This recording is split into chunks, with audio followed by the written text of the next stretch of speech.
under the auspices of the SIOF, SADC Youth Forum, and SAT, the Southern Africa Trust, right? SRHR Africa Trust. Thank you very much. Maybe let's ask the young people that are participating in the meeting to rise so that the House is able to see them.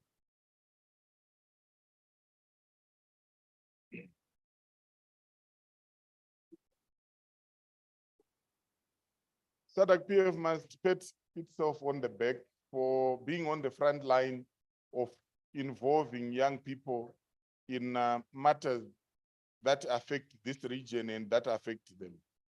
I also wish to recognize through you, SG, Professor Jacqueline Odiol from Dialogue for Development Network in Kenya.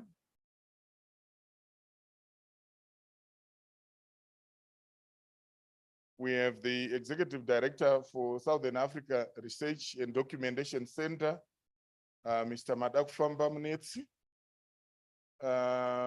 and representatives of various organizations.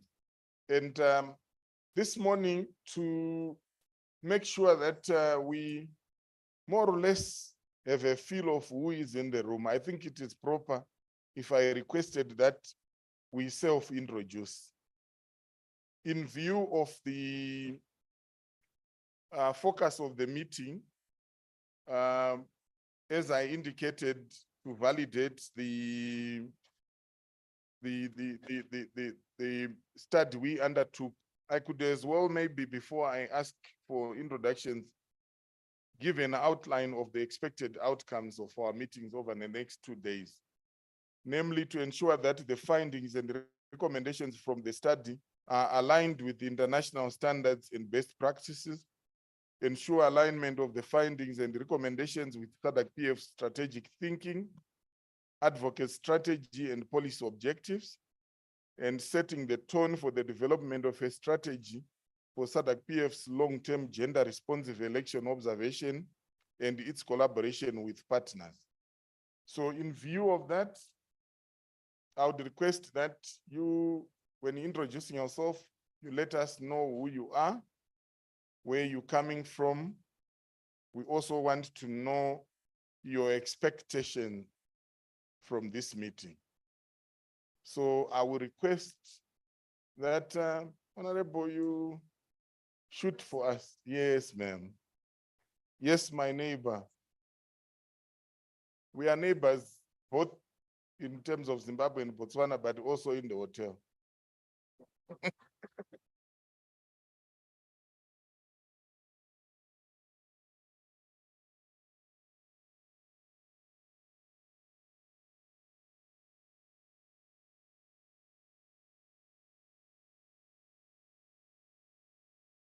Thank you, everybody here. Thank you, members of parliament. My name is Talita Monnakgotla. I'm a member of parliament for Botswana, also member of parliament for Kalahari North, a rural villages in Botswana. I'm also assistant minister of local government and rural development. Also, I'm a member of the ruling party, the Women's Caucus for the ruling party. Also a member in the Women's Caucus. Thank you.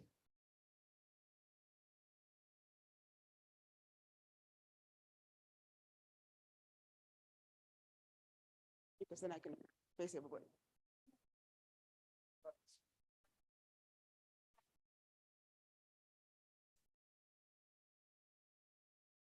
Than I thought. I'm a member of parliament from Botswana, especially elected member of parliament, which means that I don't have a constituency, but in terms of our process, I get elected by parliament itself after it's formed. So I'm a specially elected member of parliament. I'm a former Minister of Foreign Affairs for Botswana, former Minister of Education, a former judge, but most importantly for this meeting, I'm one of the founding members of WOLSA, Women in Law in Southern Africa. So I'm very happy to be here.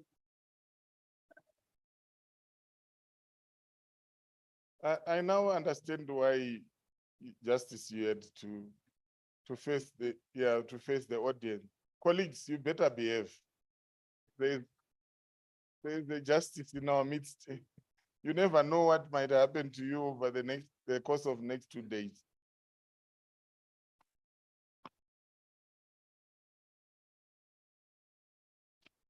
Vou fazer o mesmo. Muito bom dia a todos. Eu sou Teresa da Silva Neto. Muito bom dia a todos. Espera.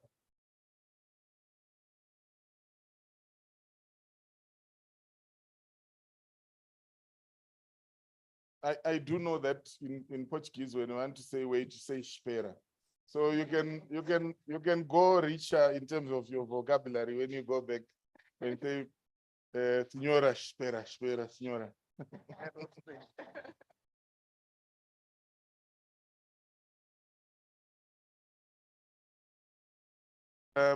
Portuguese 3 and French 2.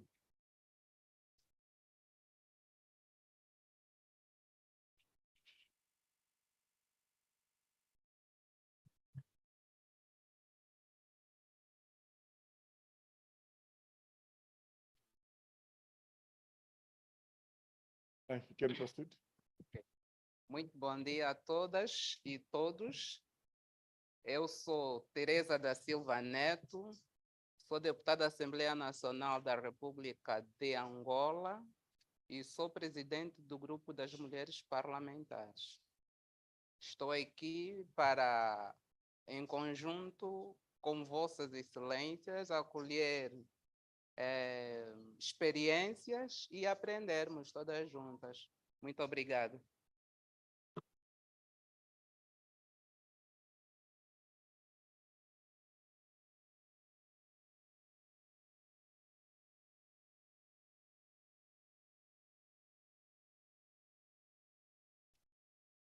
Bom dia a todos.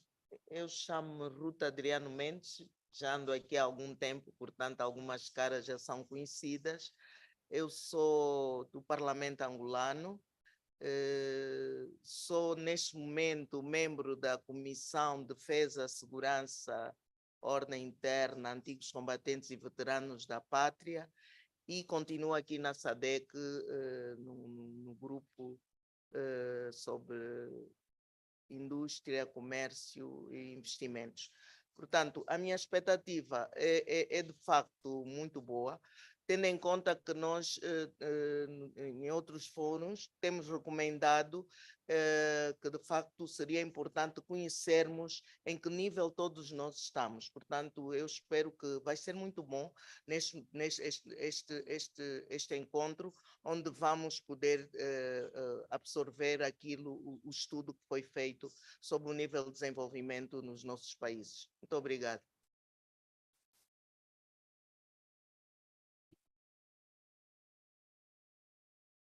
Morning, everyone.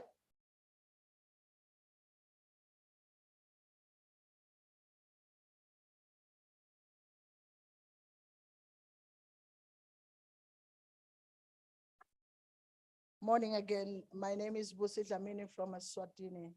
I'm a member of the Senate House in our country. I'm the chairperson of the education portfolio. That's all. Thank you very much. Your expectations, madam. Pardon? Your expectations from the meeting. Oh, yeah.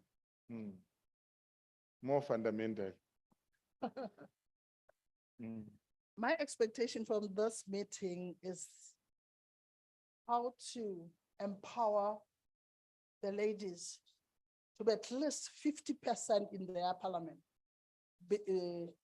when they're elected, during the elections, so that they support this men. The men needs to be supported because they've been weak all their years. Women must be on the forward list, please. Thank you. Thank you. Go ahead, Veronica.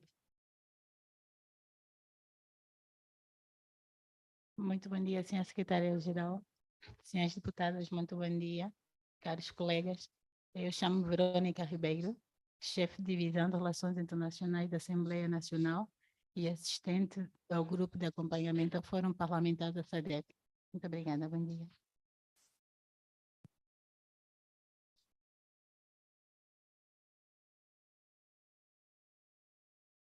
Next.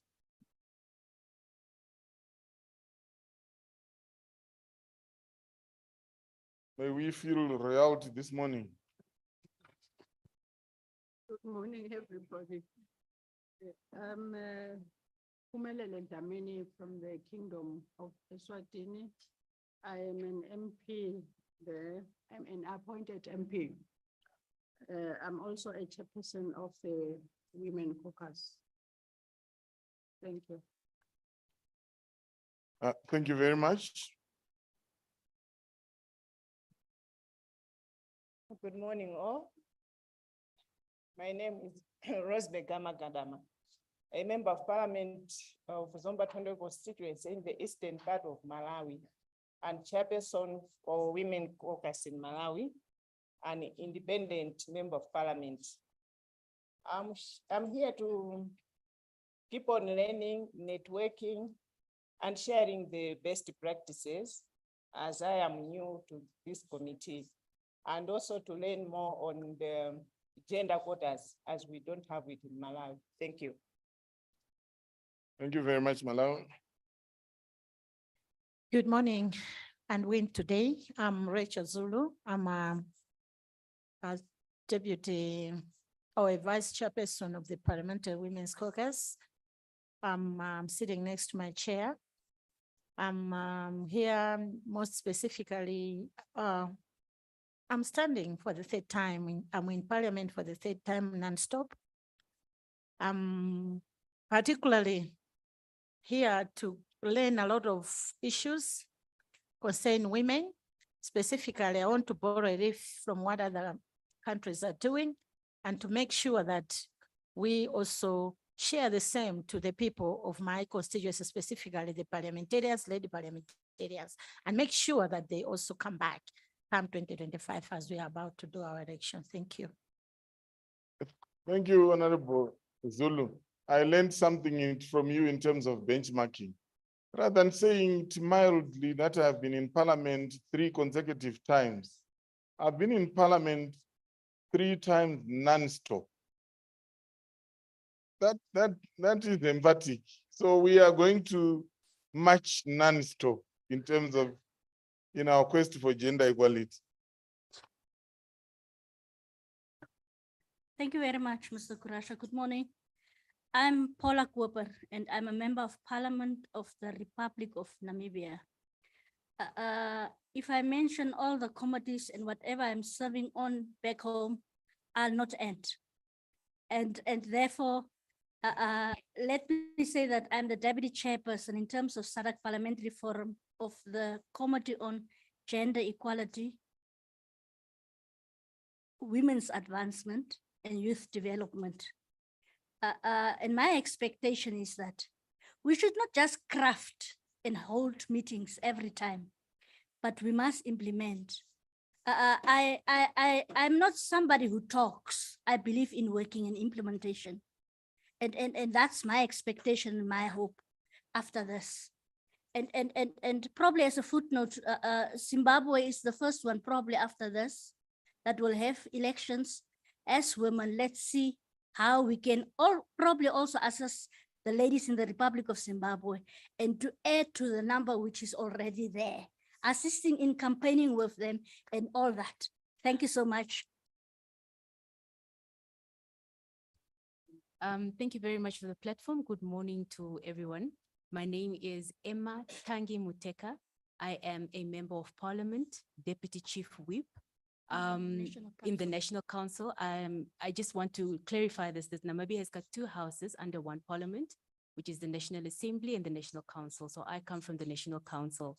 I'm very privileged to sit here And my expectation from this meeting is this.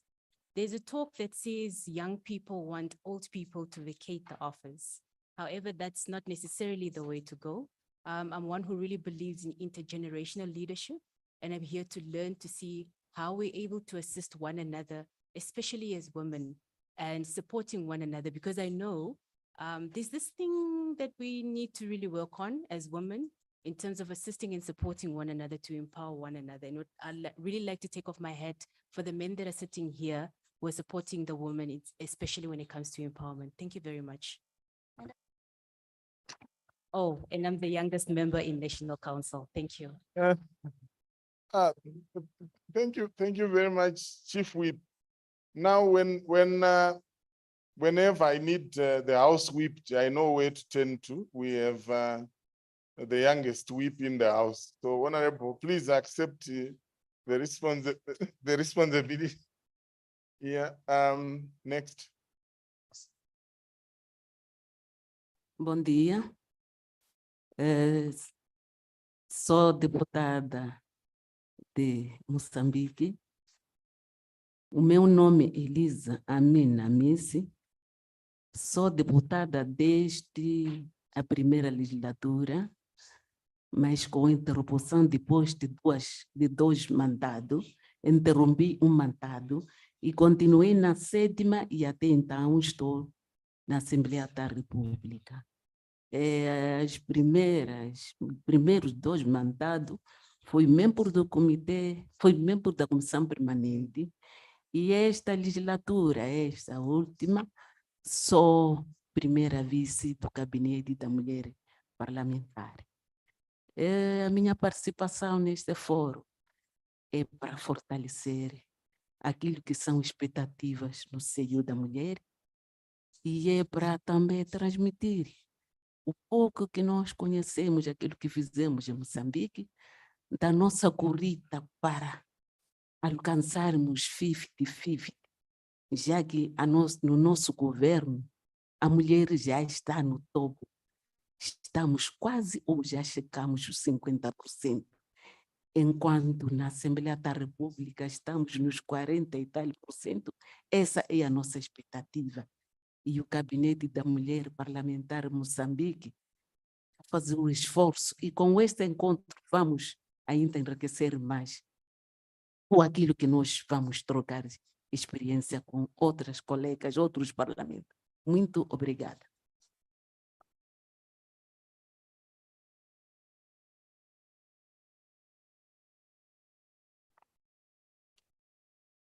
Thank you so much. Good morning, everyone. My name is Honorable Chrysosta Haluindi Piri, a member of parliament for Kabwe Central constituency in the Central Province of Zambia. I am the 7th member of parliament since independence and the first female member of parliament. I wrestled the seat from male-dominated constituency. I'm the secretary for the Zambia Women Parliamentary Caucus, and also a member of the committee. I'm the vice chairperson on the cabinet affairs, a member of the committee on education, science, and technology. And my expectation in this conference this weekend is to see a positive change. I want to see a transformation of what is written on our papers to the reality in terms of women representation in a decision-making or in parliament or in politics. As I borrow from what the Honorable have said, we have seen a lot of conferences, a lot of talks, but we want to see the positive change now. In this SADC region, we want to make sure that we see that there is increase in women representation in the parliament. I'm so sad because in our country, we are even seeing a decline in the presentation of women in parliament. But we are looking forward now to a change where we see that now really women are taking up, at least are increasing in the presentation in the parliament. This is what I want to make sure that we see going forward. We will just want to see this change. Thank you so much.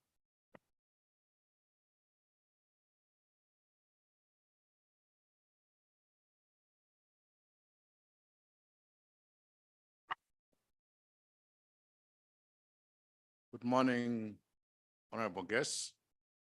My name's Jeff Murebwa. I'm a member of parliament in one of the constituencies in Zambia. Kafulafuta, to be specific, if you can manage to pronounce that. That's the only constituency in Zambia that flows with milk and honey. So, yeah, yeah. I've been looking forward to this conference, and I'm sure that it has great content for all of us and as challenges to see to it that whatever we discuss here will be implemented. Thank you. Thank you, Honorable Mlema. I hope you brought some of the milk and the honey.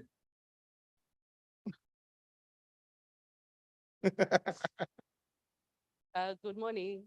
I recognize the presence of the SG, fellow members of parliament.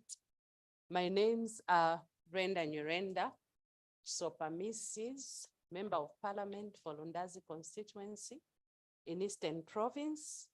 That is neighboring Malawi. Roseby is my neighbor there, and yeah. I'm a gender expert, I'm a psychologist, and apart from that, I'm an education and leadership management expert. I'm the vice chairperson for the Zambia Women Parliamentary Caucus, and I'm the vice chairperson for the Gender Committee. And apart from that, I'm one of the privileged to join my husband in parliament. He's doing his third term, and I am doing my first term, hope to do more. My expectation in this meeting is to try and see how SADC-PF can really come up with penalties for those countries we don't implement what they signed for. It's been a long time that we have come and the people have moved, they've gone, they've signed, and at the end of the day, you find that implementation when they go back in their countries is equal to zero. There is need for SADC-PF and us as Southern Africa and other regions to make sure that we set out our rules in such a way that countries should be able to adopt ways in which women can get to leadership positions. In addition, I see that in the whole world, you find that there are more women than men, even when we take the statistics. In this case, for the past years, mostly there has been underrepresentation on the parts of women. But what I would want to advise is that for women, it will not come on a silver plate. We should fight. I had to fight my way through parliament. I had to put my marriage on the block because I told him, if it can finish, then it's okay. But at the end, when coming to the airport yesterday, he's the one who was even escorting me. So I whispered to him and asked, how does it feel that you're escorting a fellow member of parliament? They will celebrate you later. They will not divorce you. When they know that you're a woman of substance, I submit. Thank you.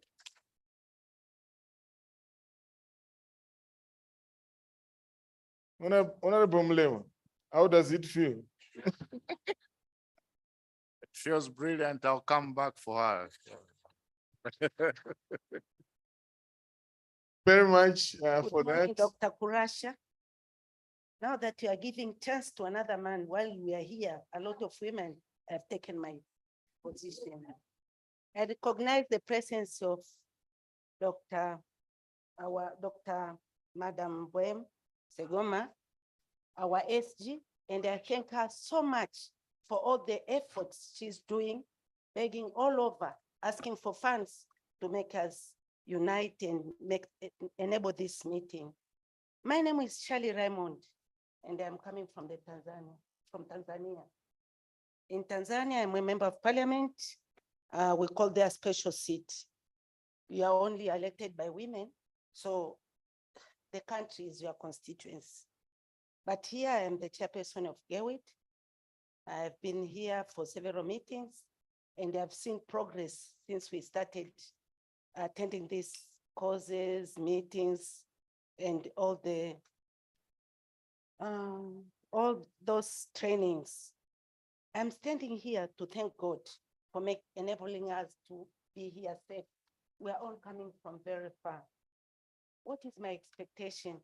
My expectation is that whatever we are going to adopt today should be a success in our role, in our route for making women more empowered and really do whatever they wish and know that they are going to make it. But I also want to mention that I'm coming from a country where currently we have a woman president, Dr. Samia. And my speaker is also a lady. She is called Tulia Akson. And the judge, of the Africa, we have Judge Imani Abud in Africa. Why do I have to mention all that? Those are the three pillars. So we are having women at the top. I pray that in all the countries that we will reach that stage one day. I know about men and I know them well. I'm married with 3 kids and my husband is my best friend. But what Dr. Korasha did today by recognizing Pastor Jeff in front of us, and we are here seated, really pissed me off, but I forgive you all. Thank you very much. I'm happy behind me are the youth. The boss already assisted me, the .com to do everything.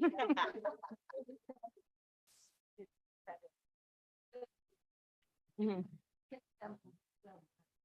are going, push us, and we'll be fully. Thank you. Thank you, Chair. Thank you, Chairperson. Hello, good morning. My name is Hawa Subira Mwefunga. I'm a member of parliament from Tanzania, opposition party. I ran for the constituents in 2020, but I didn't succeed. But I plan to run again for the constituents in the 2025 election.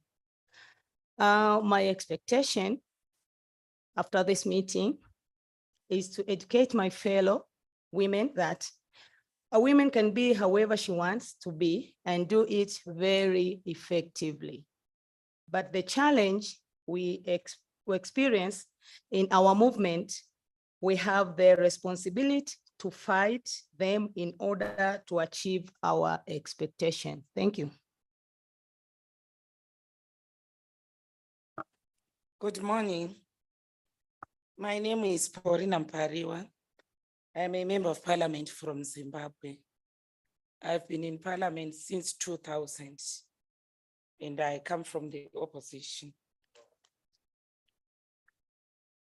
I belong to the Public Accounts Committee, Budget and Finance Committee, and also a founder member of the Women's Parliamentary Caucus in Zimbabwe, and also a member of the Regional Women's Parliamentary Caucus.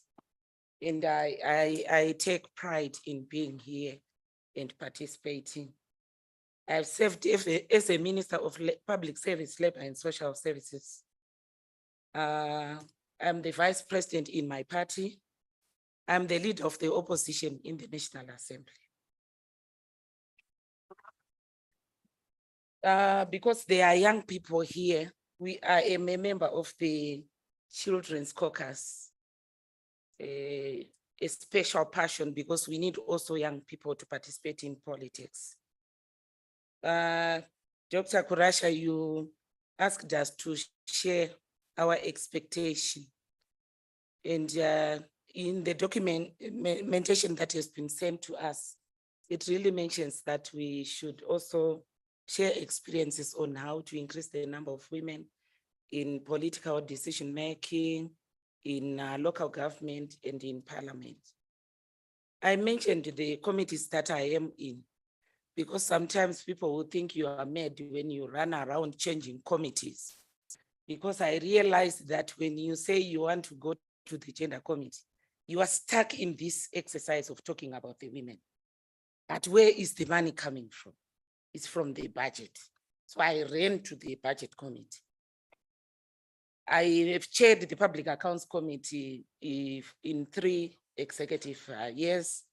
And why? Because I really wanted to find out the problems, where the money is going, you know, without due processes. I am encouraging my other women, fellow women here. Let's serve in the committees where it makes it happen. Because if you go to the history of actually getting women to participate, resources will spend the whole day. But let's go where it matters. Why should we fight when we are the majority? Because I heard someone saying, but it's really a fight. We don't need to fight. But I think let's put our facts on the table. Lastly, there is need for evaluation in our actions because we have traveled, we have gone so many places, Beijing platform of action. We have all the plans. And I want to thank the Secretary General and Dr. Kurash actually for making all the efforts in getting us in this room. We appreciate, but I think let's implement, let's evaluate our actions wherever we are coming from so that we can catch it when it's not yet lost. Zimbabwe is next and I want to appreciate. Are we ready to assist and participate in the processes? I thank you.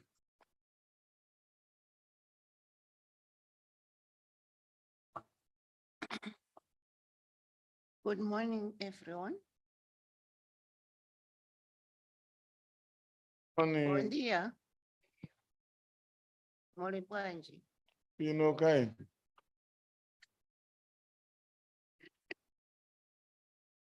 Okay, you meet Tambuzani Mohadi from Zimbabwe. Maybe I'm one of the oldest members here in SADC because this is my second term. This is my 10th year being in SADC PF. Back home, I am in the Senate and I'm a member of the chairperson's panel in the Senate. I have the following committees in the Senate. That is peace and security. Women need peace and security in their endeavors. And also, I'm a member of the human rights. You find that women's rights are violated in any way. They are enshrined in the constitutions, but they are not taken care of. And as others are saying, the monitoring and evaluation of those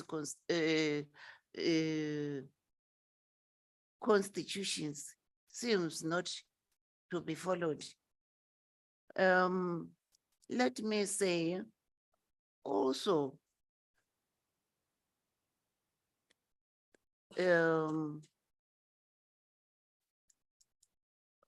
what I expect from this meeting is that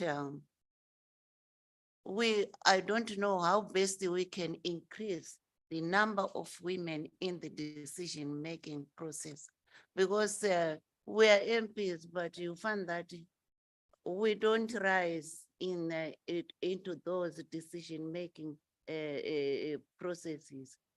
And also, I'm expecting that we find ways how women can get resources during the campaign period, because when it comes to the campaigning period, most women fail just because they don't have sufficient resources to do that. I think in a nutshell, that's what I am and whom I am. I thank you.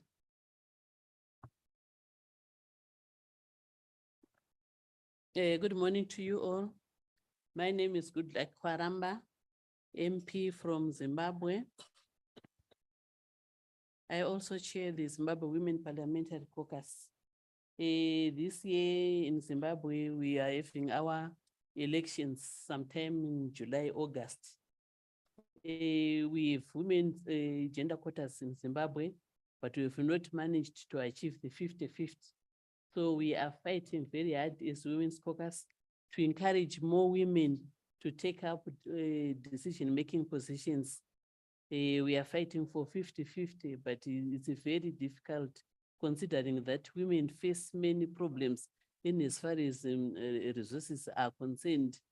But I just pray we'll be able to encourage more women to take up leadership positions, but it's still very difficult. So my expectation is to learn how we can increase the number of women participation in politics. Thank you.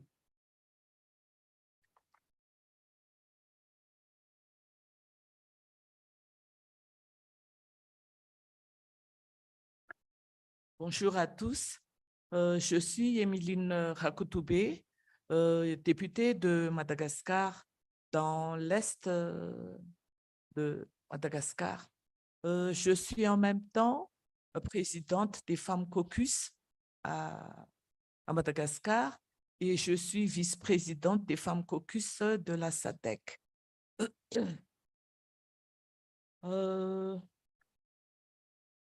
Mon attente après cette réunion, c'est de pouvoir partager mon expérience sur diverses questions ou que l'on fait ici. Et bientôt, ce sera l'élection présidentielle de chez moi. Et je voudrais aussi aider les femmes à participer un peu à l'élection présidentielle pour qu'on puisse avoir un peu plus de participation aux femmes. Je vous remercie beaucoup.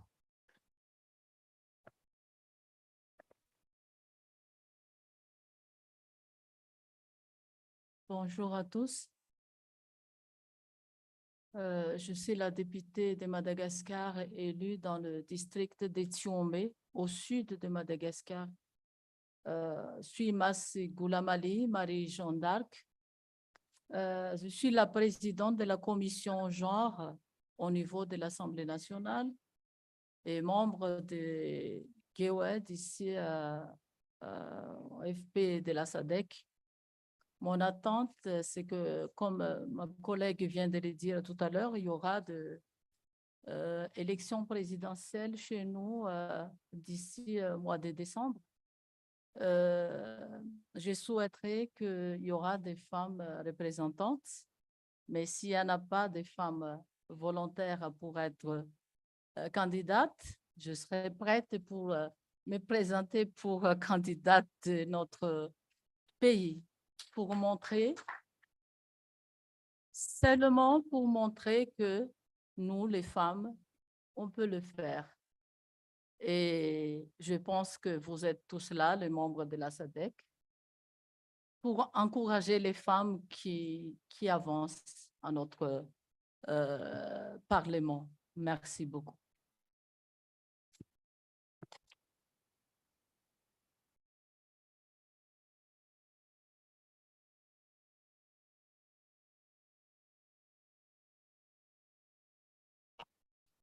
Good morning, ladies and gentlemen.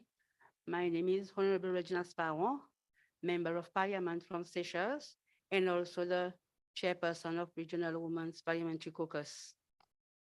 My expectation is to unpack the so many challenges and barriers that prevent women from excelling to higher office. Thank you.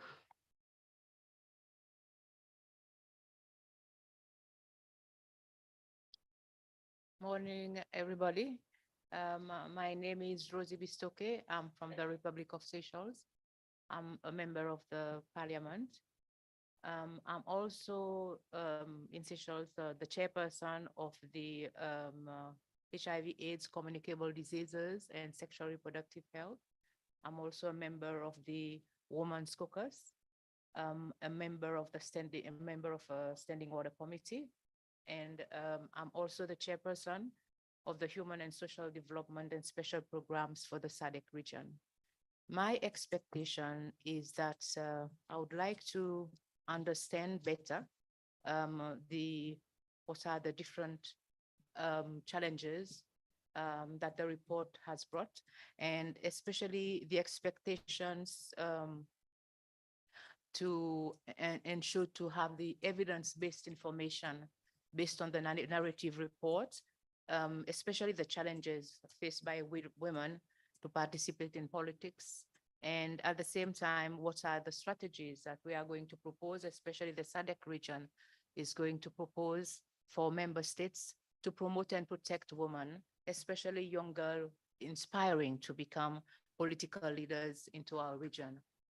And I'm sure we women, we are the force of change. So be it and let's do it. Thank you. Good morning, everyone. My name is Honorable Audrey Vidot. I'm the Vice Chairperson of the Women's Parliamentary Caucus for the National Assembly of Seychelles, also a member on the Defense and Security Committee, and a member of the Communicable Disease and HIV/AIDS and Sexual Reproductive Health and Rights Committee in the National Assembly of Seychelles. I'm still on my second mandate as an MP. I have a constituency to manage in Seychelles.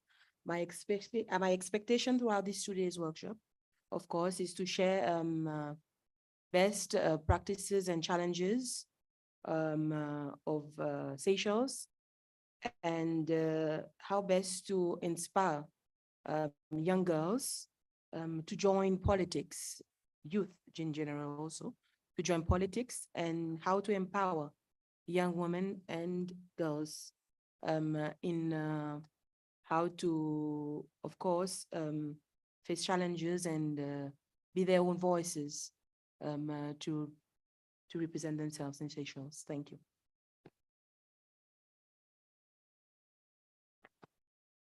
Good morning, everyone. I'm Kelly from the Parliament of Seychelles. I also stand as an elected member and the youngest women member of the Parliament of Seychelles.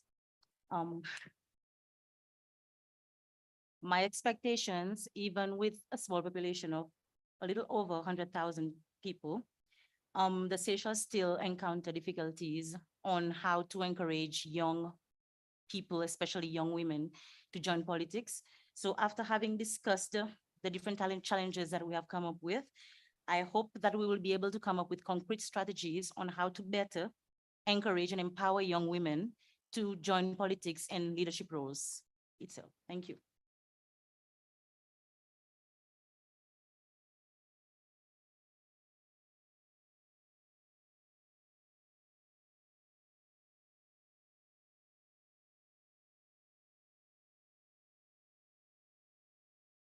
Good morning. I think I need to be briefed because I'm not aware of what is happening. I only heard people that they are wishing they want to be. And what is the topic actually? Thank you very much. So, Told. yeah, sure.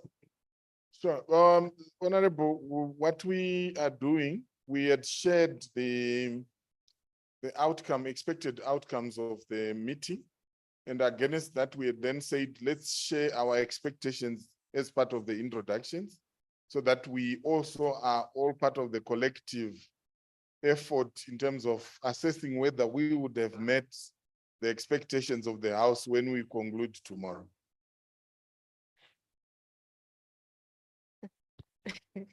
Thank you very much, Mr. Kwao. Sometimes it's not good when you get into a meeting and you start talking, you may find yourself being irrelevant. Kensani is my name and Bilanguli is my father's name. I'm the member. Okay. The member of parliament in the Republic of South Africa. This is my second term. I'm the chairperson of Multi-Party Women Caucus. In our parliament, when we're chairing a committee, you don't belong to any other committee, but I'm also part of social development portfolio committee, since social development is in my heart. My expectations would be for us as women to stop, or maybe to be to be educated or to be assisted to come out from the bondage that we are in. Because in most cases, when we are together, women will be saying, we are not achieving this or we're failing to get this because we don't have money or finances. To me, it's not only that. Finances may form part of that, but also the manner in which we conduct ourselves, we subject ourselves as women mostly to men. We are the ones who are mostly on the ground. We know how to work. Since we're politicians and we are in parliament, it means we know what to do or what is expected out of you in order to become a member of parliament, but we subject ourselves to male. I think if we can change the style of doing things, if there is this man who's saving money to lobby around in order to get that position, if I'm the one who is doing the spade work, I think we need to negotiate to say, if we are getting this, I have to get this. That maybe can assist, but this one of money will just cry until we get down. We are not going to get money anyway because we'll get only money when we work for ourselves. So for you women here in this house, let's stop crying and let's do something. Let's change the attitude towards ourselves. Thank you. Thank you very much, Honorable. May I request that we move to this row? Thank you, Program Director. My name is Munetsi Madakufamba. I'm the Executive Director of the Southern African Research and Documentation Center, based in Harare. Among some of our work, we have been doing a lot of research on the subject of gender equality. And therefore, as part of my expectations for this meeting, I'm looking forward to hearing experiences, particularly effective practices coming from the esteemed members of parliament who are here. And also, secondly, to understand how the major problem of implementation can be tackled. I think we are hearing from around the room that this is quite a major challenge. How can this be tackled? There's no shortage of policies. How can we make sure that the policies that are in place can be moved forward? Thank you. My name is Jacqueline Oduor from Kenya, former member of parliament that's up to August 2022, but I'm here as a trustee of Dialogue for Development Network, whose major purpose is to ignite passion of purpose in individuals, in communities, and in groups. And I am happy to be here among distinguished members of parliament. My expectation is that the passion that I already feel is not only going to be ignited, but will truly be a reflection of leadership of women from the youth that I'm very happy to see here through to the top leadership. I must say what I expect is that when we leave as honorable members of parliament, we will not only know what we have in our hands, which we can work with, but that we will be able to separate gender issues from leadership issues. Because when we don't, we normally find that it's a bit difficult to get results. Thank you. You might have forgotten that you are a professor. Thank you. My stint in parliament has somehow made that academic angle, because when you're in parliament, they ridicule your academic papers. They tell you that is not so important.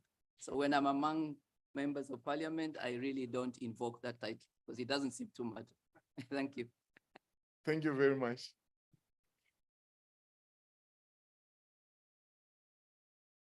Good morning, honorable members of parliament It is indeed an honor and a privilege to be here. My name is Relebohile Lefojane.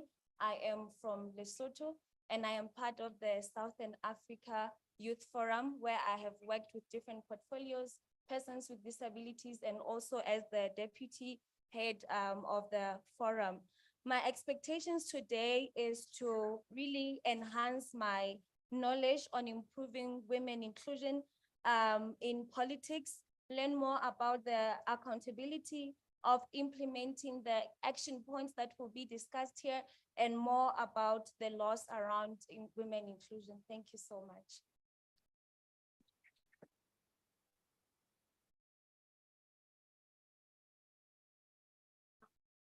Good morning. Good morning, honorable members of parliament. My name is Vivian J. Joseph, and I am from Tanzania, and I am representing the Southern African Youth Forum along with my colleagues as I head the health cluster from the SAYOF. And also I am working closely to ensure that women are part of participations on the health sector for the young women. And my expectations today are mainly two things.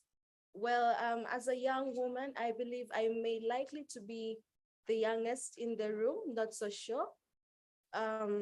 So I'm expecting that we should have a strategy to eliminate the notion that women are being done a favor to be part of the political agenda. It's not a favor, it's equality. We should all have a voice to raise and represent from where communities we're coming from. And also to eliminate basically the competition that has risen among the political atmosphere. Because I believe when we talk about gender equality, it's for both men and women, and it's not women being better than men. And once we narrow the gap and eliminate it, it will work much better, and we wouldn't be discussing on gender issues, rather working closely together to implement what the citizens and what the community are looking forward from us and you, honorable members of parliament, to deliver. So thank you very much, and I'm hoping to have a successful participation. Good morning. My name is Emmanuel Njang from Botswana. I'm a member of SAYOF as well, and a consultant in the space of organization development. I am a civic and community leader. Part of the expectation that I expect from this meeting is to have some practical strategies on how we move from ideas to action in terms of youth and development, in terms of youth development in the continent, and then also inclusion. How do we create an inclusive environment in terms of how allowing young people in the decision-making processes? As I feel, these are some of the things that young people normally get left behind in terms of how, in the decision-making of how this continent can be improved. Thank you so much.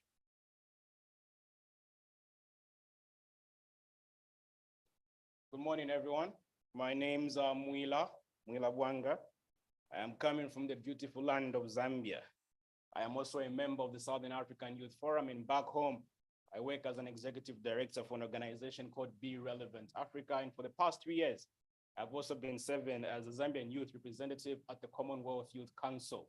I think for me, the expectations that I have out of this whole entire conversation, I remember I should have been in the words, of the CEO for the African Development Bank, where he said that Africa should move past being a museum of policies. And we should try by all means to see how best we move from being a conversation-driven region to being an implementation-driven region. As a young person that participated in the 2021 general elections in my country, coming out third in a race of 5 candidates, barring 2 big political parties, I believe being part of this environment in itself is an honor and a privilege. And by virtue of SADC granting us an opportunity as young people to be part of these spaces, I believe as future members of parliament and as future presidents with my dear comrades, we bring amazing and profound information to this extinct and honorable environment. Thank you so very much. Thank you very much. Good morning to the honorable members of parliament. My name is Ramphele Marve here from South Africa. I am representing the Southern African Youth Forum as the program's associate. I think my expectations guided when I was flying here the first time in my life, the pilot of our plane was a woman. And that is both amazing and also quite sad that at my 26 years, that was the first time I'd actually been flown by a woman. And I think that my expectation from this meeting is that in the end, yeah, I think that it was SAA, so very kudos to them. But I think the aim of this meeting should not just be to have more women legislatures, but in the end, the point is to have laws that benefit women so that they can actually enter these industries, so they can become active players in the economy as this one pilot had become. And so I'm hoping to see more of that in the future. So thank you very much for hosting us as the young people. Good morning, everybody. My name is Goreti Mudzongo from UN Women Zimbabwe. I'm representing our regional office of East and Southern Africa. My expectation is to learn from the experiences so that the issue of women's political participation should not be an issue for discussion, but something that we pass through. So thank you very much for this. Good morning, ladies and gentlemen, honorable members. It is our highest regards to the Secretary General of SADC Parliamentary Forum and Mr. Kurasa. I'm Michelle Gondo. Like my fellow colleagues, I come from SADC Youth Forum, SAYOF. My expectation today is to see how best we can complement the SADC PF and the member states in terms of sustainable participation of women. I have highlighted the word sustainable there in terms of effectiveness. We also have a gender and young women cluster currently led by DRC. And the last expectation also that I want to allude to is the issue of how best can we use digital technology to empower and to enable the participation of women in politics and governance. Thank you.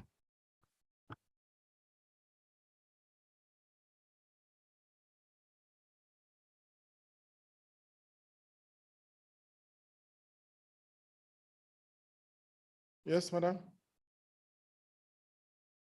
Hello. No, go ahead and introduce. It's fine. Go ahead and introduce yourself. Morning, everyone. My name is Zianda Mbolekwa. And I'm a journalist. I'm here to collate and write stories about the outcomes of today. And this is my colleague, Kidiboni Mudipi. Thank you. So, yes. So the young people through SRHR, SAT has have offered to partner with SADC PF in terms of capturing the proceedings of the meeting, and they will package them into various media products. And this is one of the practical ways in which we can partner with young people to make sure that we drive our democracy. We have collaborated with SAYOF to handle our social media side, and they've been doing a wonderful job. Wherever you have seen SADC PF becoming more and more visible, it's because we are partnering with young people who are doing a wonderful job in terms of the collaboration that we can have to make sure that as women, as young people, we make our SADC region better, we make our democracies better. So I thought it was important for me to highlight that. So that you see them coming to you, taking photos, interested in your stories, please know that they are here precisely to give you a voice and to amplify that voice. Next. Okay, good morning, everyone, members of parliament. Hilda is my name, Mudisani. I am from an organization called Electoral Commissions Forum of SADC Countries.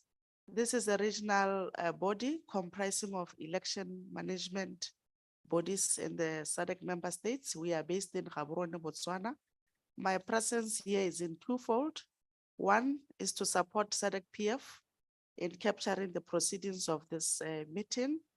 Two, also to appreciate from the discussions, especially on the electoral space. Thank you very much. Good morning. My name is Marilyn Kadeshikuria from the Electoral Commission of Namibia, also representing ECF SADC. My reason for being here is to understand the challenges facing women in political participation. As I'm responsible for information dissemination in terms of elections, as well as gender mainstreaming. It's important to understand these challenges in order for us to come up with information programs, especially civic education programs that would then give the women the right information in order for them to be able to take up their space in terms of electoral political participation. Thank you.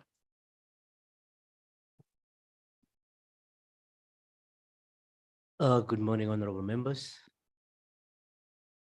Good morning, fellow colleagues. My name is Ivan Skrever. I'm from the National Assembly of Namibia, part of the Secretariat, Community Services. I would say that my expectation probably from this meeting would be that there's a notion that says the youth are the future leaders. How do we get them involved in politics? Not just to demonstrate, because there's a lot of demonstrations back home about youth, which means they are sensitized about their democratic rights and the political issues. But then how do you get them involved in actually taking part in active politics, taking up the seat in parliament, and have a say at the table, especially the young woman? You know, I think our youth in most other countries are hopeless, or they feel hopelessness because of this loss of jobs post-COVID and so on. So how do we really actually empower them to take up their seat at the main table of politics? Thank you very much. Very much, Evan. Good morning, honorable members. My name is Tebo Homohlwai. I am from Lesotho, but I am here today representing Southern African SRHR Africa Trust set, and we are very privileged to be here and supporting the process.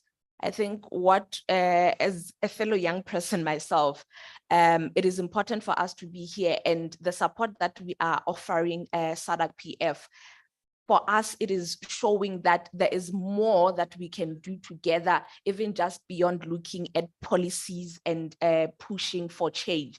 But as honorable member of Namibia mentioned, we need to act, and it is very important. We are privileged to be here. Thank you very much. Oh, and my expectation, I think, is to hear from honorable members how, as young leaders, we can continue to support and make sure that women political participation is a reality. Thank you.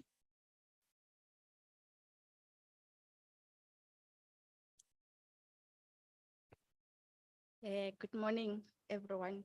My name is Musa Mavalela. I'm from South Africa. I am an electrical engineering student.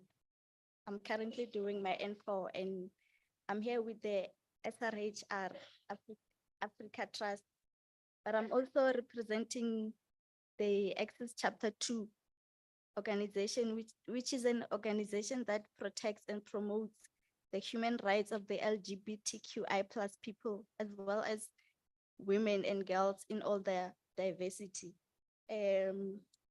My expectations from these meetings are that we push to implement more roles in the parliament for women and the youth. Thank you.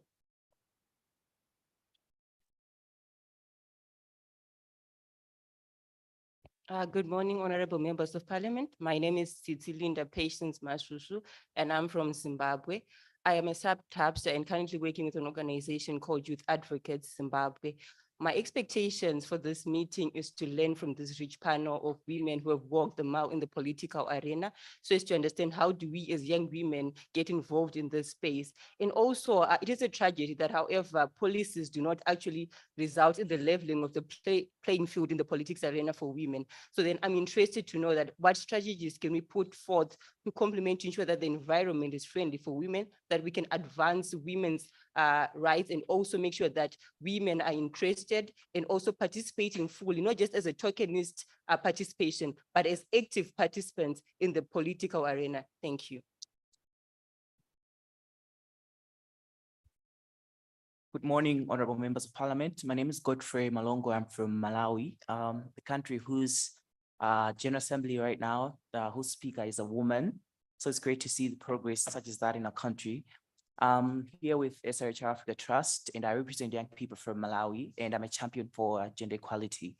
My expectation today is to see how the horrifying statistics in regards to women's participation, more especially young women's participation in politics, and how that can be turned into practical solutions and solutions that are sustainable, not only for us as young people, but for all of us, so that we can continue promoting the intergenerational dialogue and action in our respective countries. Thank you very much. Good morning, everybody. Honorables, the SG. My name is Trevor Wahile. Back at home, I serve as the chairperson of the Adolescents and Young People Forum. I'm also part of the SAD Youth Hub. And one of my expectations is to find out what the SADC Parliamentary Forum had done deliberately to educate more young people, and if there's any other accountability ways in which they could actually show the track record of work that they have done to educate young people about politics. Thank you. Where is back home? Where is back home? Botswana. Thank you very much. Good morning, members of parliament. My name is Patricia Muganiri. I'm from Women in Law in Southern Africa, which is based in Zimbabwe, where I'm the programs coordinator.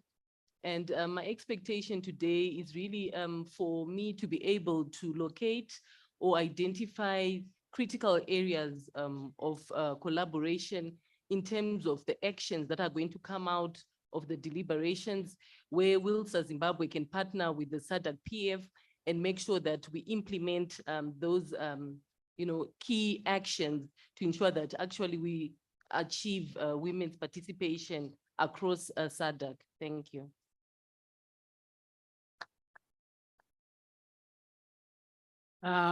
Good morning, honorable members. My name is Sifiso Sami Dube. I work for International IDEA based in Kenya. My expectations from this workshop is that we operationalize the recommendations that are in this study, but also learn and share the experiences from each country, because we do appreciate that each country context is different, although there are issues that are cutting across in terms of the challenges that women face in political participation. So I hope that we take forward the evidence that we have in our back pocket through this evidence and operationalize it to have sustainable solutions to bridge the gap in gender equality. Thank you.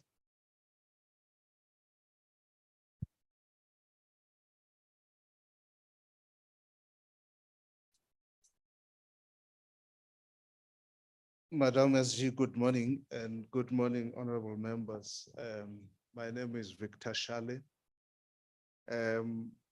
I am here accompanying the team that is presenting the study findings this morning from Charleston Consultants.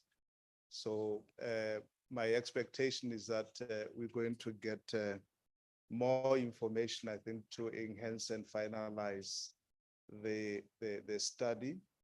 And so it's a pleasure to be in this meeting.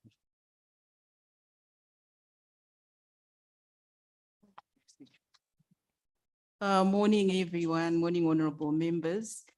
My name is Mamelo Patience Wena, and I'm with the Charleston Consulting. Morning, honorable members and everyone in the room. My name is Rutendo, and I'm also with Charleston Consultants. Morning, Madam SG. Morning, members of parliament. present here. My name is Felix Charamba. I'm a legal consultant, co-author of the model law on elections. I'm here as a consultant, and I expect the findings as proffered by the Charleston study to be discussed here in a way that will lead to implementation of whatever would be the outcomes of this meeting. Thank you. Good morning, honorable members. My name is Bamile Zatle. I'm the committee secretary, and I'm accompanying the members of parliament to learn best practices, especially issues of gender equality and political participation. Yeah, so I'm interested to learn more. Thank you. Morning, honorable members. My name is Fadzai Trakino, and I'm representing Women in Law in Southern Africa Regional Office. And my expectations is to really understand from the honorable members their experiences and practical actions that can be implemented, particularly where we can strengthen their recommendations in terms of the law as an instrument. Thank you.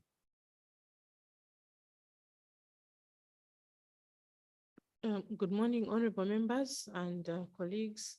My name is Claire Msonda. I'm the Director Corporate Governance in the Office of the Secretary General at the Forum Secretariat. And my expectation is to get a better understanding and of how women's participation in politics, particularly across party lines, can be strengthened. Thank you. Thank you very much. Colleagues at the back. Bonjour tout le monde. Je m'appelle Raj Kublal. Je suis comptable du projet STSR et aussi membre de la secrétariat de la Forum parlementaire de la SADC.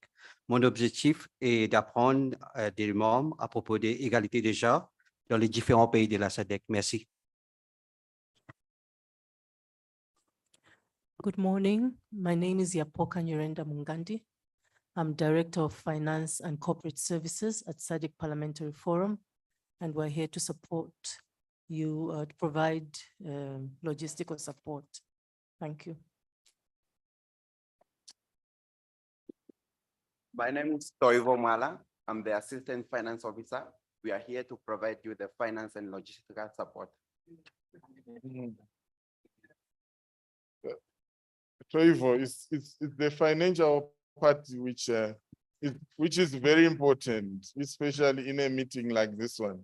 So we will see you during tea and lunch regarding that matter. Honorable members, Madam ASG, the expectations are quite many, but I also don't think that they fall outside the scope of our program.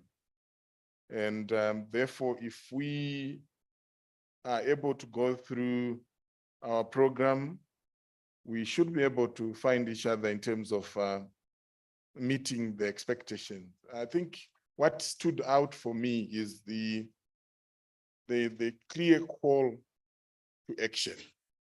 There is eagerness around implementation, and I think our program does exactly that. While we are going to receive the study and its findings, we are also going to have conversations that are deliberately focused on what can we do to make a difference. Is that a point of order?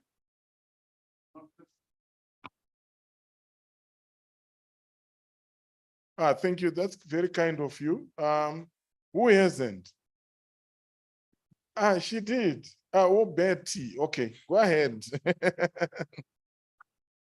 Thank you, Honorable Mulebwa. Good morning, honorable members. Good morning, Madam SG.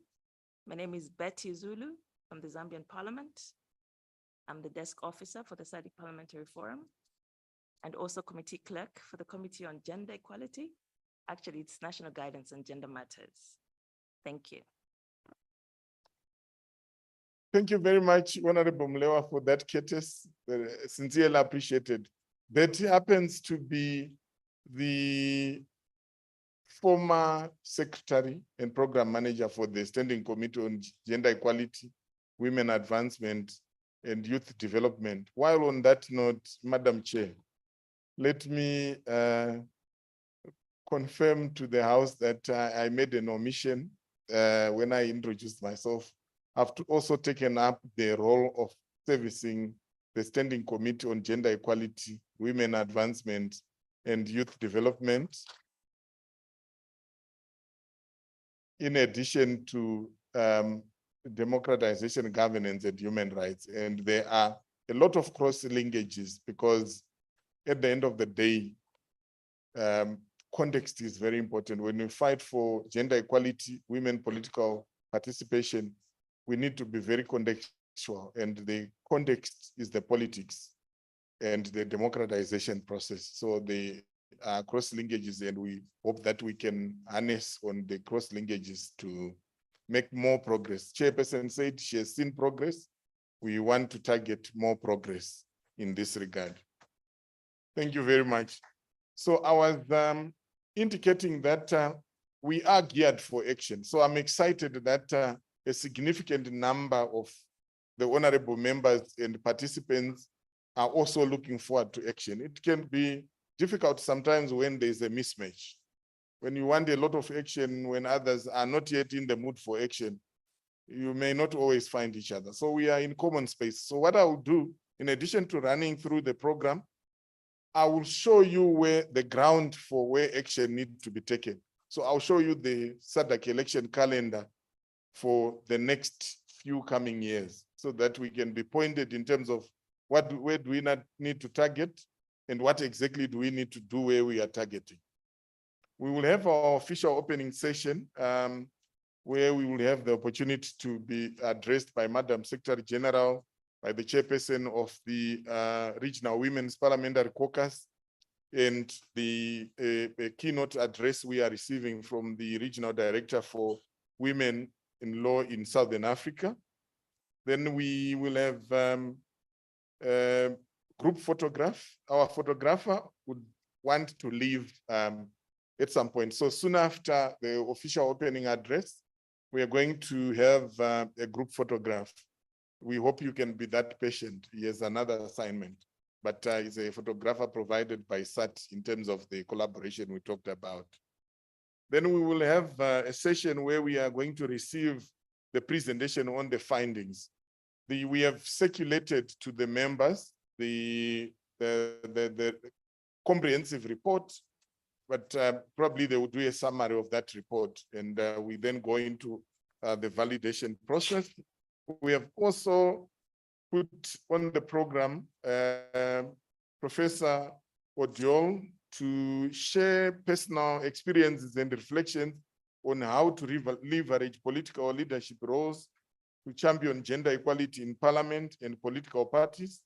That again is gearing us towards action. We would have considered the findings, but now we're beginning to put ourselves in the mood where we want to focus on action. Then we also are going to have a State of National Women's Parliamentary Caucuses address, where we are going to receive from each chairperson of the National Caucus a 10-minute presentation, which is focusing on the successes and challenges.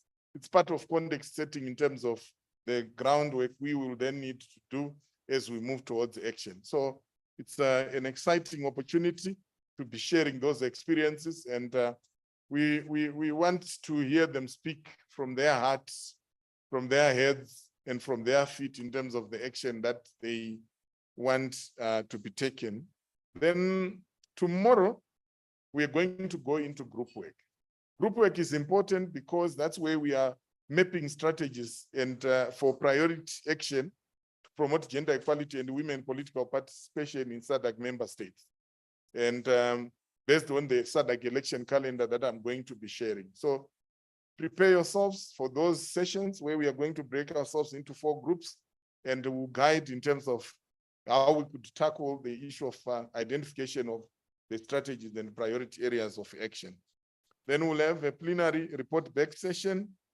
And we are also going to have an evaluation of the project on strengthening parliamentary capacity in Southern Africa, which is financed by Austrian Development Agent through GIZ. It is under this project where the study was undertaken, but today we are meeting with financial support from Sweden under the SRHR project. And you can see the close collaboration and cross linkages that we are doing as Secretariat to make sure that we harness the resources that we have to facilitate women to meet and strategize on advancing women agenda. And then we will have our closing remarks by the chairperson of the Gender Equality, Women Advancement and Youth Development, Honorable Shali. This in summary is our program, but the most important part, honorable members, is the one where I promised to share the SADC election calendar.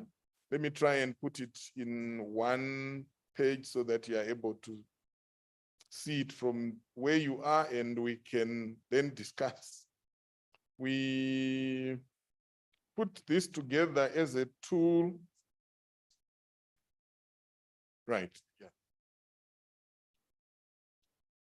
To guide our discussions. So we arranged the countries alphabetically, but you'll be able to follow in terms of the sequencing of the years, in terms of where elections are happening.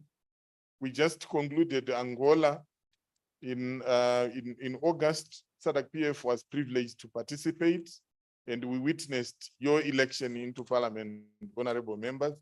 DRC, Botswana has elections in 2024. May I hasten to point out, honorable members, that 2024 is the busiest year in terms of elections in SADC, because as you will see there, we have Botswana, we have Madagascar, we have Malawi, we have Mauritius, we have Mozambique, we have Namibia, we have South Africa, and take note of the distinction in terms of presidential and National Assembly elections.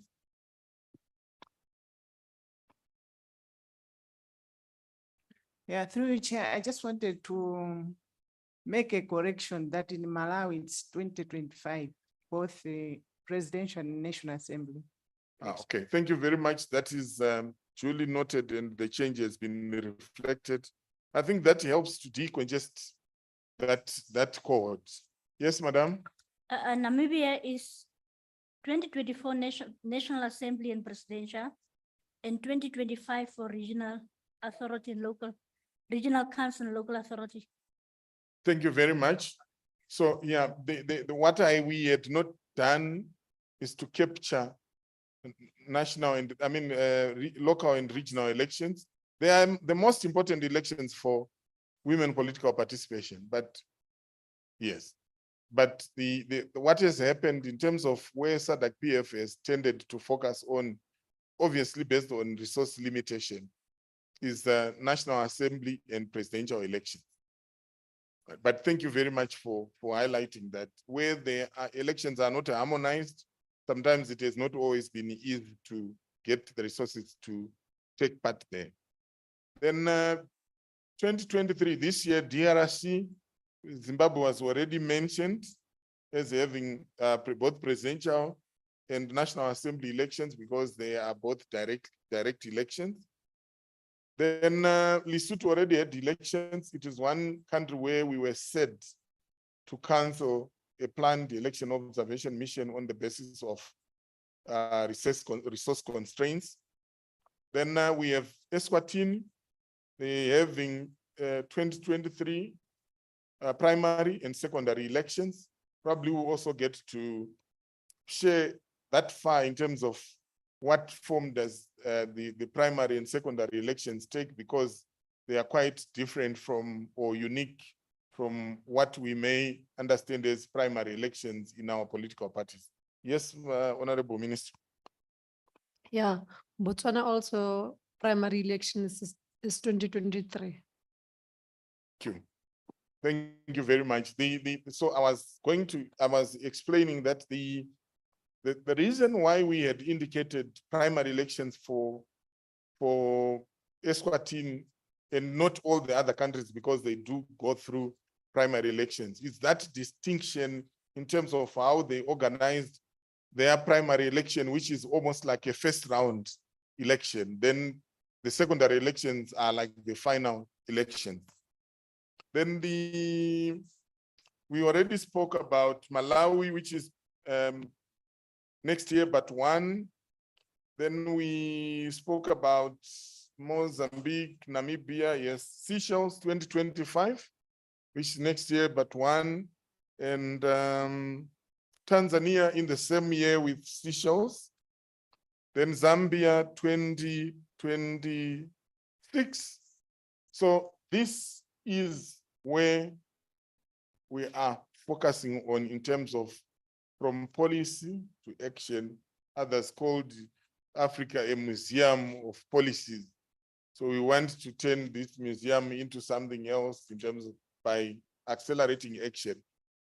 This we shared for purpose of just getting honorable members to think in terms of how we could focus in terms of the resources that we have. Those who have been with the SADC PF long enough, honorable members, will recall that first of all, the National Women's Parliamentary Caucus were a creation of the SADC Parliamentary Forum when it established the Regional Women's Parliamentary Caucus and embedded in its constitution that one of the members of the delegation to SADC PF from national parliaments is a chairperson of the National Women's Parliamentary Caucus.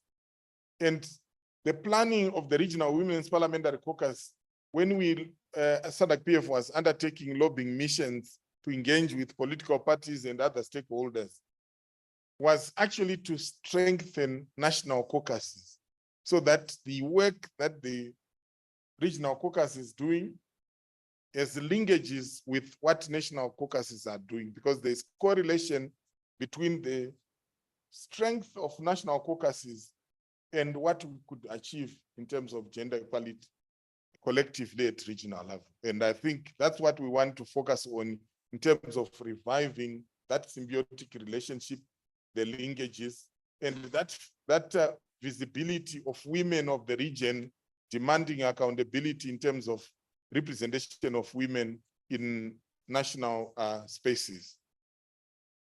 At this juncture, allow me to therefore get to the point where I must invite Madam Secretary General to deliver welcome remarks as we commence our session officially. Madam SG.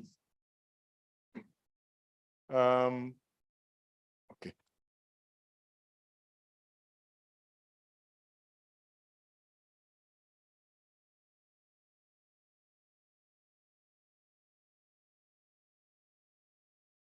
Honorable members and colleagues, I think we took a bit of time doing introductions, and I think it was important. It was necessary that we know each other. We also know our expectations. So as a result, being reminded that probably we might then miss the opportunity to have tea. Let's proceed and have tea. We proceed and have group photograph. Then we have tea, and then we reconvene at 11:25. We'll have a 15 minutes break. Colleagues from admin, where are we having the group photograph?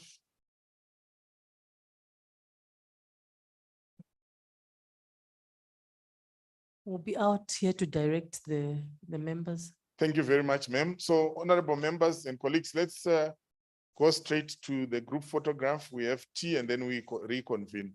Thank you very much, Asante-san.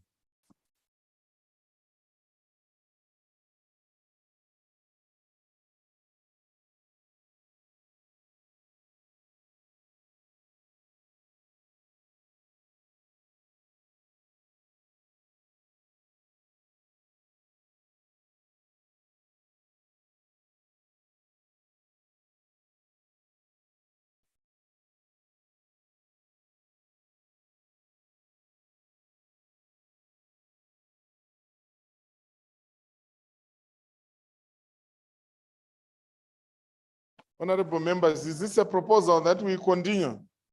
And let's go.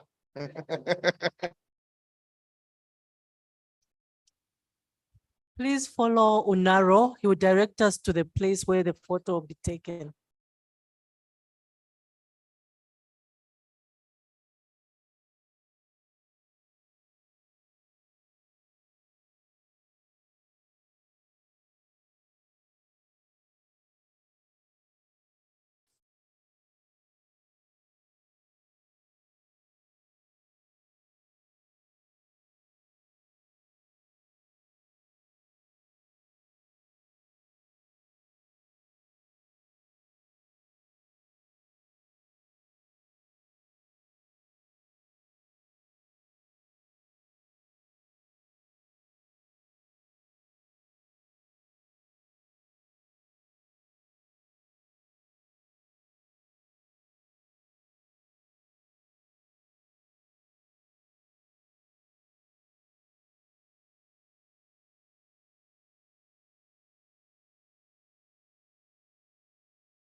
Honorable members, good afternoon. Or is it morning? It's afternoon in other parts of SADC. Honorable members, may we kindly take our seat?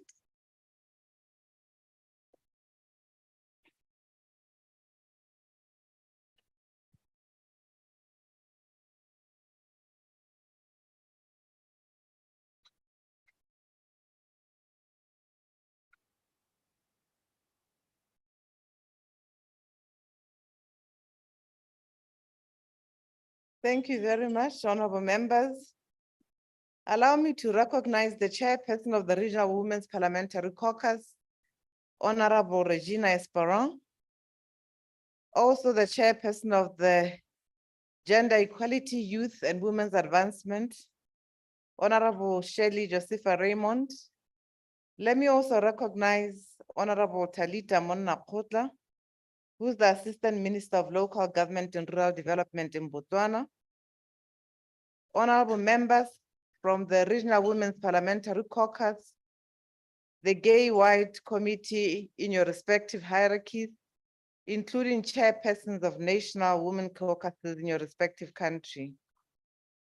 Let me also recognize the youth from the various organizations that have been introduced this morning and their affiliate, our UN partners, International IDEA, SADC ECN, and other civil society organizations here present.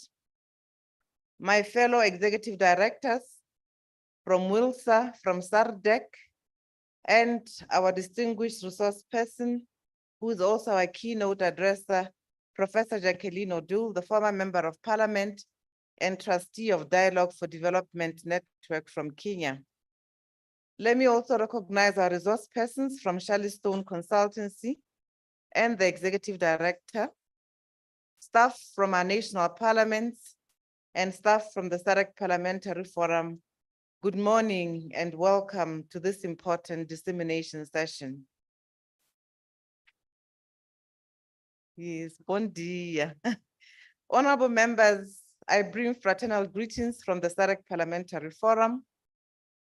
And it's with immense humility that I welcome you to this validation session that will assist us to look into the outcomes of the research that was done on challenges women face in political participation. A study that I believe will speak to your lived realities as women in politics. It will speak to your experiences, both good and challenging, in terms of your life and realities in politics. Honorable members, as we remember all the battles that women have endured from the 1900s to Beijing and beyond, let us take a moment to appreciate that women's political participation is a fundamental prerequisite for gender equality, for democracy, and for the achievement of the Agenda 2030 for Sustainable Development. As you are well aware, honorable members, the promotion of gender equality and women empowerment forms part of one of the key strategic objectives of the SADC Parliamentary Forum. And it will remain so even in the next strategic phase. We are thus meeting today under the aegis of the Regional Women's Parliamentary Caucus and the Gay-White Standing Committee to discuss elements or pillars for women empowerment through political participation.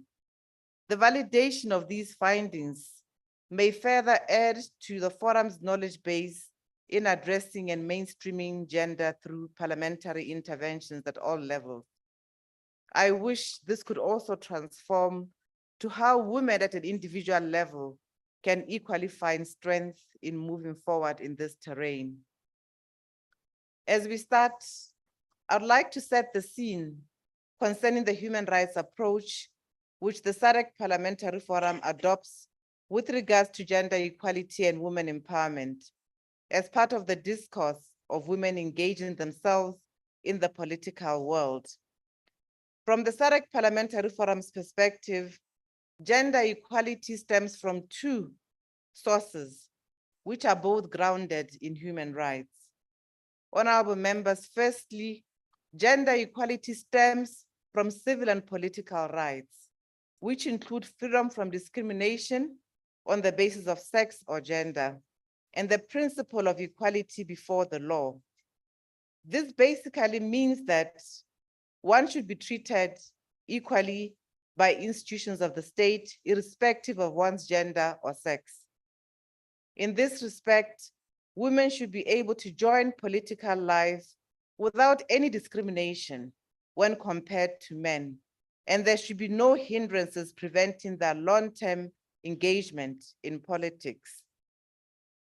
Secondly, honorable members, gender equality also stems from socio-economic human rights, which presupposes an equal access to resources and opportunities for women, be it in education, through family inheritance, and of course, through political participation. Honorable members, for recall, gender equality in all fields, including in political participation, is implied under the amended SADC Protocol on Gender and Development, as well as under CEDAW and the African Charter on Human and People's Rights, and its protocol on the rights of women in Africa. These are the instruments that we must follow closely and endeavor to hold the executive to account in this regard. Besides the enjoyment of human rights, such as the freedom of thought, freedom of expression, and freedom of association, gives right or direct credence to the view that women should be free to participate in political life. I'm not sure how many of you can attest to the fact that you are indeed free to participate in political life. It is on this solid grounding of this human rights framework that the Forum has committed to promote women's empowerment through political participation, through its membership and its institutional organs comprised of committees that you serve in at the regional level and the organ named the Regional Women's Parliamentary Caucus. Honorable members, you may all recall, those who have been here longer, the first ever Women's Parliament, which was held in Mahé, Seychelles in 2017, followed by the Mahé Declaration. I hope we still reference that declaration because it is quite important. As well as the Gender Responsive Oversight Model, which was developed by the Committee of Gay-Wide. It is important, honorable members, because these are long-term investments in the forum's objective to promote women's participation at all decision-making levels, including in political life. Honorable members, recently, in December 2021, the forum has adopted the SADC Model Law on Gender-Based Violence at its 50th Plenary Assembly, and it became the first normative legal instrument for Southern Africa which prevented gender-based violence in all its forms, such that women are not hindered in any way and are able to embrace their socio-political life freely without discrimination. Honorable members, it is also commonplace that advancing women's participation is essential to delivering the Sustainable Development Goals, including SDG 5.5, which relates to ensuring women's full and effective participation and equal opportunities for leadership at all levels of decision-making in political, economic, and public life. Honorable members, women participation in politics is also a fundamental tenet of the Africa Agenda 2063, which is predicated on equal rights for men and women. I'm mentioning all these instruments, honorable members, because they are critical in your abilities to debate or bring questions before Parliament. Honorable members, yet, despite the best efforts made by all interested parties, there's admittedly still a colossal work to be done to achieve women equality in political participation. Sadly, honorable members, the realization of progressive provisions has been elusive. Women's full political participation has been challenged by many factors. Allow me to enumerate a few. Paucity of women leaders across all branches of government. Yes, we recognize that the milestones that have been met, but that still remains a challenge. Imbalances of women's presence across multiple apex political decision-making positions. I don't want to get into the detail, but let's just reflect where we are much more concentrated, whether it's at political party level or at any other decision-making. Are we still making tea? Are we still singing? Are we still the one cheering? Or are we indeed part of the decision-making? Honorable members, this token presence in which women may be too few to change the existing patriarchal structure should stop. Honorable member, illusion of women in highly visible roles in political leadership, yet absent in power, cannot continue in our lifetime. Honorable members, we have challenges, the reserved seat quotas that create the impression of inclusion within patriarchal structures, with exclusive members of elite political families or dynasties being beneficiaries of nominations, must be critically looked at. Honorable members, the issue of violence against women in political parties and within the political landscape that is pervasive and limiting women's entry to formal politics must be critically looked at and must at all times be condemned. Honorable members, evidently, most countries in the SADC region are still very far from attaining the gender parity of 50%, whereby women would hold an equal number of seats to men in parliament. Most countries appear to be in the range of the 15 to 40-something bracket, with dismal progress across the electoral cycle. Honorable members, it is important to highlight that to achieve the 50% gender parity in parliament, there would first need to be a 50% gender parity in political parties and a 50% gender parity in the ticket allocation for elected positions, and preferably not only for the national parliament, but also for municipal councils or village councils. Before this, there will further need to be a 50% gender parity in education and work opportunities in line with the human rights framework, such that women can aspire to the same positions as men and exercise the free choice to be in the political sphere. Honorable members, the framework for gender parity thus has to be complete and comprehensive. If it's not a comprehensive one, we'll continue to lament over the barriers.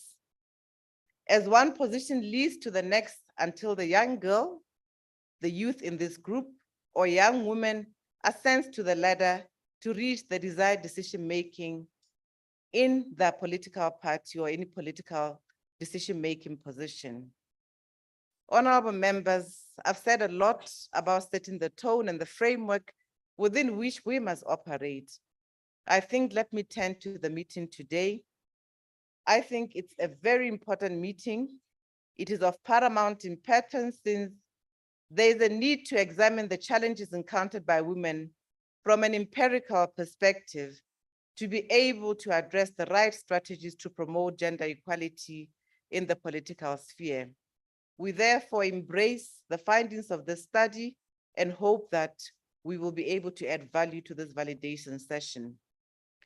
Through this validation of the study, we expect that the SADC Parliamentary Forum would be further enriched and equipped through its knowledge base to heighten women participation in political life through defined strategies and axes of intervention.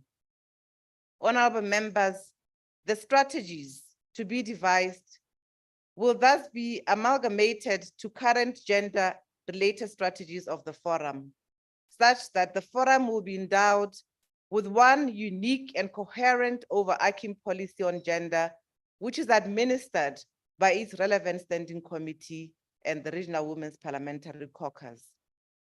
I wish to also applaud the leadership of the Gay White Committee through the chairperson, Honorable Raymond, and the RWPC through its chairperson, Honorable Esperon, which have staunchly supported initiatives to promote the political participation of women and have demystified and destigmatized notions of gender inequality, which would not treat women on an equal footing to men. With the years to come, counting to representing women in political participation, we look forward to your astute leadership of the forum's institutional committees, including these committees that I've referred to. We need to find real-time solutions in view of empowering women and to integrate same in your committee work plans. Honorable members, we are confident that efforts will continue to be made, especially as the SADC region is embracing the end of several election cycles in the next few years, and new figures will be available for women's participation towards these general elections.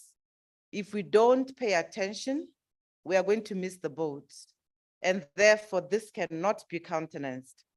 As I conclude, I wish to emphasize that this meeting is very critical to the gender discourse in general, since politics lie at the heart of human life.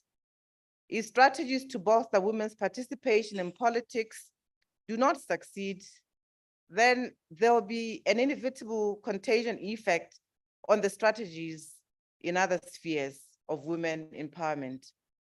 Women in politics represent a gateway for opening opportunities in other fields and for ensuring that the voice of women are heard at all levels, whether it is in the education sector, the employment sector, the military sector, in the executive or the judiciary, their voice must be heard. Women in decision-making spheres and in politics represent a symbol for society. It's a beacon of light demonstrating that there is hope for a young girl, there's hope for women to succeed where it is most difficult. Thus, women in politics must act as role models and champions for others to emulate. This meeting is thus an opportunity for you as women in SADC to succeed not only in politics, but on all fronts. I encourage you, honorable members, to participate actively, interact actively, so that we may internalize the findings and develop strategies which are responsive and which may bring the coveted changes that the SADC women expect to see in society, such that they may integrate political life without impediment. There are so many candidates waiting out there, looking for a sign from you to guide them and make it real for them to understand that it is important to go into this arena. Yes, while we have a long way to go to reach 50% gender parity, there are gains to be made at the end of the journey through our individual efforts and concerted actions that are to be galvanized by today's session. With these words, honorable members, merci beaucoup. Thank you very much. Muito obrigado.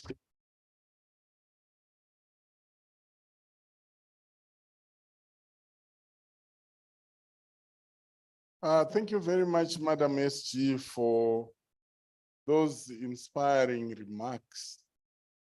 A lot of takeaway from the speech. I will not attempt to repeat the speech, but there are compelling issues that have been raised. One of which is the rights-based approach to the issue of gender equality as an issue of governance, as an issue of democracy.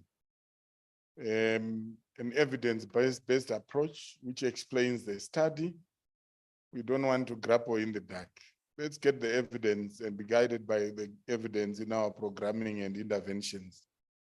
The critical role of the two committees or organs, K-White and the RWPC. The part I liked most is the last part where she said other women out there are waiting for a signal or a sign. So when we conclude tomorrow, we want to see whether Honorable Bilangulu, you would have given a signal. So yes, you say, Mama, give us a signal. Yes. So we take the call for active interaction and participation. And I'm sure reconciling it with the expectation, we are on a trajectory. At this juncture, allow me to have the honor of inviting the chairperson of the Regional Women's Parliamentary Caucus, Honorable Esperon, to give her address. Madam, you may take the floor.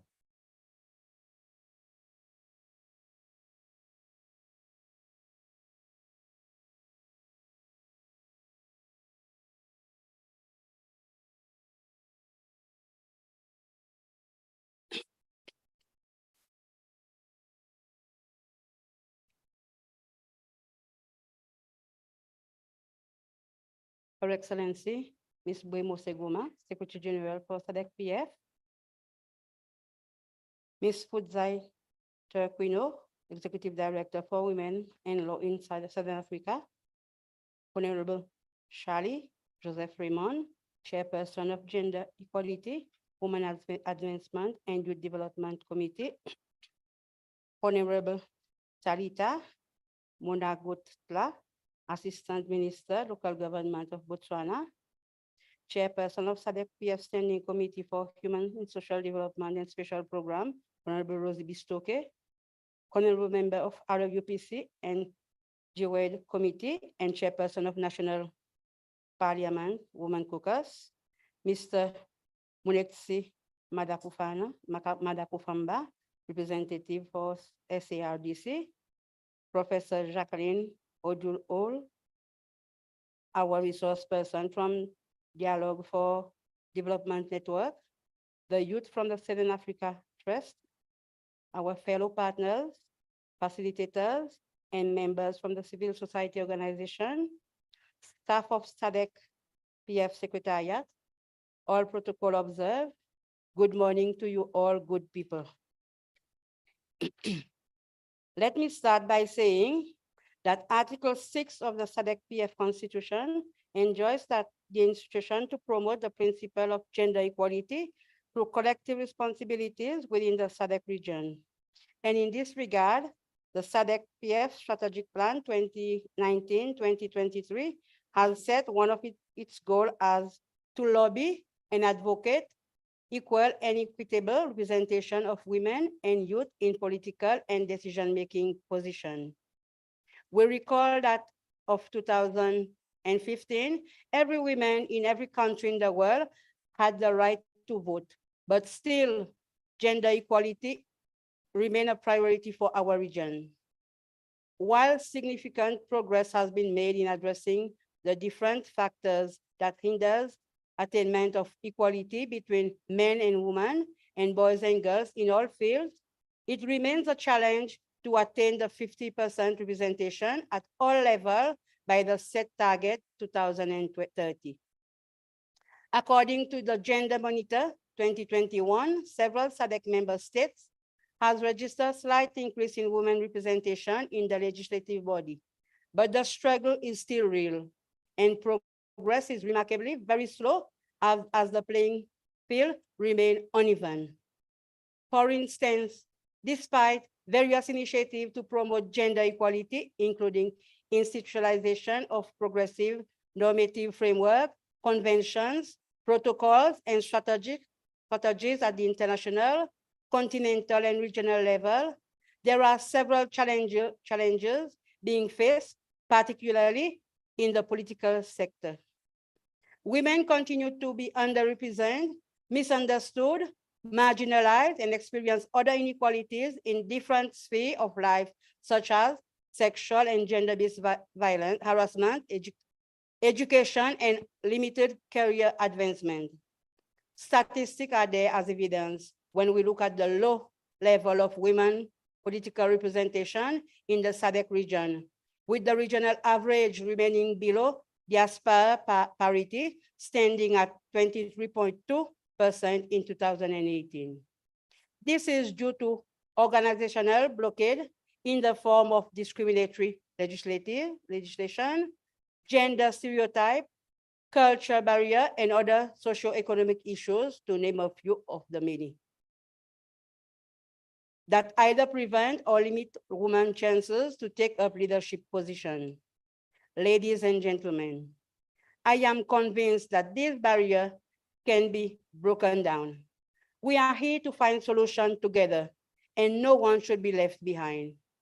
Once Desmond Tutu said, I quote, "If we are going to see real development in the world, then our best investment is in women," unquote. Whereas Michelle Obama said, I quote, "When women are educated, their country becomes stronger and more prosperous," unquote. Therefore, educating and empowering our women and girls is the key to success, as it will lead them to great heights.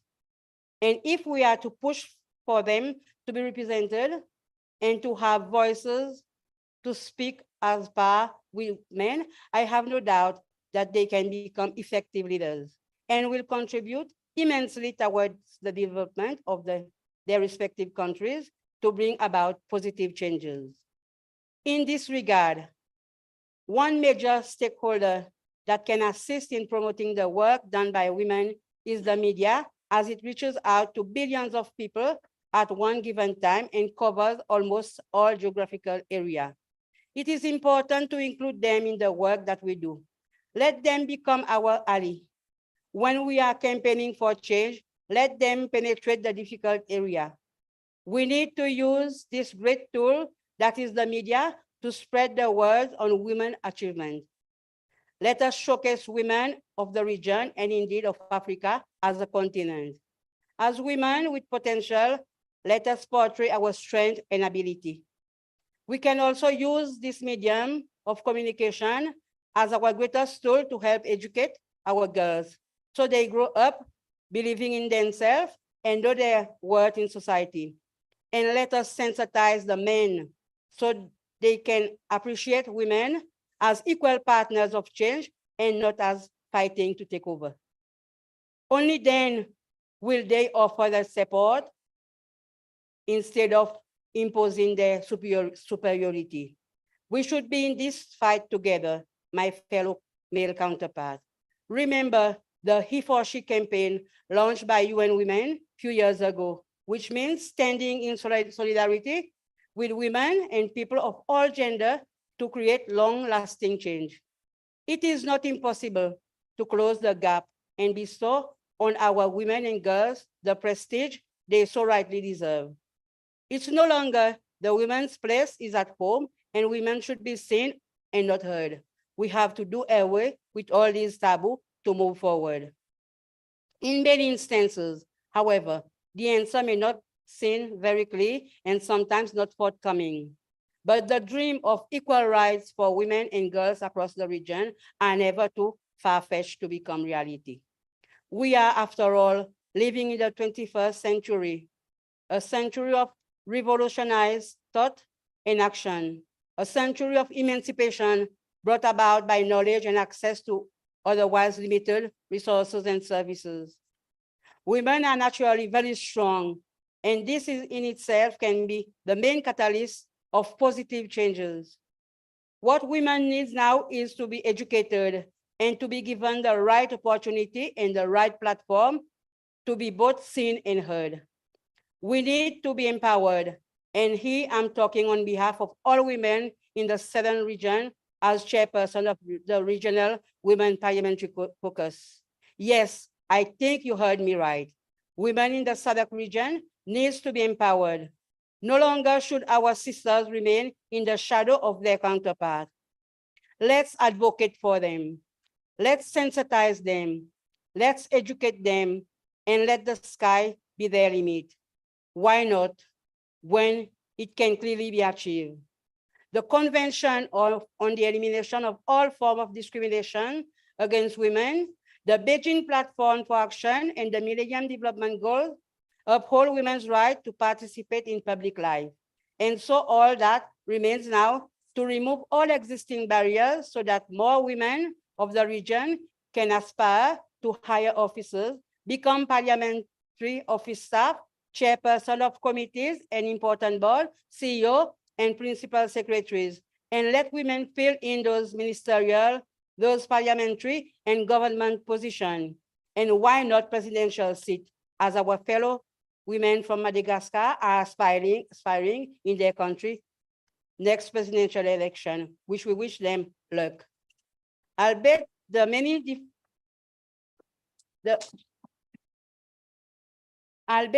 difficulties and challenges they may encounter in the path to get there. But believe me, this is achievable. As the nurture of life, women feels humanity in their souls, making them the best candidate for those seats that are used to bring about positive changes by influencing policies and procedure. Affirmative measures are essential to have an upsurge in women's considerable role across government entities. By not giving women the chance to participate equally in electoral processes along with men, it is discrimination on itself, one that we must do away with it ASAP, and we can no longer tolerate. During the course of these 2 days, we will have the chance to reflect, unpack, and discuss the many challenges that women face in the SADC region when it comes to equal participation at decision-making level and electoral processes. I have no doubt that we will come out with tangible recommendations which will allow us to move forward as a region to achieve our goals and strategies. Let me conclude my remarks by pledging and by asking everyone here present today to also pledge to advocate for the women and girls in the SADC region. Let them be the role model and be what they want to be, and give them wings to fly, and the sky will be just the beginning of their achievement. Let me end with my favorite quote from Margaret Thatcher, a famous popular woman political leader. If you want something said, ask a man. But if you want something done, ask a woman. With these words, ladies and gentlemen, I thank you for your attention. With this word, I thank you for your attention and wish you a fruitful deliberation. And now I have the pleasure to declare the meeting officially open. Thank you very much. Obrigado. Merci beaucoup.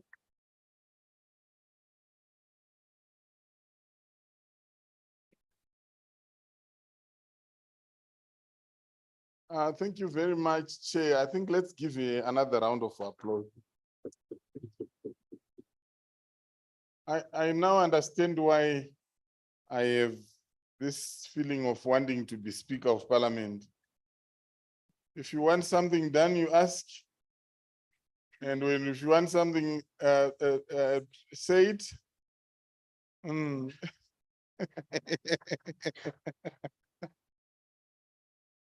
we also want women as speakers of parliament, and then they still do in addition to speaking. Thank you very much, Madam Chair. It was quite interesting listening to that quote. It got me reflecting a bit. I think we have done enough talking. What we need is really action. Even in the quarters of men, there is a growing dissatisfaction with where we are. We also want to move to the next level. So we appreciate the remarks. One of the things that I picked from your presentation, your remarks, Madam Chair, is the findings of the gender monitor for 2021. I am aware that SADC, Southern African Development Documentation and Center was a partner, a research and documentation center rather, was a partner, a research partner of the SADC Secretariat when they did the monitor and undertook the region-wide study. And they are also a partner of SADC PF. There is a lot we could do together where we need research done to beef up any of the issues that you could be dealing with in your national parliament so that you bring evidence to your lobbying and advocacy. The critical role of what I would call enabling rights, such as education, in emancipating women and girls and position them better to fight for gender equality. Very salient. Thank you very much. And also the critical role of the media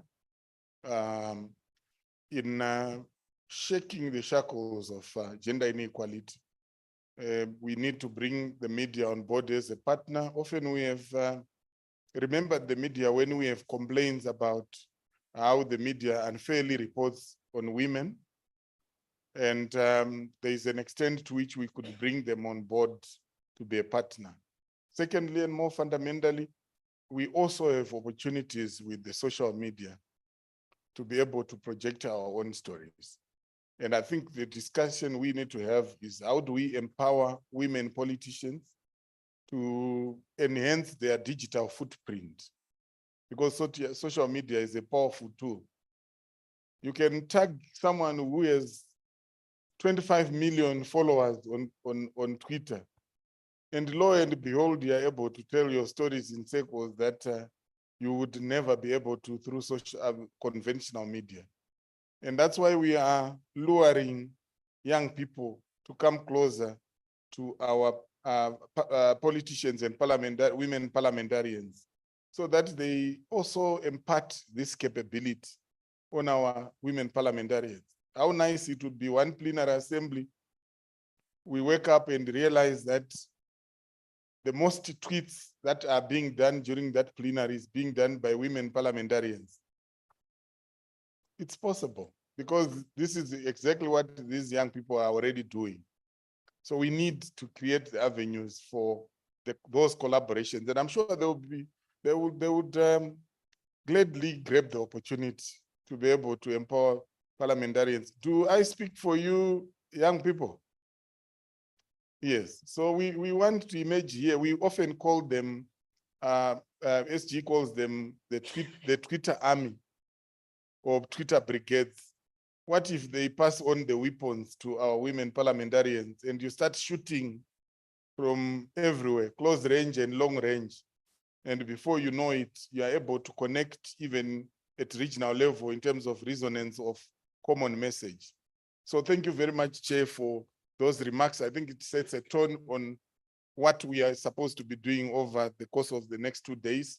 I think in this session, we are going to have a keynote address from the Executive Director, Regional Executive Director of Women in Law in Southern Africa, WILSA, Madam Traquino, was elated to hear the Justice saying she is a founding member of Women in Law in Southern Africa. Do I represent you correctly, Justice, on that point?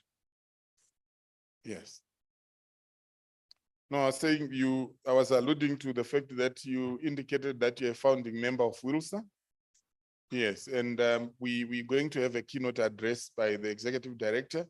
And I was elated to hear that you have that historical association with WILSA. We have also identified them as a strategic partner because the space that women parliamentarians occupy, there's a unique opportunity of using the law to attain gender equality and advance women's agenda. And we need to seize it with all hands. But to do that, there are salient conversations we need to have. And that's why we're bringing women law and law in Southern Africa closer to our conversations so that we enhance our fight for gender equality, for inclusive governance. In that regard, I wish to invite Ms. Traquino to take the floor and address the House.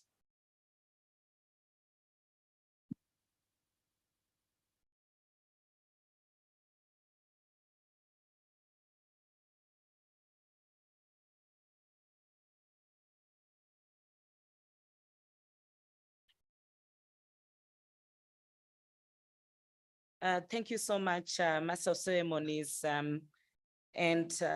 Just to observe all protocols, I want to wish to acknowledge the presence of Her Excellence, Ms. Poema, former Secretary General of the SADC Parliamentary Forum, Honorable Shali, Josepha Raymond, Chairperson of the Gender Equality, Women's Advancement and Youth Development Committee. I also wish to acknowledge Honorable Member Talita Monakola, Assistant Minister of Local Government to Botswana, honorable members of the Regional Women's Parliamentary Caucus and the Gayward Committee, chairpersons of the various committees represented here, Mr. Munetsi Mdaku Famba, representing SARDC, and Professor Jacqueline Odol, our resource person from Dialogue for Development Network, the youth from Southern Africa Trust, our fellow partners, facilitators, and members of civil society, all protocol observed. I wouldn't have also done justice if I don't also acknowledge the support of our secretariat from the SADC Parliamentary Forum. But allow me, writing on that protocol, members of the honorable committee and members represented here, to also break all protocol coming from civil society. I believe that we have to also share solidarity in song and dance. That's what identifies us. A lot of times in our challenges as women, to strengthen our solidarity and our agenda. And one of the issues that I have always tried to raise is that women are a formidable force. Whoever is ignoring women in their elections this time around will lose those elections. We make the numbers, we have the dividend divide. Even when you look at youth representation, the majority also of youth are also young women. So if you are ignoring women, we are really around the corner and you will lose those elections. I like the fact that Mr. Kurasha already gave us the reflection of the number of elections in our region in SADC, but when we met with our consortium under International IDEA, we recognize that across Africa, actually, we do have 29 elections coming in the next 2 years. So what is the place and the position of women? So I want to say around the corner, women are coming. Around the corner, around the corner, women are coming. Around the corner, women are around the corner. Around the corner, around the corner, women are coming. Around the corner, women are. Go tell your neighbors. Political parties, women are coming around the corner. Women are coming around the corner. In SADC PF, go tell your presidents. Political parties, women are coming around the corner. Women are around the corner, around the corner, around the corner, women are coming around the corner, women are coming. Thank you so much. And with those reflections,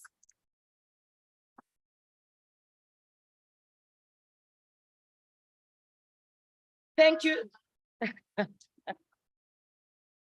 Dima.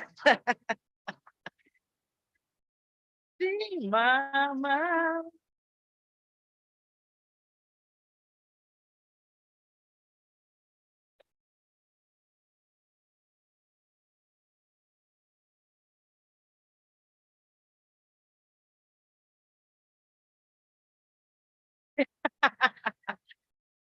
Thank you. And on that energized note, honorable members of parliament and partners represented here, I do not think with any shadow of doubt anyone can afford to ignore the dividend that women bring in our various political formations and where we are positioned.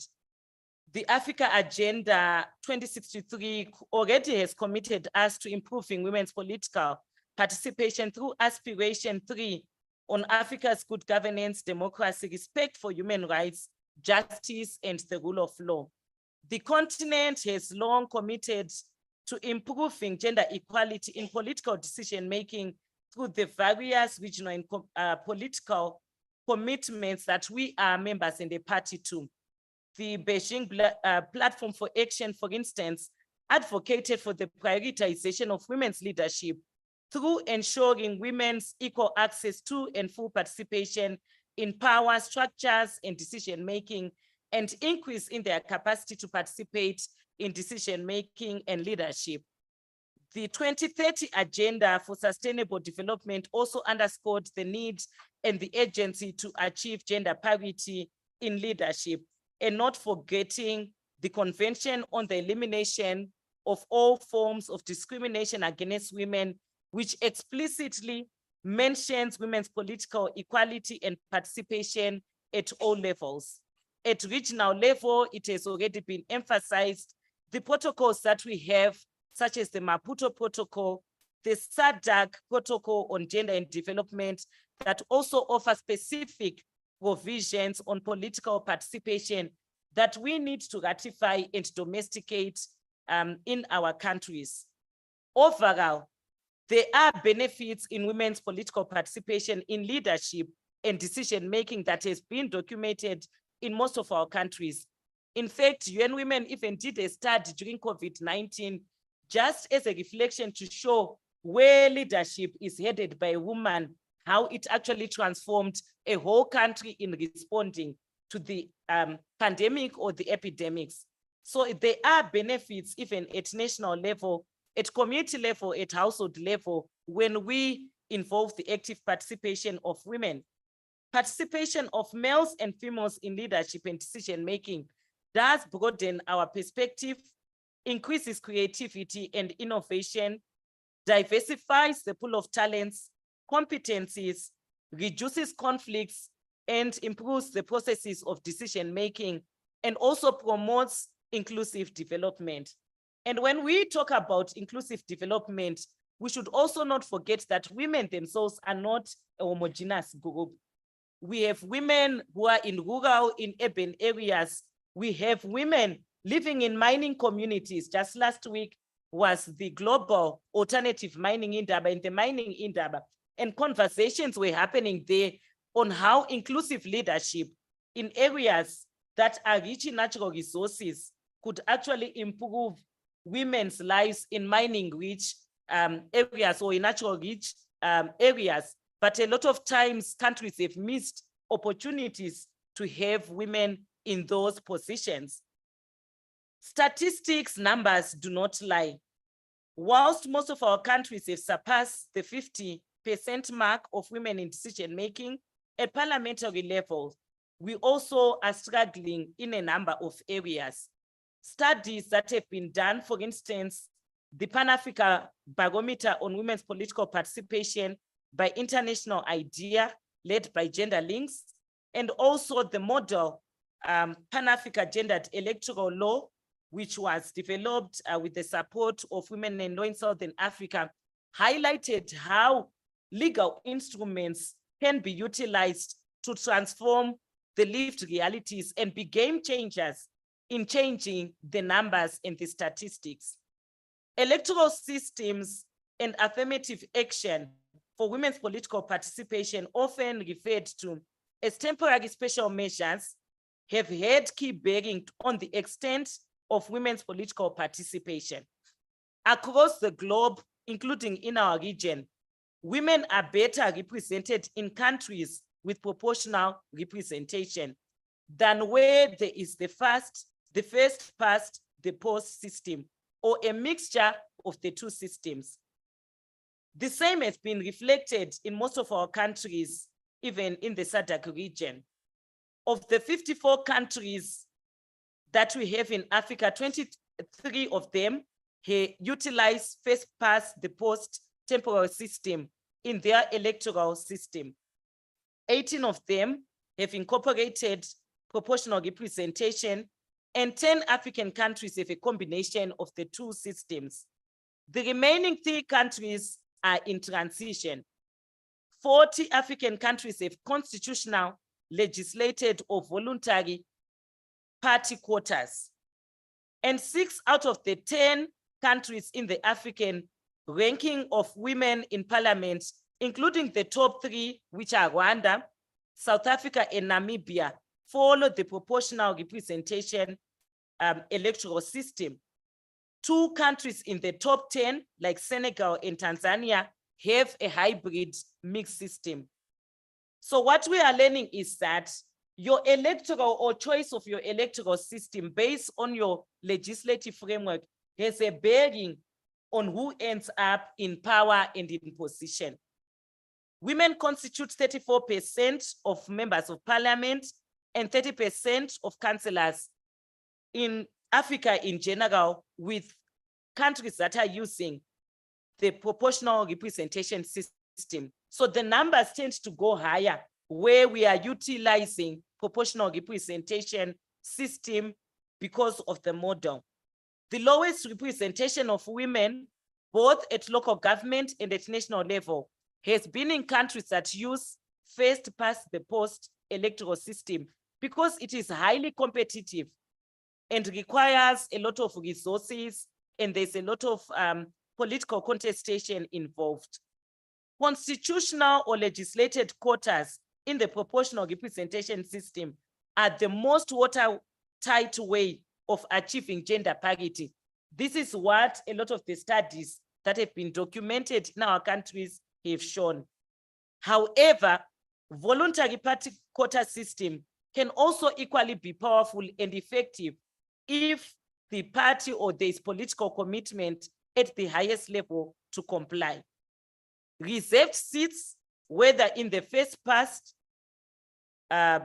system or the proportional represented system, are best avoided, because we've also seen that these tend not to work because a lot of times they are really voluntary or dependent on someone else's power.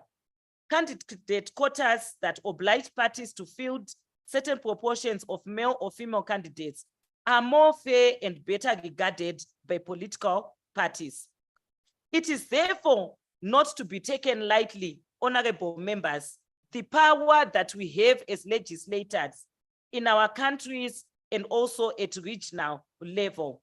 We have a mandate and we have the capacity to influence and promote inclusive governance and gender equality by political actors, governments of our countries and member states. The Regional Women's Parliamentary Caucus and its stakeholders even have a greater task ahead to address some of the other challenges that women consistently face and have been the root cause of underrepresentation and even outright shut out from key institutions and processes of politics and public policy, such as elections.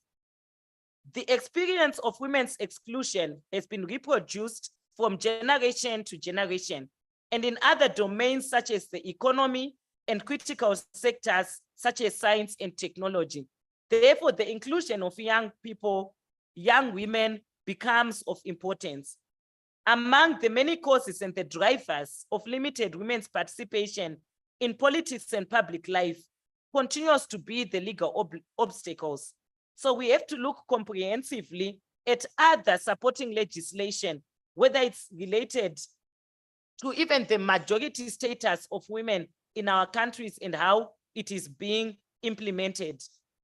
in many countries, we do have the legal provisions. We have removed the discriminatory clauses, but women are still regarded as minors when it comes to owning property in their own communities, in their own families and households. How then do you wield economic power and political power when you do not even own a piece of land in your name? Because money is a game changer when it comes to politics. So these are things that we also need to look at: our laws of inheritance, our laws regarding property ownership, our laws regarding divorce and dissolution of marriages. Are they not undermining some of our constitutional provisions and the gains that we have already made through our constitutions? So legal obstacles affecting various women in various domains of women's rights that add up to constrain their ability to participate meaningfully needs to be addressed. This, coupled with the absence of internal democracy in most of our political parties, widespread masculinity culture that predominates its politics and which routinely translates into the deployment of thuggery, violence during political meetings, candidate nominations and elections. These are issues that need to be looked at. Do we have legal remedies? Do we have sanctions in our law that have empowered state institutions and various redress mechanisms to ensure that those that are behind political violence or any form of violence against women are held accountable? One of the studies that we have done actually reflected that in most countries, the electoral management body does not yield such power. They are only there as a referee for the elections, but any other issues that pertain to the elections, for instance, violence, amongst other things, they do not have the mandate to be able to address that. So as legislators, these are some of the gaps that we may need to look at. How do we empower and strengthen the role of our electoral management bodies to also look at issues to do with gender equality and women's participation? There's also been issues related to the excessive role of big money in politics and its disadvantaging effects on potential women politicians. This is why in some countries they've adopted the proportional representation system. Because with proportional representation system, we are basically acknowledging human behavior that says in most of our countries, people vote for the political party and not for an individual. In very few circumstances have we seen successes of independent candidates who have excelled. In most of our countries, the system has been that people are actually voting for the political party. So it depends where the woman candidate has been positioned. If you have been positioned in a constituency where your political party has always had dominance, you are likely to win. If you have also been positioned in a constituency where your political party is less popular, even as a woman candidate, no matter how much money or resources you pour in that constituency, you may not make it.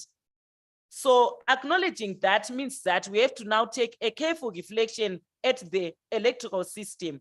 Does it allow for us to ensure that we remove the issue of excessive role of big money politics and we change it to allow for more women to participate? A generalized absence of positive incentives designed specifically to encourage and promote the participation of women in public life, including electoral system design, proactive legislation, party nomination systems, and special funds for women are also issues that we need to look at. In some of our countries where there is proportional representation system, there is no clear framework on how some of those women or how women end up on the party list. So what we have observed is that where there are ruthless, misogynistic men, they've also taken advantage of women.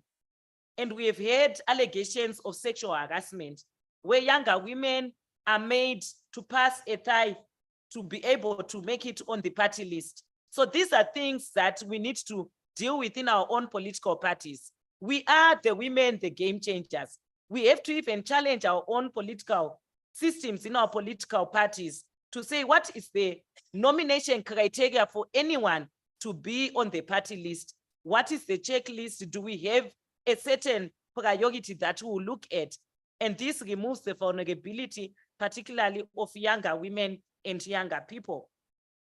These factors that underwrite the absence of equitable basis for women's political participation comprise an admixture of structural rigidities, conjunctural developments that speak to the way in which power is structured has been reproduced in our political systems. This is not the Africa we want. This is not the SADC that we want. We have to challenge ourselves to define ourselves based on the international, the regional instruments that we have signed to. Therefore, I want to urge us in our discussions today to say, even as we reflect on the study findings that we are going to be given today, let us not be fixated to the box. Let us also not even be outside the box, but even throw away the box completely and look at practical actions that have worked that would bring the real change that we need. I therefore commend the efforts of the SADC Parliamentary Forum, its stakeholders, and its unflinching commitment and their continuous convening of these platforms to allow us to have difficult conversations, to share lessons and solidarity, and the work to improve the numbers and the quality of women's participation of women in the SADC region. Therefore, I say, women must lead Africa. Thank you.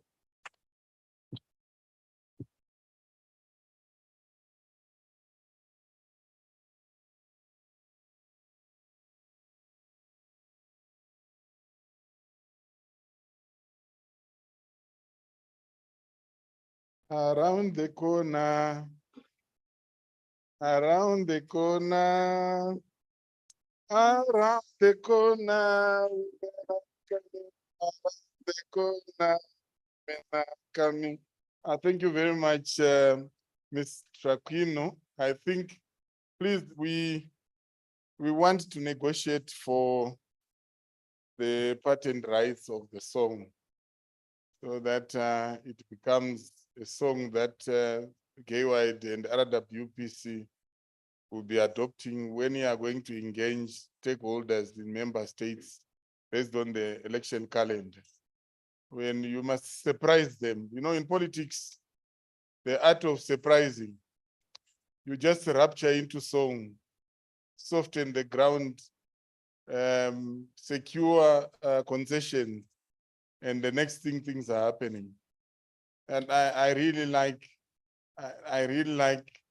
to express in song and dance. And I know SG, in one previous meeting, she was looking for a song and the song did not come, and we didn't know it was hidden in at Wilsa, and now the song is here. Do I speak for everyone that we want to adopt that song? Even for this meeting, we take it that we have been given full or equal patent rights to the song. And the good singers, please rehearse. If you need time to go and practice, we will integrate it in the program so that the region is made known that women are coming, they are around the corner. I really like the song. Thank you so much. And I also did not know that among the many things you are capable of, you are a good singer. And it was a pleasure to find out. And very illuminating keynote address that spoke to how we can weaponize the law as women to push the frontiers and be able to attain gender equality in our lifetime. It is possible. I've often listened to the stories of struggle, whether it was struggle against slavery, against colonialism, against apartheid. When you listen to the finer details, the strategies that won the struggle were formulated in people's houses, right? In people's fields while they were working, while in solitary confinement in prison. They kept on dreaming that it's possible. There would have been others who, in the midst of the fight, would say, what do you imagine you are to even dare think about this? Because we are creatures of habit as human beings. We are fixated on what we know. And it's for us to dare to dream that we can push, make those who are comfortable feel uncomfortable until they are ready for us to negotiate. I always say the power cake is a finite cake. You are not going to gain unless someone loses. And therein is the challenge. In Shona, which is my mother tongue, they say a dog that has a bone in its mouth does not bark. Do you know why?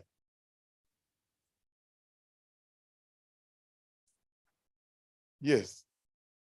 And equally, the one without the bone must not stop barking. Don't pretend like you have a bone in your mouth when you have nothing. And this is the attitude that we want to adopt. I would want to put this out there to members of RWPC and Gay White. When I joined SADC PF in 2009, the women voice was a sanctified voice. It was an amplified voice in SADC PF. That voice is very remote now. And hear me well, I'm not casting aspersions. I'm speaking to what the chairperson said. There is progress, but we can have more progress. There is more that we can still do with the space that we have.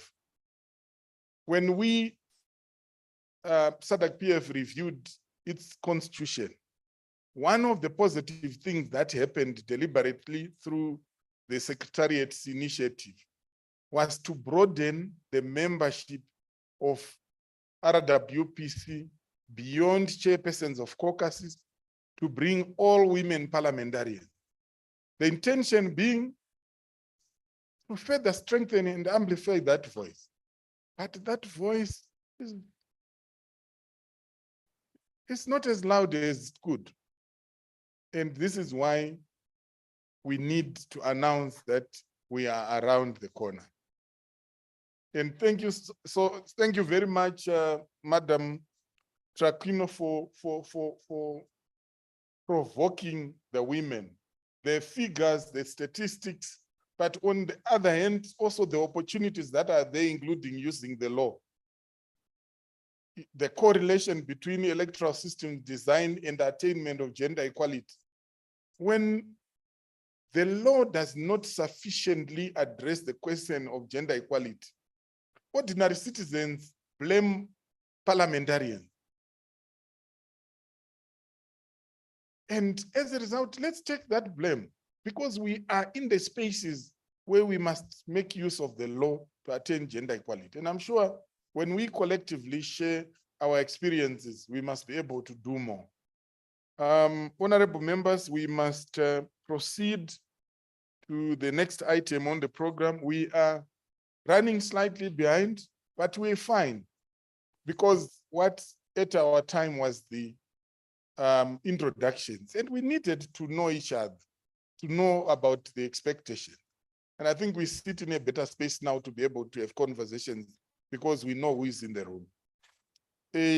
I need to make an announcement before I invite the next presenters who are going to take the floor. We, through partnerships in terms of networking, through the Office of the Secretary General, one of our partners, SRHR SAT, will host a cocktail, a networking cocktail for women parliamentarians and our stakeholders tomorrow at 6:30. in the evening. I've been in with SADC PF long enough. I'd even forgotten the name cocktail unless it is during plenary assembly. So I think we want to thank the SG and through the SG, the partners sat for such a gesture. Yeah, sure, let's, so we'll keep on reminding each other during the course of the meeting regarding the details of the cocktail. But I wanted to alert honorable members so that you are not prejudiced in terms of how you decide the choice of dresses that you are going to be wearing over the next 2 days. Just in case you were planning to wear the dress that must go to the cocktail party during the meeting tomorrow.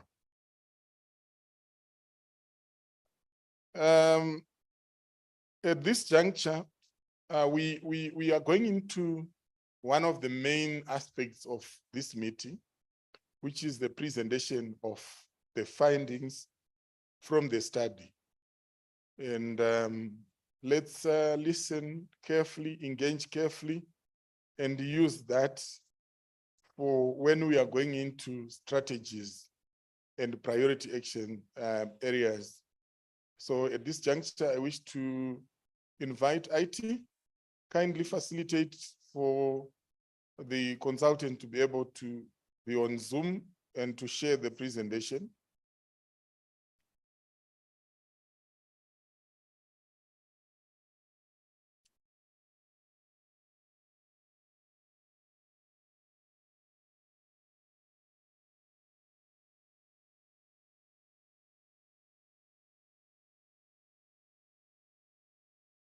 Apologies, we could have thought about that earlier, but be that as it may. Let's deal with that, Mino, in a minute, so that we able to have the presentation.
Are we winning, Mino? Okay.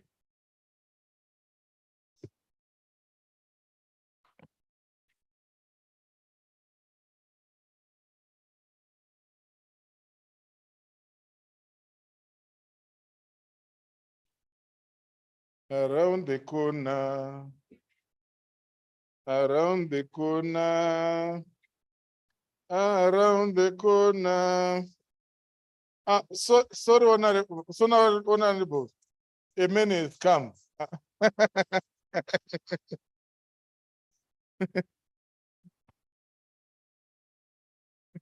Thank you. No, it's just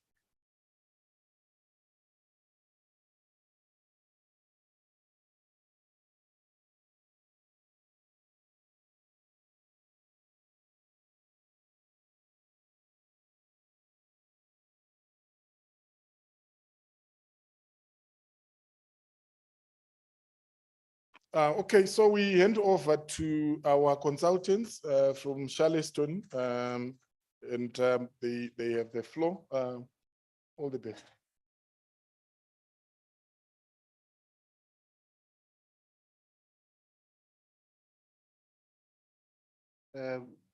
Yes, Program Director, Madam SG, Honorable members, distinguished participants. As indicated earlier, my name is Victor Shale. So in keeping with the spirit of this gathering, I am not presenting, I'm merely sweeping for the presenter, my colleague Patience. So mine is really just to sweep, providing an overview of how the study was structured.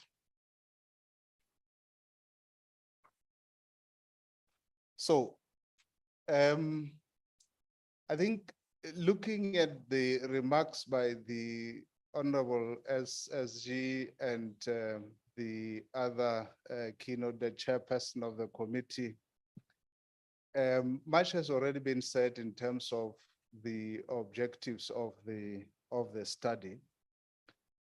Safe to say that indeed the study was commissioned by SADC Parliamentary Forum out of a recognition of this trend of stagnation in women's political representation. In fact, the executive director of WILSA has also underscored that observation. And she did share some statistics that really attest to that decline. But SADC PF also was cognizant of the reality that there have been several initiatives led by think tanks and women agenda-focused organizations in the SADC region. So there is already a baseline. So this study does not purport to bring anything new, but it is almost like affirming or negating some of the things that would have been observed previously. So that's a disclaimer sitting in front of Honorable Dow so that she doesn't say, but I've said this 20 years ago already. So yeah, so that is the context. So the objectives of the study, as was commissioned to us, was to assess, to identify and document women's participation in political decision-making structures in the region. But it was also to gain a deeper understanding and of the challenges that face women in their endeavor to access the different spaces, leadership spaces. Now, why then did the forum commission this study? It commissioned the study so that the study, in addition to other existing documents, provides a base for strategic thinking within the forum to address the stagnation that we were talking about, to also inform the development of an advocacy strategy for stakeholders, but also to assist the forum in the development of a strategy to collaborate with other governance institutions. And finally, to inform SADC Parliamentary Forum's long-term gender responses, especially when you look at the democratic processes, including election observation. Kurasha just showed us how many elections we have this year and in the coming year. In terms of the methodology, we adopted a mixed method approach to the study, i.e. quantitative and qualitative methods. And within that approach, we opted for what we would term an explanatory sequential design, where we mixed this but weaving the methods together as we collected and analyzed data.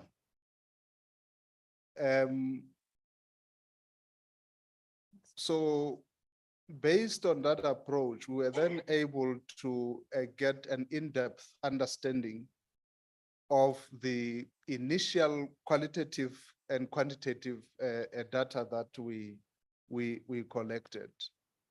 And so that slide just basically illustrates the approach. And I will not, bore you with this. It is also clearly articulated in the report that has been circulated. But maybe just to say about the sampling, that the study adopted a purposive sampling approach, precisely because we're dealing with a specific target group. And initially, our sample was 6 countries within the SADC region, and we had classified these countries into 3 categories, where we looked at what we termed high performers in terms of gender representation. And an example there could be Namibia, Mozambique, and South Africa. But for purposes of the sample, we only looked at Namibia and Mozambique, because we also had to balance the Anglophone and Lusophone and so forth. Then there were countries that would fall under the average performing category. And there we had sampled Tanzania and Madagascar. Then there are also countries that we classify as low performing countries. And these include Botswana and Eswatini. But subsequent to that sampling, and because of some of the issues that I'll come to shortly, the SADC Parliamentary Forum provided a platform by way of a regional policy dialogue that was held in November sometime, that then served to provide us with more responses. And so in the end, we were able to then reach far more than the initial sampled countries, where we then met with the different honorable members that participated in that platform. So our respondents included women who work within civil society sector and focusing on women issues, political leaders within political parties, but again, we specifically targeted women. Not that men don't have anything to do with this issue, but there were constraints. But we also ensured that we reached both the opposition and governing parties. But there was also an important stakeholder there, the Women Parliamentary Caucus. So just to say that in the end, we realized that of the people that we met within this group of respondents, most had an average of 25 years being politically active. And the majority of respondents we found that were between the ages of 46 and 60. So maybe that's the detail that when we get to the discussions, we will also look at then how about that group at the back in terms of representation in Parliament. My last slide has to do with constraints, because we obviously have to acknowledge that it was not all a smooth sail, and perhaps some of the observations that you would have made in the report are a result of the constraints that we encountered. the first constraint was time. As always, it's very difficult to commission this kind of studies because there are other competing priorities. So time was of a challenge to us.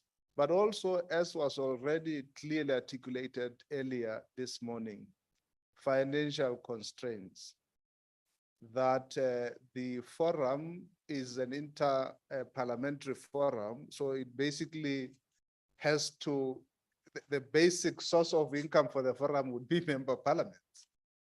And we know that our parliaments don't have much.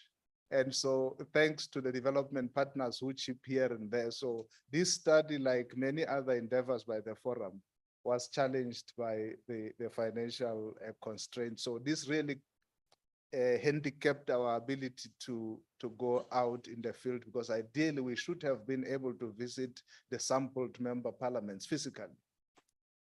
The other thing was that there was what I would, and I'm just being frank here, I think lack of cooperation by the targeted respondents.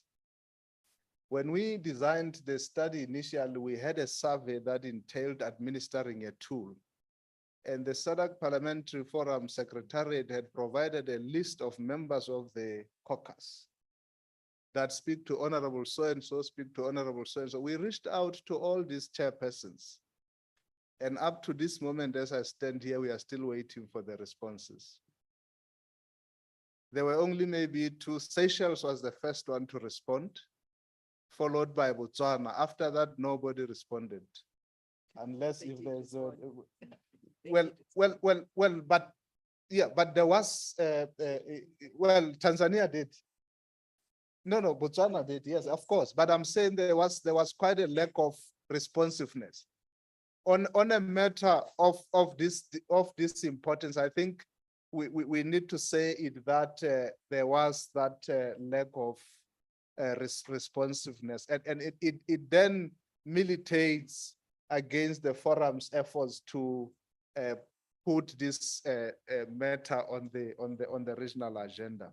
Of course, in all fairness, we note that just as I said, and without contradicting myself, that because of the many prior research undertakings, there's also a sense of general research fatigue. You know, people are inundated with questionnaires and things like those. So sometimes they tend to be turned off when they get this kind of thing. But also, because we were using an online survey, we have noted that even when you look at the age category of the respondents, there were always also in some cases challenges with the access to online spaces, but also just the use of, we've had stories of parliamentarians who have been bought iPads and things, and they've never used them for the entire term of parliament. But there was also now the coinciding of the study with some parliaments not being in session, so it becomes difficult to access the honorable members when they are not in session. Having said that, Program Director, I will now, with your permission, invite my colleague Patience to continue now giving the actual findings, because Patience was and is the lead consultant in this regard.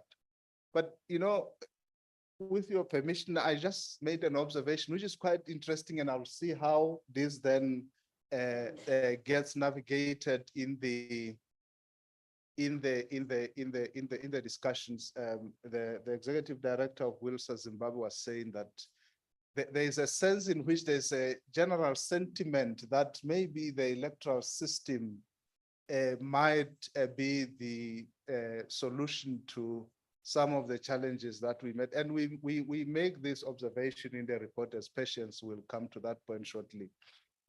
But it is interesting because here in South Africa, we are going through an electoral reform.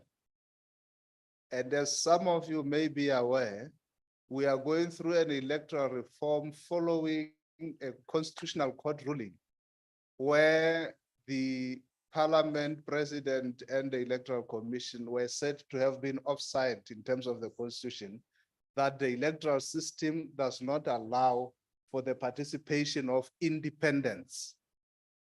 So we are now reforming our electoral system to accommodate the independents. But here is the catch. The debates, very robust debates by politicians, civil society, and everyone, is about accommodating independence in South Africa's electoral system. Now, I am an elections expert, and electoral systems is part of my expertise. Electoral system is about engineering the political system. You are re-engineering the functioning of the state.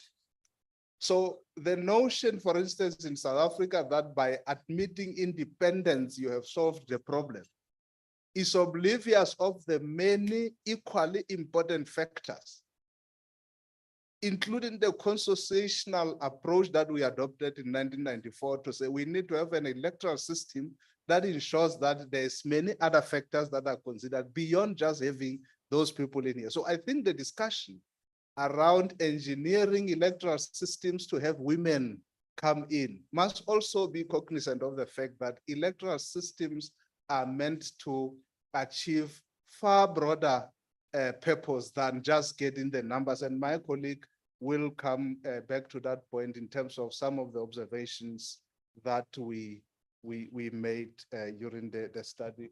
Chair, I thank you very much. Okay. Oh, this one I don't need.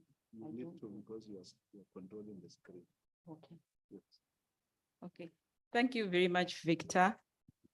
Colleagues, I'll just continue from where my colleague Victor left off in terms of just giving you a snapshot, I would say a snapshot of the findings that we came across. But my work has actually been made quite easy because the previous speaker, the director of WILSA, she was a respondent actually. So she's already, alluded to most of the things that we found out. But what I must say about the research is, initially we thought, are we going to find anything new from what has already been studied and studied and studied and studied over time? And then we said, no, let's listen to the stories. Let's listen to the stories, how people's participation in politics, women's participation has evolved over time. What has changed, what has improved? And also let's look at it from what we would call in research a realist approach. Now you look at it, we acknowledge that what happens in Botswana is specific to Botswana. What happens to Mauritius, So you saw on our sampling, we said, so you have lower performers, but outside of that, what are the characteristics about Eswatini? It runs a Tikundla system. So it is this peculiar, so you don't lump everything in one box and say, so therefore, So of course there are general trends, but they manifest differently in the different countries. So I just wanted you to see, so you see some of the nuances that I'm going to present are not, yes, you can say electoral system, but it's also, it also has other qualifiers depending on the country sometimes. Yeah. So I understand I have to do double here. Did I move? Yes. Okay, so in terms of just the general findings, I think I moved too much. Did I?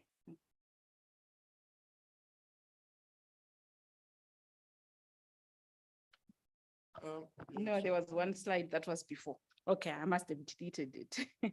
In terms of the general findings, of course, the number of women that are participating are already low, generally. So getting the 50-50 must also be tempered, with that, knowing that already it's like 3/4 of participants to an election are already men. And then you have a quarter or even less that are women already.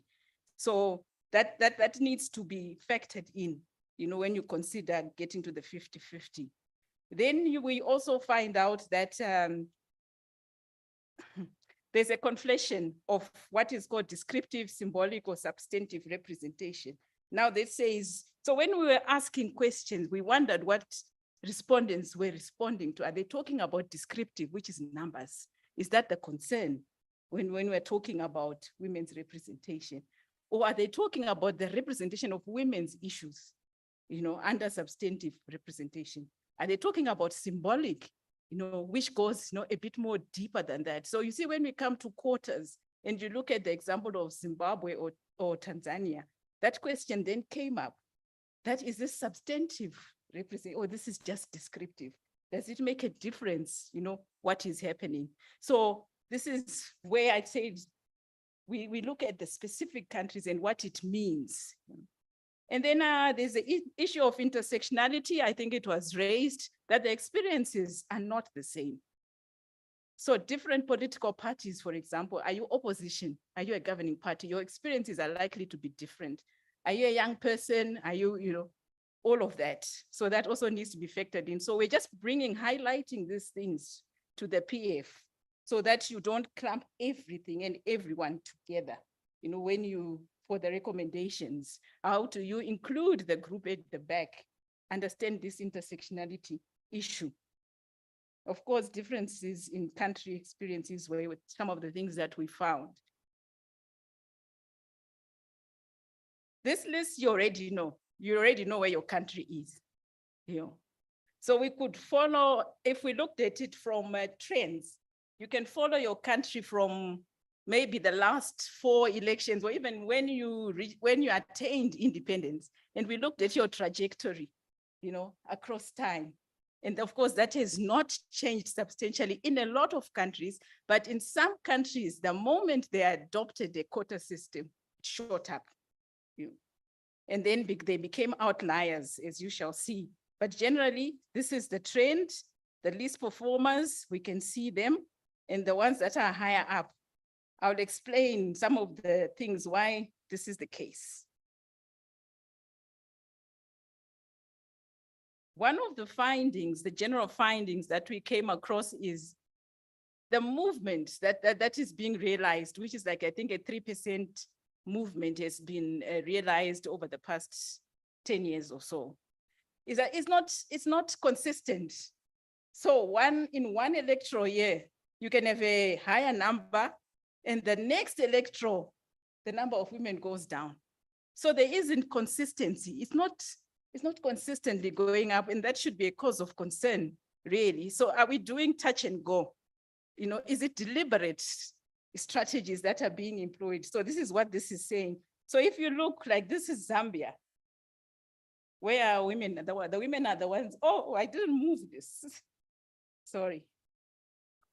Here we are. So if you look at Zambia there, forget about the men that are high up there. Let's look at the women. You see, 2005, it was 15%.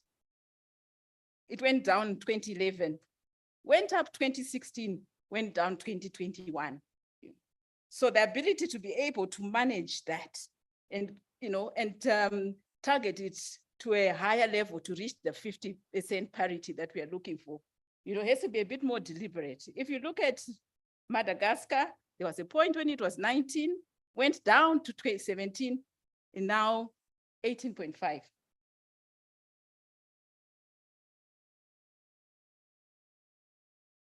Mozambique slightly again fell to 35.6 from 38 previously. Tanzania just slightly again, but as I said, the point is, there's no consistency. There is no consistency, except in a few countries. So these were just a demonstration of some of the patterns that we found. So when we looked into the actual barriers now,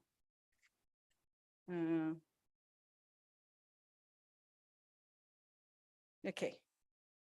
We looked at what we found. Of course, there were some of the longer term structural causes of women's exclusion. We looked at more immediate. We looked at some that are externally induced. But I think one of the most interesting things that we found was the ones that are internally induced, which are really what we call the supply side. The women themselves Where do we see ourselves? Are we ambitious enough? How do we look at ourselves? How do we embrace the space that has been opened, whether through legislation, through lobbying movements that have happened?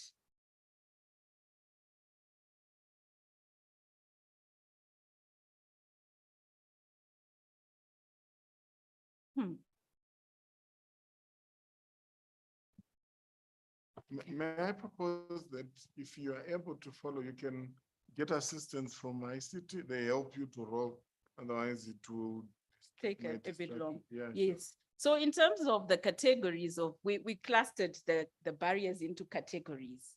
So we have the normal, what we all experience, because SADC countries are generally patriarchal. So the social culture matters, although it matters more in some countries than others. Then of course we have the institutional, which is the electoral system, the legislation, political parties.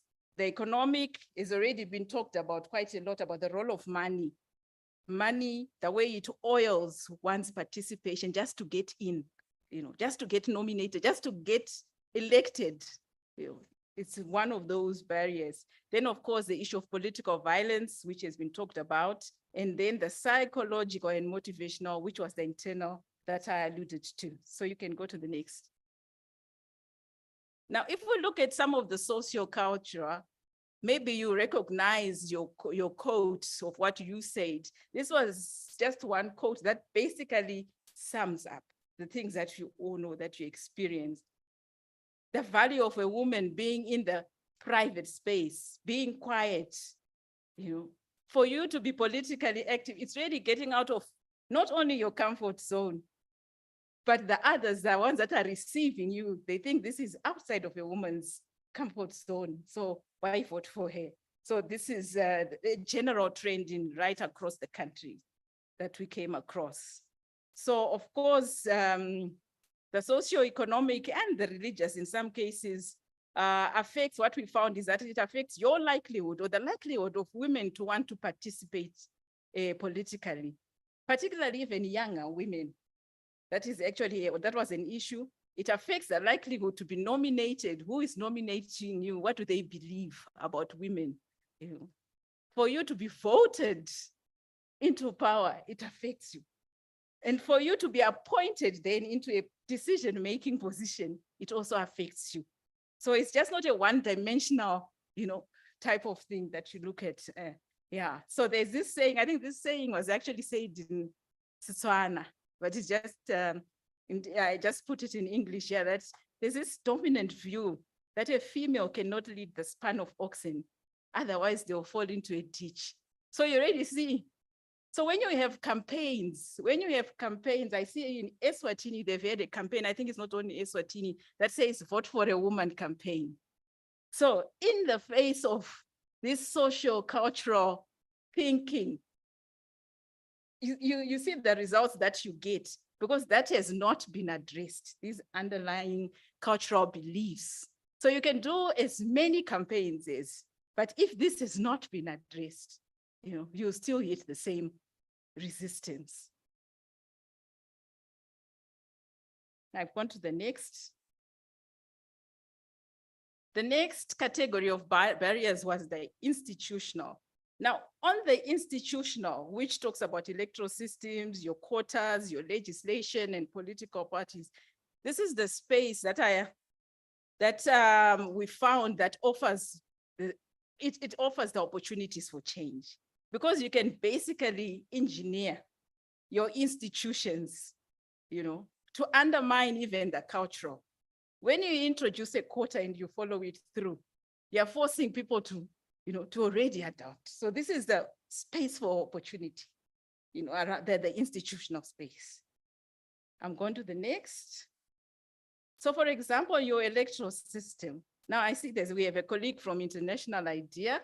We've quoted this from one of your reports, that changing in a country's electoral system often represents a far more realistic goal to work towards than dramatically changing the culture's view of women. Yeah. So that's why I say this space offers more opportunities, because I was trying to think what could be a cultural campaign for me to change my views of, harder to think about that, but then forcing through institution, people to do this. So in the region, you already see 50% of the countries are first past the post. We all know what first past the post does. It's zero sum. The chances of women being elected where they have to compete on an equal basis with men in a first past the post against a background where there are those cultural thinking, it makes it least likely that more women would be. That's why I think the colleagues who talked about electoral system say this matters. You have 25% employing mixed and 25% PR. So if we look at what the findings around electoral systems, as Victor was trying to say, they're really, it's nuanced. You have to look at it from a very nuanced perspective. It's not just the electoral system. That electoral system has to be accompanied by a number of other special measures for it to make sense. So if you look at South Africa, Namibia, and Mozambique, those countries, let's look South Africa and Namibia, they employ PR, so does Mozambique. And these are number 1, 2, and 3 in terms of representation. But you see that Mozambique is slightly below because they don't have a closed list. Now, this is a party list that makes a difference. So I'm saying it's not just about having the system, but that system has to be supported by other measures for it to yield, the positives that you want. As I said, the first past the post perpetuates gender gap just by the nature of how it is designed. Particularly in countries where there's patriarchy, marginalization of minorities. But as Victor was trying to say, you see, when electoral systems are designed, they may not necessarily be designed to say it's for inclusivity of women. It's designed for the greater national, agenda, hopes, and aspirations. So the moment that you say, let's change to a, let's say, proportional representation, you'd have to then start thinking, what are the implications on this, that. So this is where the difficulty is around the electoral system issue. You have mixed systems. They're far better, of course, than the first past the post. Here we have Lesotho, Tanzania, Zimbabwe that fall under this. But there've been issues and concerns about, okay, we have this mixed system, but have we really, yes, we get the numbers.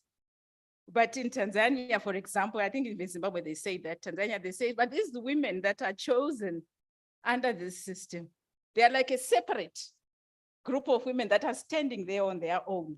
They are not integrated into, this is what their mixed system has done, but they are going through a constitutional, or the way it's been suspended temporarily to try and address that. Okay, I've gone to the next.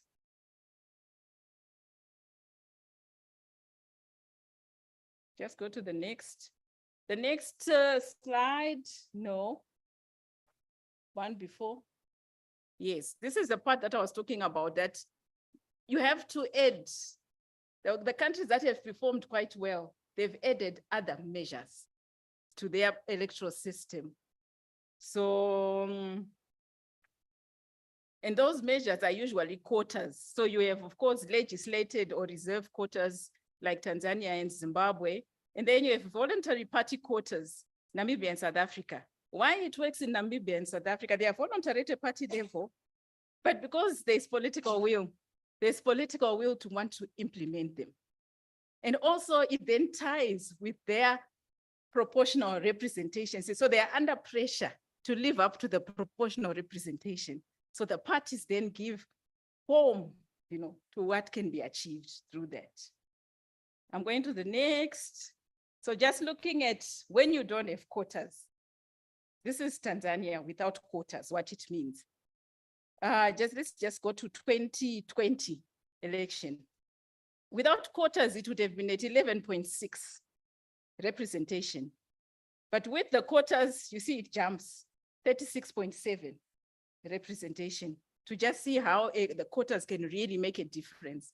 And this is a country with a mixed system.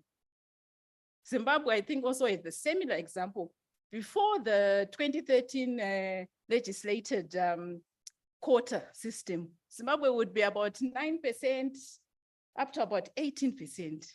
When they did the quota for the next election, which was 2013, it shot up to 30-something%. And for the first time, Zimbabwe was able to meet the SADC, the SADC benchmark at that time. Remember, it used to be 30%, but now they are below the 51, the aspiration.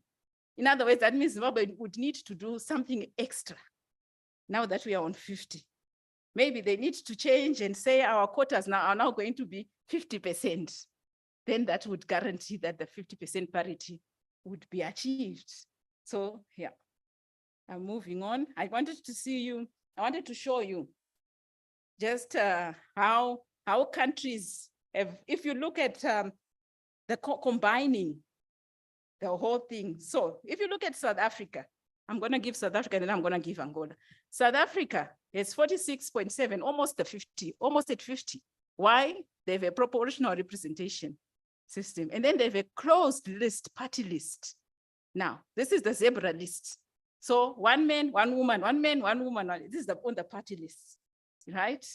And it goes all the way up to how then they administer positions. So they followed it all the way. And then they have a voluntary party quota, but with political will. Okay. But if we look at a country like Angola, now this is a PR system. It does not have, it is an open party list.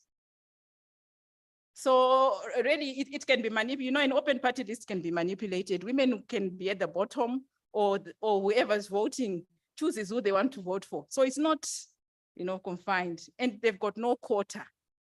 No. So you see that even though they have a PR, they are number what? 1, 2, 3, 4, 5, 6. They are 6 like halfway. And while the mixed systems are doing better than them. So my point is really about when the engineering happens, you don't engineer one thing. It has to be right across for you to realize the difference.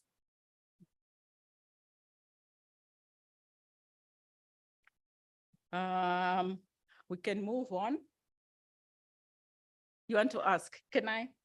She wants to ask. It's Portuguese, so you need to put on your. Okay, can I go through? Can I go through?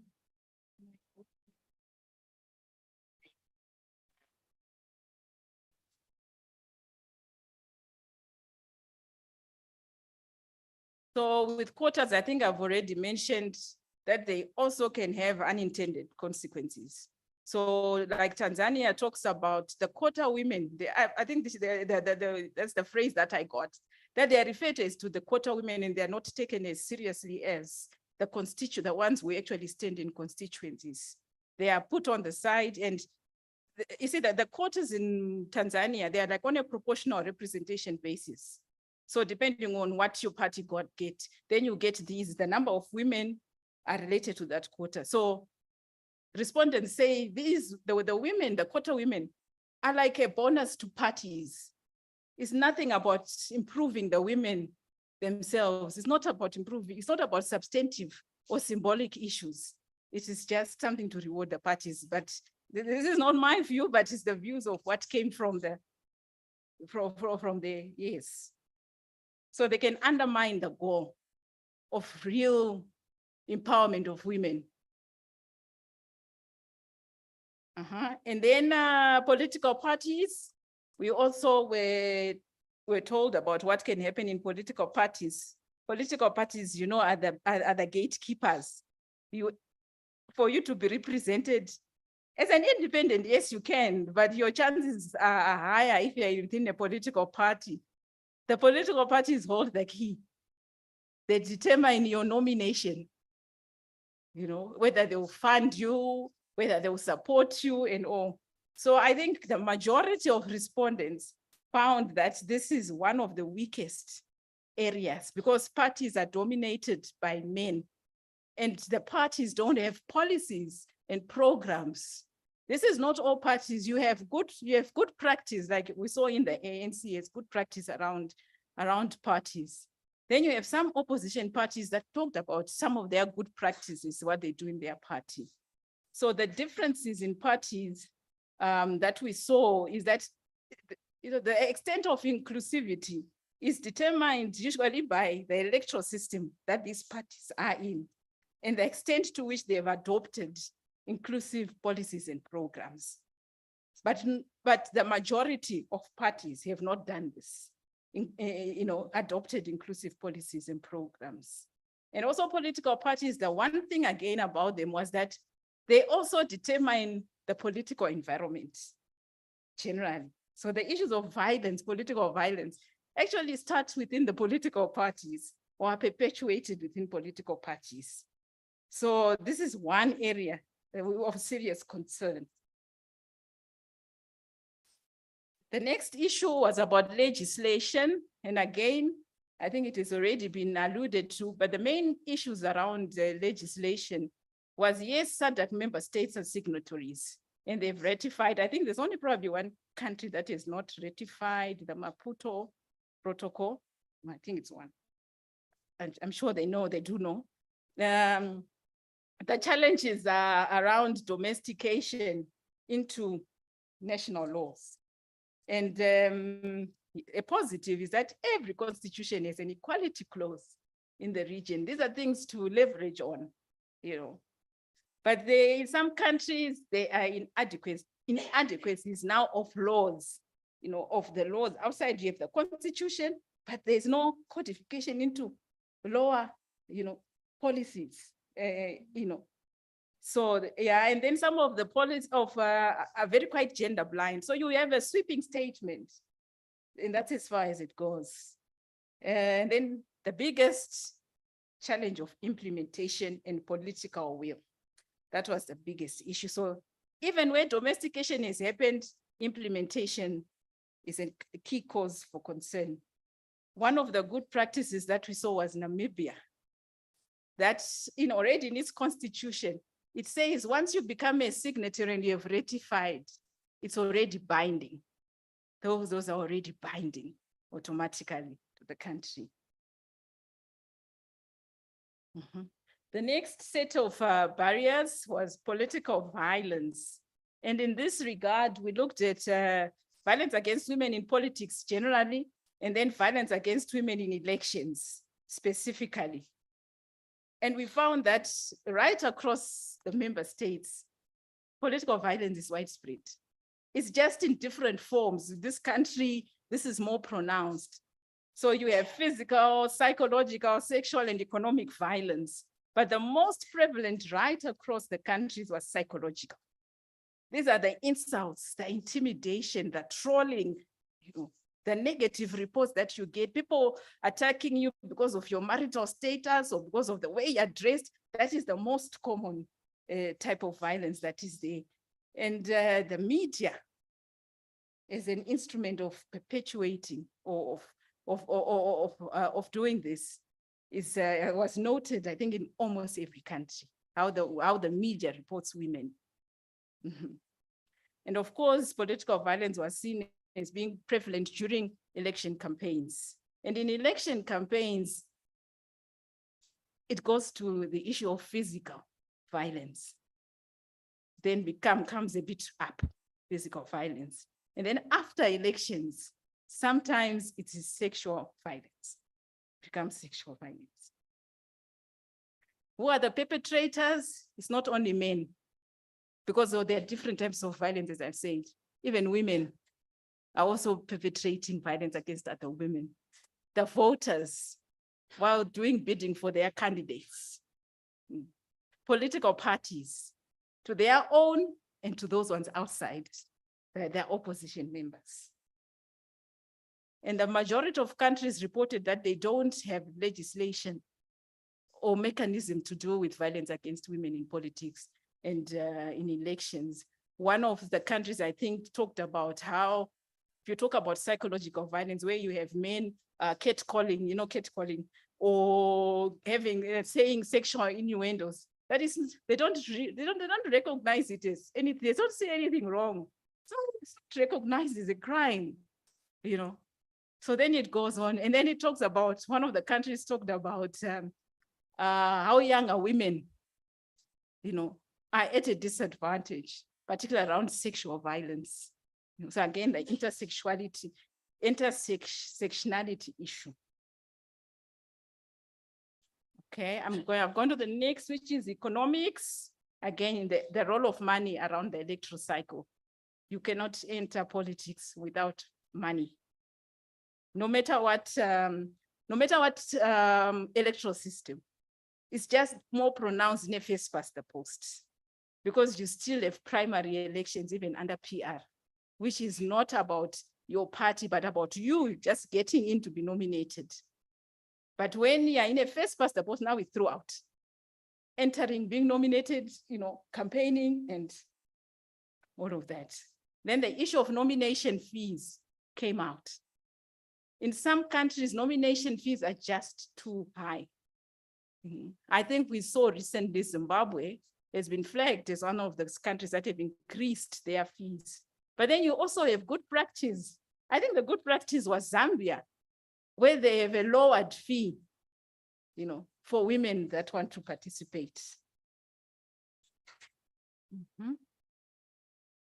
And the last set of barriers was the psychological motivational, which is the supply side, which is about the internal leanings of somebody.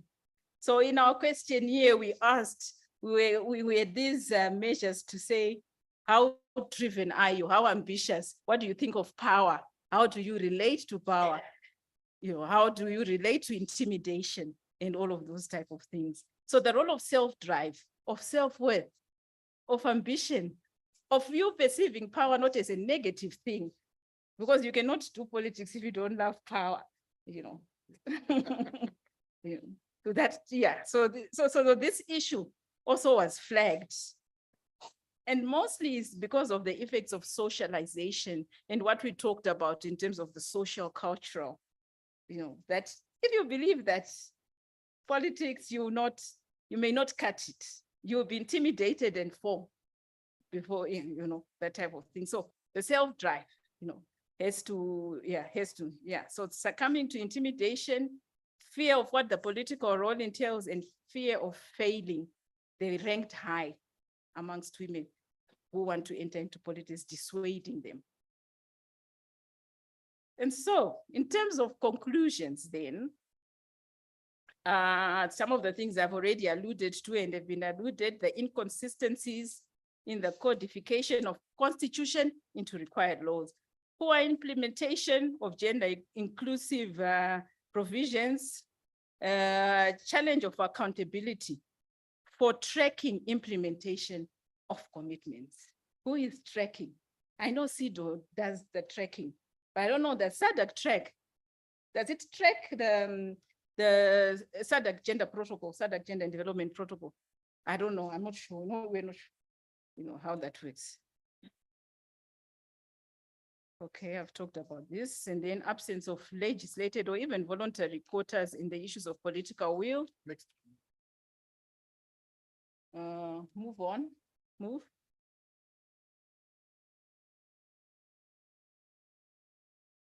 Yes, and the shortcomings of a legislative process in overhauling a masculinized political environment. And yet we say this is where there's an opportunity, you know, an opportunity to actually make a change. Yeah. So yeah, these were our conclusions and the recommendations that we've made. We already made them to SADC PF in terms of what you can do.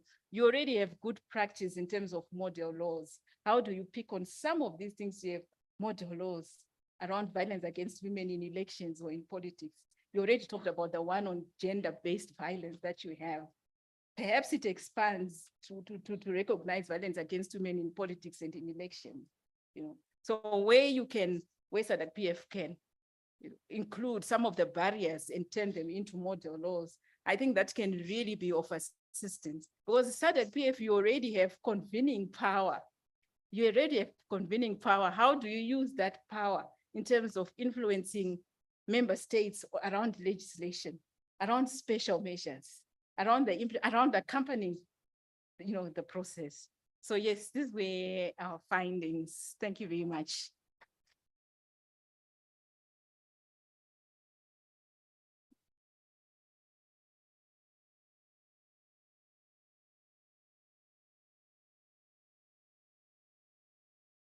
Thank you very much, Charleston colleagues, for very profound findings, sobering.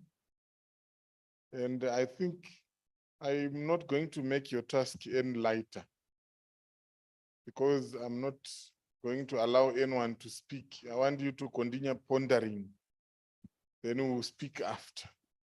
So we are going to break for lunch while pondering on the findings, so that when we come back, we have conversations on what do we do. So on that note, we wish to break for lunch. Time now is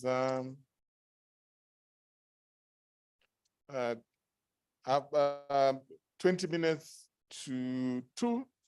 We come back at 20 minutes to 3. So we have an hour break and then come back at 14:40. 14:40. You have been overruled, Honorable. 14:40. Enjoy your lunch. Colleagues from admin, kindly confirm where lunch is served. Thank you, Shoneni. Lunch is served in the main restaurant. Where we had breakfast. Where we had- Otherwise, enjoy your lunch and let's reconvene exactly at 14:40. The chief whip, you will have the task of making sure that no one is in the restaurant or outside the room by 14:40. Thank you very much.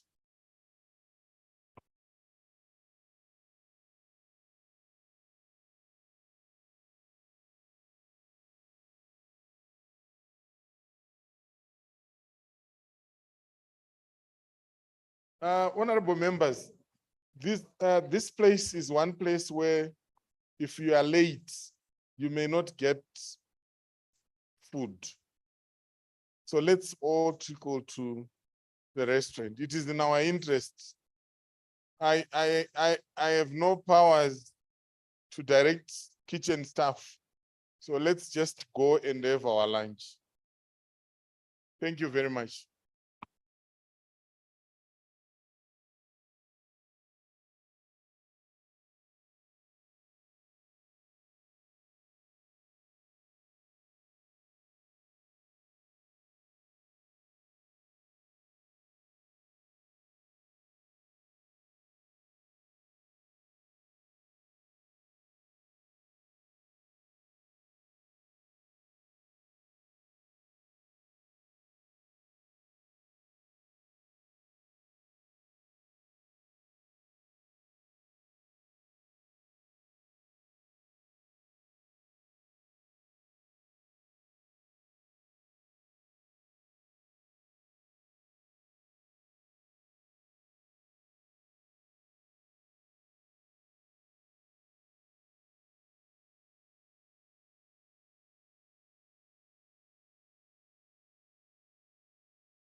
Has anyone seen the chief whip? Chief whip. Chief whip, you are here. Your people are not yet in. Thank you. Please do whip. I wanted to find out, is the poet in the room? We have a poet in the room, and I would want to give them, as people are getting in, the opportunity to spoil us with one of their poems.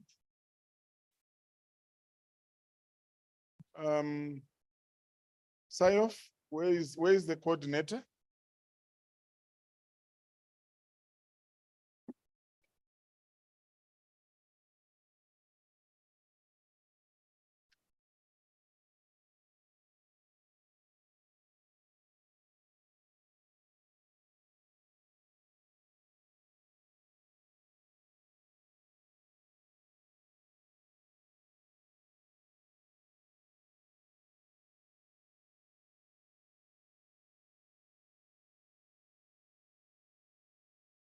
Yes, ma'am.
Sayof, is the poet in the room?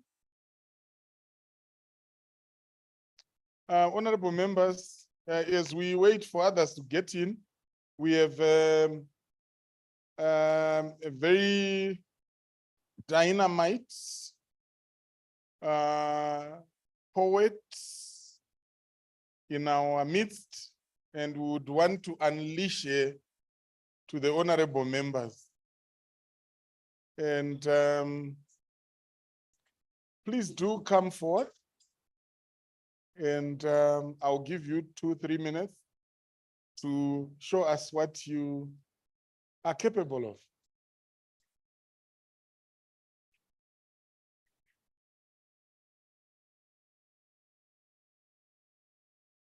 Our poet is from Lesotho. She will introduce herself and show you what she's capable of. Over to you.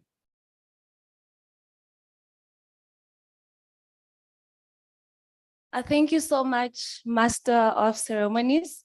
I think I'm just going to do a very short piece that was inspired by all the conversations that have been taking place before the break, by the song even about women taking over, women coming behind the corner.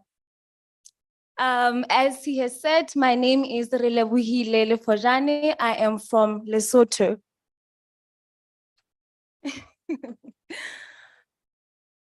Open the gates. Let the Queen Mothers enter in. Open the gates. Let her gentleness come in. Open the gates. Let her show what she's made of. Though she may seem weak, but she is powerful. One who endures and gives birth. As she births children, she births solutions for the continent.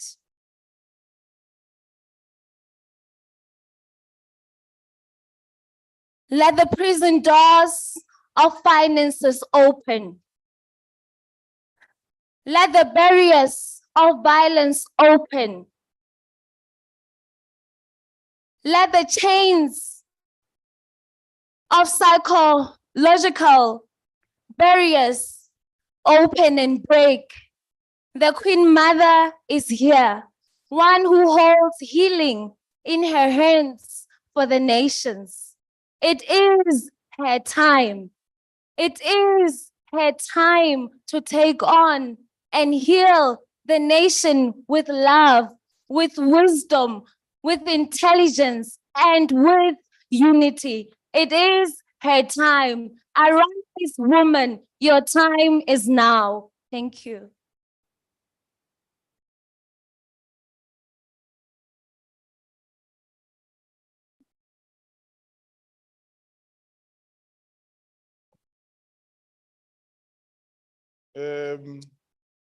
Around the corner, women are coming. Around the corner, youth are here. And it's a powerful combination. And it speaks to what is possible. Thank you so much for the outpouring. I could feel the passion as you recited the poem. I was even touched by the fact that the poem was written precisely based on the proceedings today. Is that not touching? Let's give a round of applause. So welcome back, honorable members, Madam SG, distinguished participants. We're resuming our meeting. And before we went for break, we received a presentation from our consultants, and we now want to open the floor. Remember, the purpose of the meeting is to validate the findings from the study. We circulated the research, and they presented a summary of the findings, and would now want to engage with them to affirm or indeed to negate some of the findings. If the findings do not speak to what we think we know as political leaders and women parliamentarians and the rest of the participants, let's engage with the participants, with the consultants in that regard. I wish to open the floor, and how I propose we proceed. We will have 3 people asking questions. We allow them the opportunity to respond, and then we open up for another set of questions. I already see Malawi, Botswana.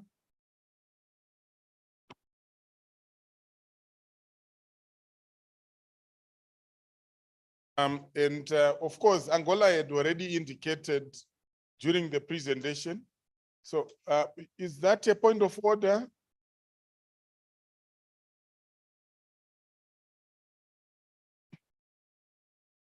Thank you very much. You see why it's important. Honorable Chair, Honorable Shali, you will have to pardon me on why I pick on Honorable Mlewa, because he has a niche of picking my blind spots. Whenever I make a mistake he is quick to remember that I've made a mistake. I can't say the same about when I have not made a mistake. So this time around, in my comments, I had said only questions when in fact we must allow for comments. And he picked it, and therefore I wish to recognize. So we are going to have Angola, in that order: Angola, Botswana, and Malawi. You have the floor. And colleagues, be ready to put on your interpretation gadgets, because as we said, the meeting is in 3 official languages of the forum, namely English, French, and Portuguese. So Honorable Mendes, you have the floor. Thank you so much, presenter. Sorry, I had said Angola, Botswana, and Malawi in that order. I beg your indulgence for Angola to come first. She had indicated during the presentation. So if we could just allow her, and then we will have you, Honorable Zulu. Dr. Curaça, muito obrigada por me conceder a palavra. Quero, antes de mais, agradecer o fórum por mais uma vez juntar as mulheres da região para debatermos as questões que dizem respeito a todas nós. Eu estou um tanto quanto, queria também felicitar o grupo que fez o estudo, mas gostaria aqui de manifestar a minha decepção, porque o que eu noto, estão aqui apresentados e, se lembrarem, eu pedi a palavra quando estava um quadro em que estavam o número de mulheres, a percentagem de mulheres da Angola. Nós, em novembro, tivemos aqui num seminário e já tínhamos corrigido este número. Este número nem corresponde ao número da última legislatura, que eram 30 e poucos %. E nós, o que é que eu queria dizer? Há uma questão que é muito importante, eu não sei como é que é nos outros países, mas parece que, sem querer, apesar de eu ser do partido que está no poder e sem querer acusar os partidos da oposição, que não me ficaria bem, mas é a realidade. Enquanto o partido que está no poder está numa linha e nós já estamos avançados, porque já estamos com 50-50, as instituições do nosso partido já estão todas com 50% e mais de 50%, tanto a nível da direção do partido. Temos mulheres, muitas mulheres na direção do partido, portanto é o que eu disse, em quase todas os órgãos do partido, temos já mais mulheres do que homens, a tal sorte que na lista do meu partido, que é o partido que está no poder, já estamos com 55% de mulheres, enquanto o segundo maior partido está com 15%. Ainda assim, nós estamos neste momento com 38% de mulheres no parlamento angolano. Essa é uma questão que nós já debatemos no último seminário que tivemos aqui em novembro, e agora aparece aqui novamente 29,6%. Essa é uma questão que eu acho que, a nível da SADC, eu não sei o que é que se passa com Angola, mas se é o problema do país, se é o problema das pessoas que fazem os estudos, nunca vêm estudos que sejam adequados à realidade do momento que é feito o estudo. Eu acho que isso é uma questão que nós devemos corrigir. A outra questão, uma questão que eu já tinha levantado, deve haver aqui uma recomendação em relação aos partidos políticos que aspiram ao poder, serem obrigados a pôr mais mulheres nas suas listas que participam, nas listas onde participam, seja para o parlamento, seja para outras atividades. Porque nós tivemos agora um problema muito sério a nível do parlamento angolano. Quisemos pôr, no momento de vermos a paridade de gênero nos grupos nacionais, tivemos uma grande dificuldade porque o partido aumentou de facto o número, mas não aumentou em relação ao número de mulheres. E isso, acabamos por nos confrontar, acabamos por ter mais mulheres do partido no poder e também não é isso que nós queremos. Nós queremos, de facto, que haja uma igualdade no que toca à participação das mulheres. Senão, vai haver o partido que tem mais mulheres e o outro tem menos mulheres. Então, acho que isso é uma questão muito séria nos nossos países e nós devemos procurar, de facto, ultrapassar isso. De resto, eu felicito os senhores que estiveram aqui a apresentar o tema, os que estiveram à frente do estudo, pelos resultados que obtiveram, mas, de facto, gostaria de saber exatamente o que é que se passa com Angola, porque sempre que há estudos, os estudos nunca refletem aquilo que é a realidade da Angola. Muito obrigada. Thank you very much, Honorable Mendes. The questions, I think, are clear, and also the recommendation regarding a possibility of making it mandatory for political parties to have women in their party lists. We are privileged that we also have in the room Madam Hilda and a colleague from ECF SADC, which are the umbrella board of all electoral commissions in the SADC region, but also International IDEA, CIFISO. I do know that International IDEA has collected global best practices in terms of placing obligations on political parties to require gender equality as part of one, registration, two, participation in elections, and three, accessing public funding. We would be happy to also receive the lessons from countries where this has been done so that we can learn. It speaks precisely to what Honorable Mendes' recommendation is about regarding the issue of voluntary quotas vis-a-vis the legislated quotas.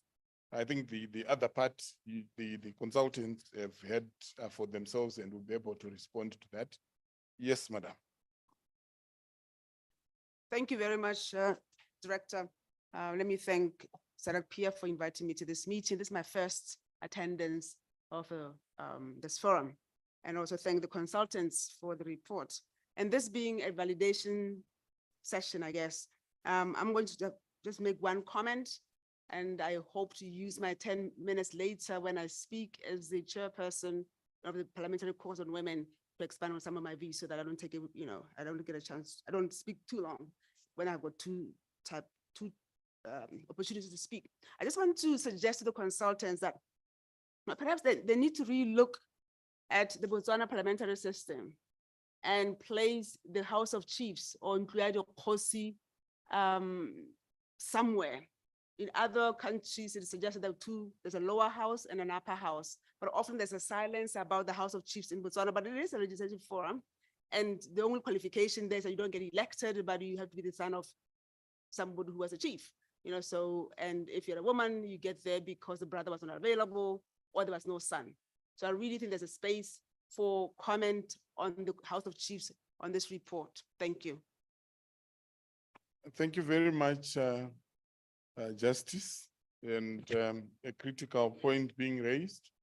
It's very important to reflect that reality and be able to triangulate it in terms of the implications vis-a-vis the issues we're looking at. Honorable Zulu. Thank you so much, Moderator. Mine is just one of the intervention according to what I saw on the outcome of the research. In regards to my country, Malawi, it has said that women in our country, they cannot push an ox cart. Moderator, you may wish to know that indeed, Malawi, there was an issue of women not not being allowed by other quotas, that they cannot participate in politics because they are not like men. This issue of politics could only be for men. But as we're talking now, things are changing, and most of the women are participating in politics. Also, the issue of the region. The religious issues in my country was also an issue. In most of the in most of the parts of Malawi, most of the men were saying no, woman should not be amongst men. He must not stand where the men are. But as I'm talking now, the barriers have been broken. So, as one of the parliamentarians in Malawi, I would like to urge that more sensitization has to be done, specifically in the rural areas where these issues are emerging, because maybe in the urban areas, a lot of people are, at least they know most of these issues, but in the typical rural areas, it's another problem because some people cannot understand perfectly well as to why a woman is supposed to be in the leadership position. So that's my take. Thank you so much. Thank you very much, Honorable Zulu. So I will, at this point, allow the consultants to come in, and then we open up for further questions. As we do that, Ronald, can we have the presentation projected?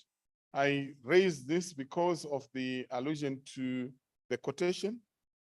I saw a quotation in the presentation, which was attributed to probably a participant in Malawi, probably slightly different from what has been alluded to. We want you to clarify that so that you address the matter as raised by Honorable Zulu.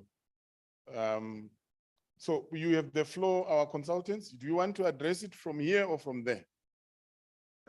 With your permission, Chair, we can talk from here unless the plenary requires that we come to the front. I stand guided, honorable members. Are you comfortable with them speaking there, or you want them to come to the front? They don't want to see my face while you're talking. So because of that, there is a request that you come to the front.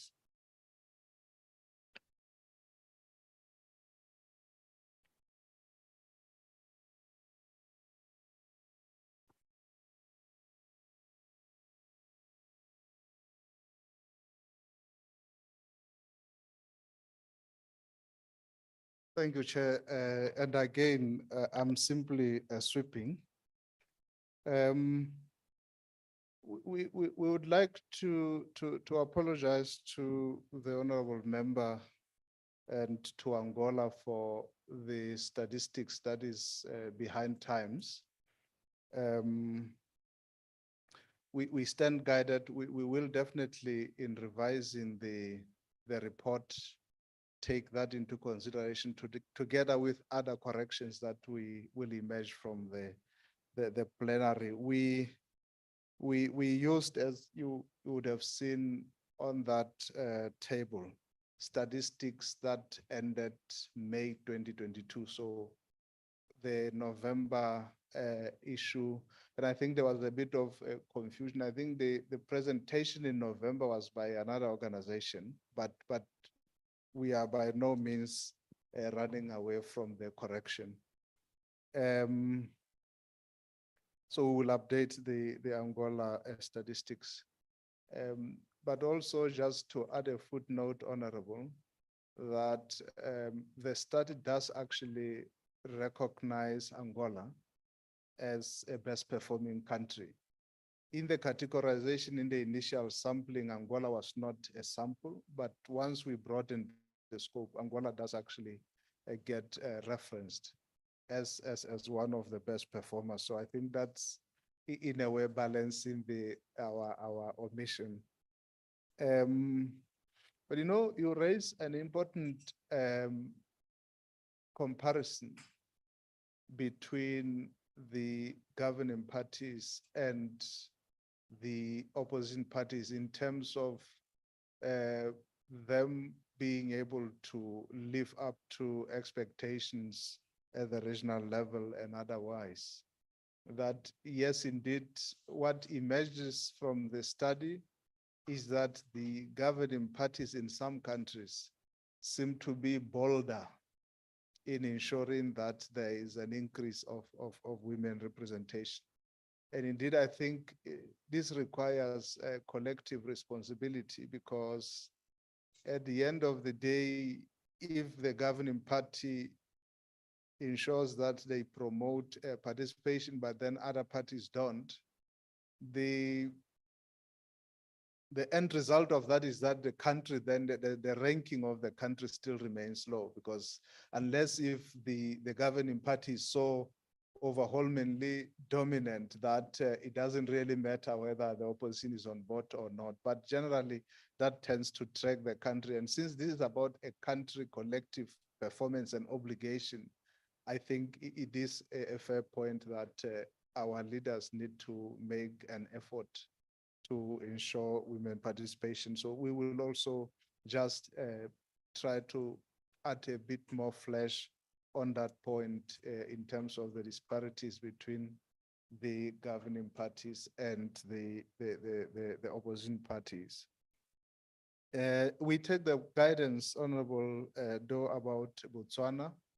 It is an omission. I think, again, because of the constraints, because Botswana also happens to be one of the countries that I have also quite studied, especially in terms of the coexistence of the traditional and modern institutions. That's another area where I've done quite a lot of work. The Khotla system and the comparing what obtains in the party political space and what obtains also in the traditional institutions of governance. I think it's a guidance that we also take, and that also applies across the region, especially in countries where the traditional institutions are a bit more prominent, i.e. Kingdom of Eswatini, Kingdom of Lesotho, but also in other countries, because even though you don't hear much about the traditional institutions in some countries, in reality, you'll find that they are quite prominent in terms of the local governance. So I think that's an angle that we will definitely include, even though, of course, as guided by Mr. Gurasha, the focus was mainly at a parliamentary level. So Malawi, we note the point about things changing in Malawi. We probably didn't get that coming through much during our interaction with the people that we spoke to from Malawi, but we will certainly then note that. And I think the other point was just a recommendation to, in terms of sensitization. I think one of my colleagues might have a comment. No? Okay, so I hope we have addressed the points that were raised. Sorry.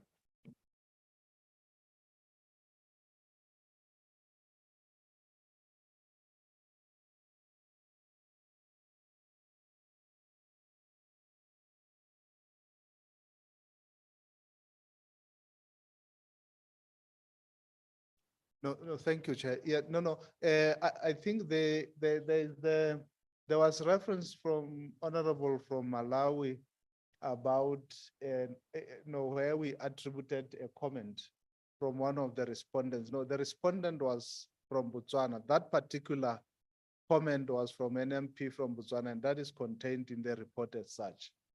This one is what we had captured and attributed to a respondent from Malawi.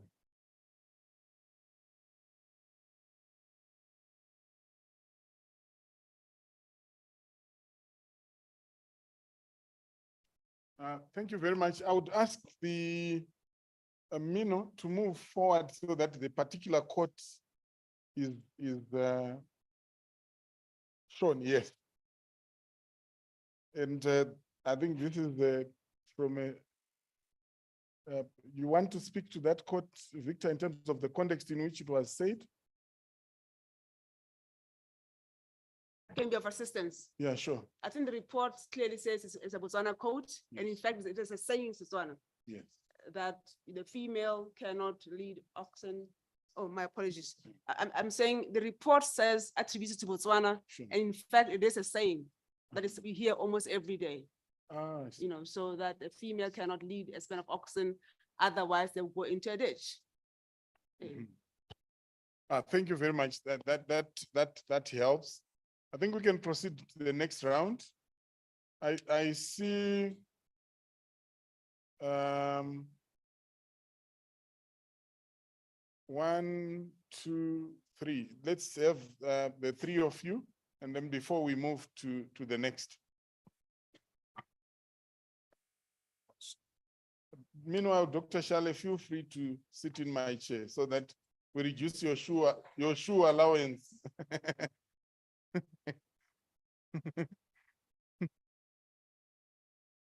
Yes, Honorable Mle. Thank you very much, Honorable Chair, for giving us the people from the land that flows with milk and honey a chance to submit our humble opinion, and through the Secretary General. First of all, allow me to say that it's a great honor and privilege for me to be in this workshop. And I just wish to say that the essence of this workshop should be understood in the right context.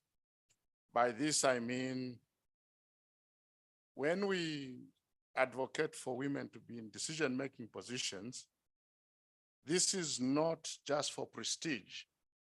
Basically, we acknowledge the content that a woman has naturally. I see that even God himself, after he made everything and saw that it was good, he realized that the world or the earth cannot make it without a woman. That is why, that is why God said it is not good that a man should be alone. So from my corner, I acknowledge the presence of a woman in life. No matter who you are, wherever you come from, a woman proves to be essential.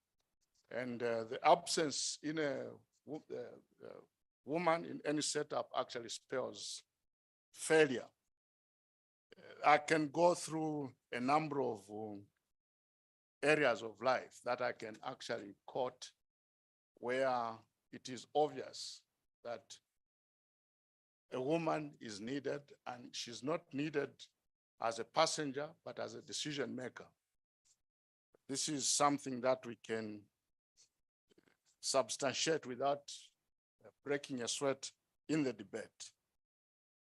However, I feel I need to say something about the whole setup. I'm looking at our setup as Africans.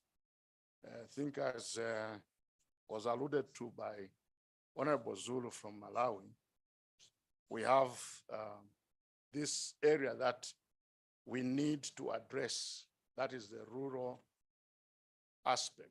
And I actually come from a rural constituency myself, and I completely agree with her.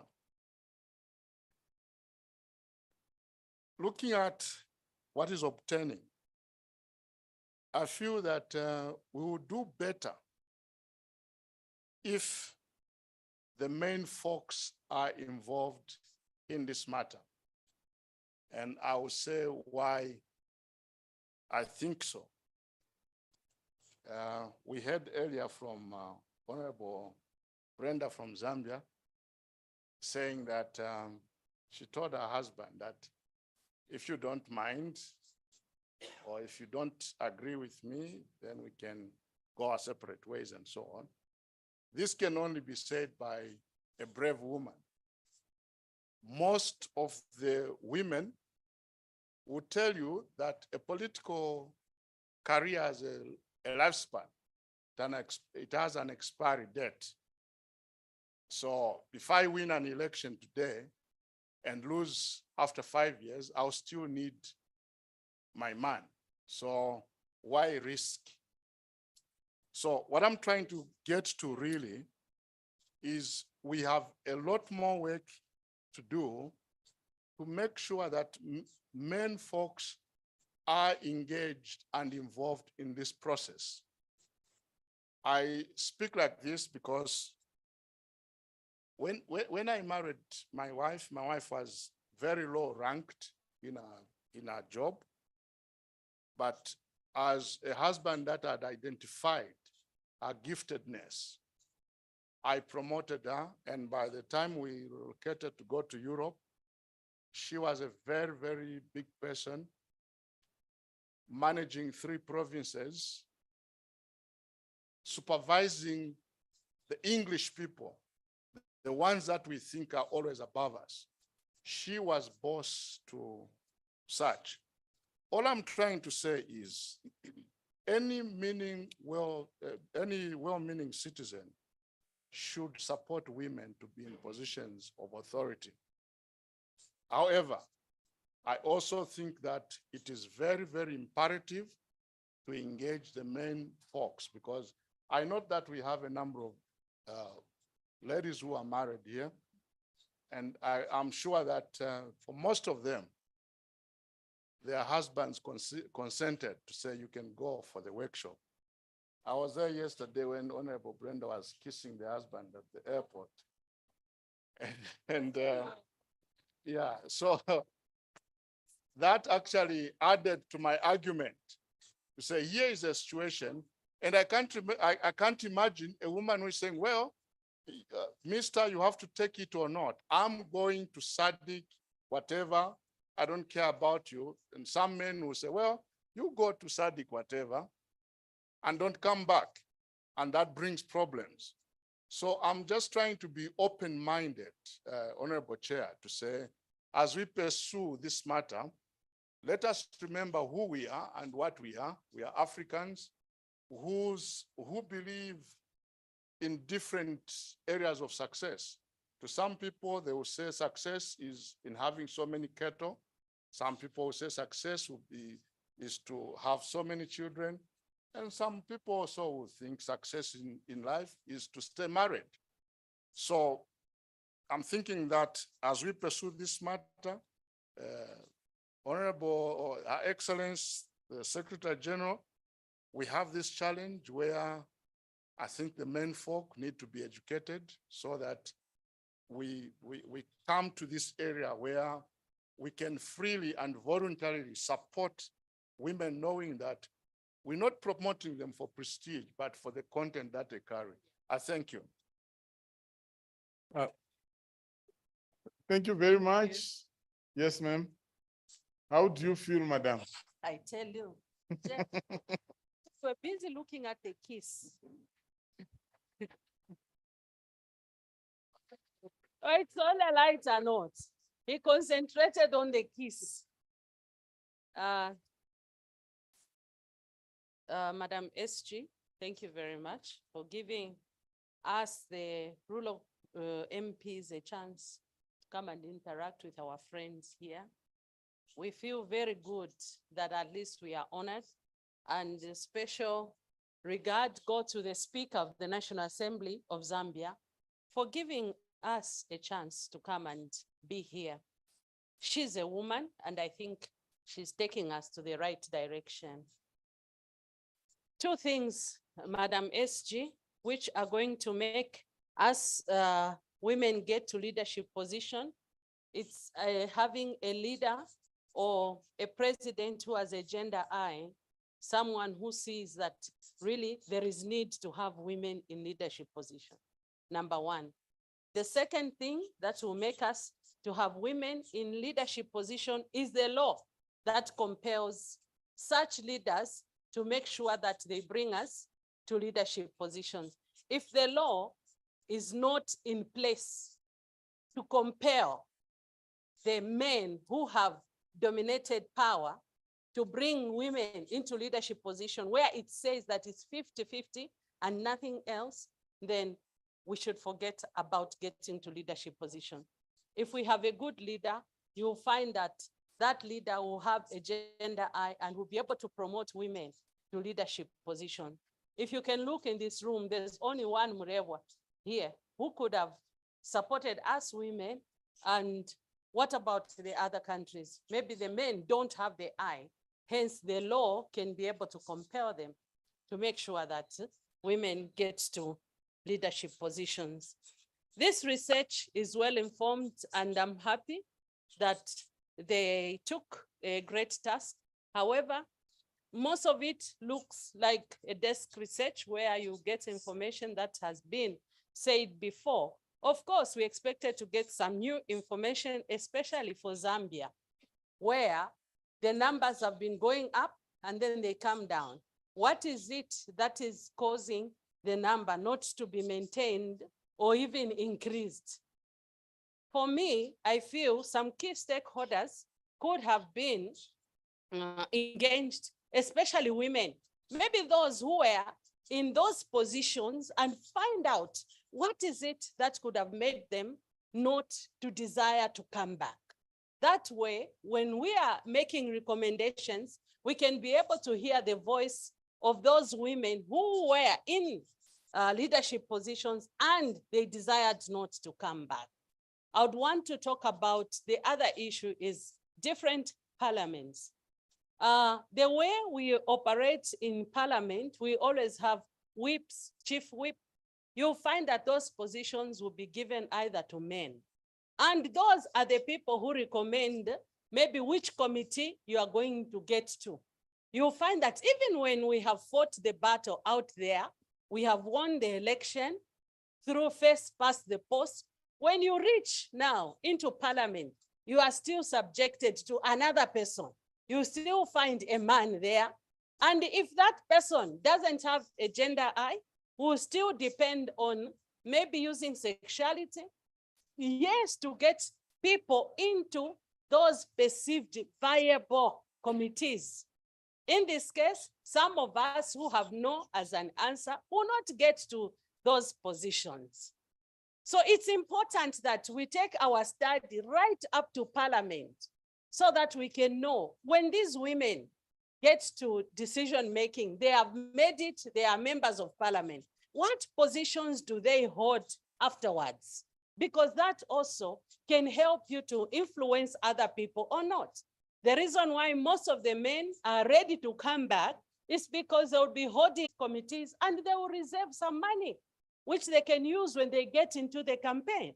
So you'll find that mostly the men will take up a finance committee, they will take up the budget committee, they will take up the things which are moving the engine of the economy. And you'll find that for women, they'll take you to gender because they think, oh yes, let's take her to gender. They'll take you to religious, they'll take you to children, they'll take you to these, soft committees. At the end of the day, where the money is being made, that is where the power is. In this case, it's important that SADC should undertake a research to see how your members of parliament are given appointments, especially women, so that we can lay down the same rules.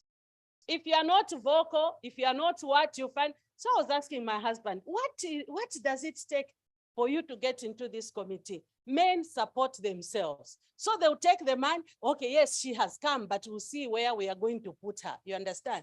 So they'll fix you in a committee which is not lucrative because they have what? That time they can meet in a bar, they'll drink, and they'll share positions right there. And when the list is coming, you'll find that you are in a child's committee. Yes, I'm a mother, I've had children, I have grandchildren, but that's why now I want to know where the money is being made. It's important that SADC PF should take in interest to see which committees the MPs are holding, especially women. For me to come back, I need the resource. It is one of the things that you have written in here to say sometimes women do not have funds, they don't have money. But then if I can't even raise my own money when I've even won, I'm a member of parliament, where else can I even have money to mentor someone? Mentoring can only be done if I have a resource. So you'll find that, yes, the ceiling will be broken, but they wait for you there because they're already having the position. And for women in law, I would have loved where we have the jury, the accused, and the defender, so that the presidents can be this side, and us, the complainants, are here. Then SADC is the referee, they are there. So that we can be asking them questions. You, president of Eswatini, how many women have you put in your cabinet? So that we can be able to answer. These are people who should be answerable to this big organ. At the end of the day, we can get somewhere. I submit. Thank you. Thank you. I already have a jurist of note in the house. So what we are missing is the accused. And I want to figure out how we are going to bring the accused to be in the house so that the justice in the house can begin to listen to the accused. Thank you very much. An important aspect, the establishment of gender-sensitive parliaments. It's an important topic. In the end, we need to make sure that as physicians, we heal ourselves first.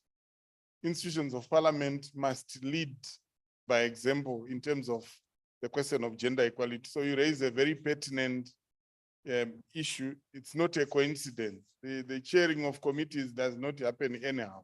So we'll have the third honorable member, and then we allow our consultant to respond and possibly move towards the last round of questions, then so that we are able to move forward. You have the floor, madam. Thank you. And so may much. I request honorable members that for purposes of refreshing memories of each other, let's when we get the floor, at least restate our names so that colleagues are able to remember and we begin to reference each other by name. Thank Okay. you. Thank you so much. My name again is in Honorable Chrysosta Halwindi Piri, MP for Kabwe Central Constituency in Central Province in Zambia. Thank you so much to my colleagues, honorable members from Zambia. Most of the things they have mentioned what I wanted, but there is one thing I just want to add from what Honorable Nyorenda have said. Also, visibility is very important in the parliament, like in our parliament in Zambia, even sitting arrangements. As women parliamentarians, we are put at the right at the corners where the camera can't easily pick. So we are hidden in the corners. So which is also an issue. We are not, we are really backbenchers on the corners where we cannot be picked. So visibility also is an issue. Now coming to the research in order to help to validate it.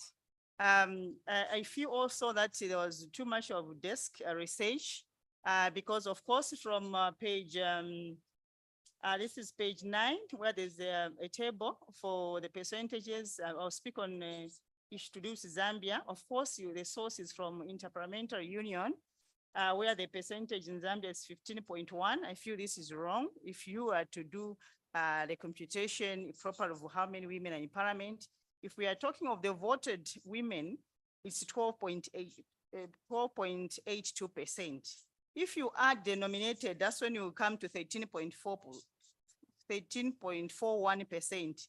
If you add the speakers and the leader of the opposition, the vice president, we'll go at 14.97. So those are the actual percentages according to the numbers, actual numbers in the parliament. So since the source, you just got what Interparliamentary Union have, hence these are the numbers that you have shown us. Then the other one, I'm going on the page 11 on the method of STAT, which say the qualitative data. Of course, you picked the countries, and also I'm concerned on the age group from 46 to 60. That's the age group that you managed to interview or to get data from. Then when I look at now of the young people, maybe the youth up to, no one was picked to hear from them exactly what affects them. Can we say this is equality? For me, I feel this is an issue because we have left out the young ones. They also need to speak to tell us what is their issue? Why are they not participating? What are the problems that they encounter? So if you only shows us big ones, we might have our own issues that do not even speak to what the little ones face. The young ones also, of course, undergo. So maybe I feel that that is a gap. Thank you so much. Thank you very much. We're going to allow the consultant to respond, but maybe before they do, one of the, and I happen to have been part of the coordination mechanism in terms of supporting the consultant to conduct the members and get interviews. Honorable members, one of the things that we are going to focus on even as we seek to revitalize national caucus is for us to look out for these opportunities where we are being interviewed or engaged to submit information for purposes of making sure that our stories are told out. We really struggled even as Secretariat to mobilize women because our primary focus was the members of the Regional Women's Parliamentary Caucus and gay-wide members. And On many occasions, we even had to appeal to the SG to engage the clerks of parliament, to engage the members for us to get feedback. I don't know what the constraint is, but I believe that if we revitalize National Women's Parliamentary Caucus, there will be more vigilance in future when we do engage.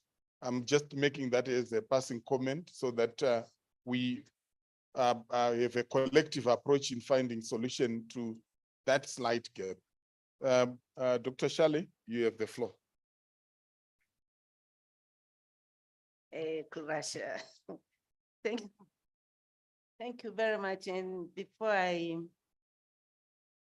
present it, before I give my recommendations or questions, may I take this opportunity to thank God for creating me as a woman. Given another chance, still I would like to remain a woman. Even the third and fourth, I want to remain a woman and let the men remain the head. Because I feel as a woman, I'm holding the head, so I can rotate it any direction I want. And that is the way, that is how it is. God has given women so much powers to lead and guide you men. And I'm not joking. Most of cultures treat men as their firstborn or their babies. You know, you change your mind so easily, yeah? But when a woman sticks to anything, she is there and there for good. May I thank Madam SG and Secretariat for giving us this chance to share whatever we can to improve our way of development or our road of development. I thank our speaker, who is a lady, Dr. Tuli Axon, for giving us a chance or a permission to come, because you cannot leave the house or the country without the speaker's permission. And I highly appreciate and thank God for my current president, Dr. Samia Suluhu Hassan, who is a gender eye. I've listened to the research and I'm really congratulating all those who did it and even the financiers, because they are giving us another chance of seeing how best we can go ahead. Now, I have one question. After seeing all those types of getting women into the parliament, as you say, electoral system is re-engineering and whatsoever, which one do they think is the best? So that when we are here in SADC, we should say, let us start here. Let us use it. Is it the zebra system, the quota system, the affirmative action, call it anything? I heard some of countries and those who spoke ahead of me saying that we should all go to the constituencies. I would love to be a constituent MP, but then that does not preventing me maybe from being special seat if I want to. Of course, of late, they are saying that if you're in the special seat for 2 terms, then look for a constituency, but not a constituency where there is another woman. You should go for a constituency where there is a male member of parliament. We are not fighting, but we want to show our strength.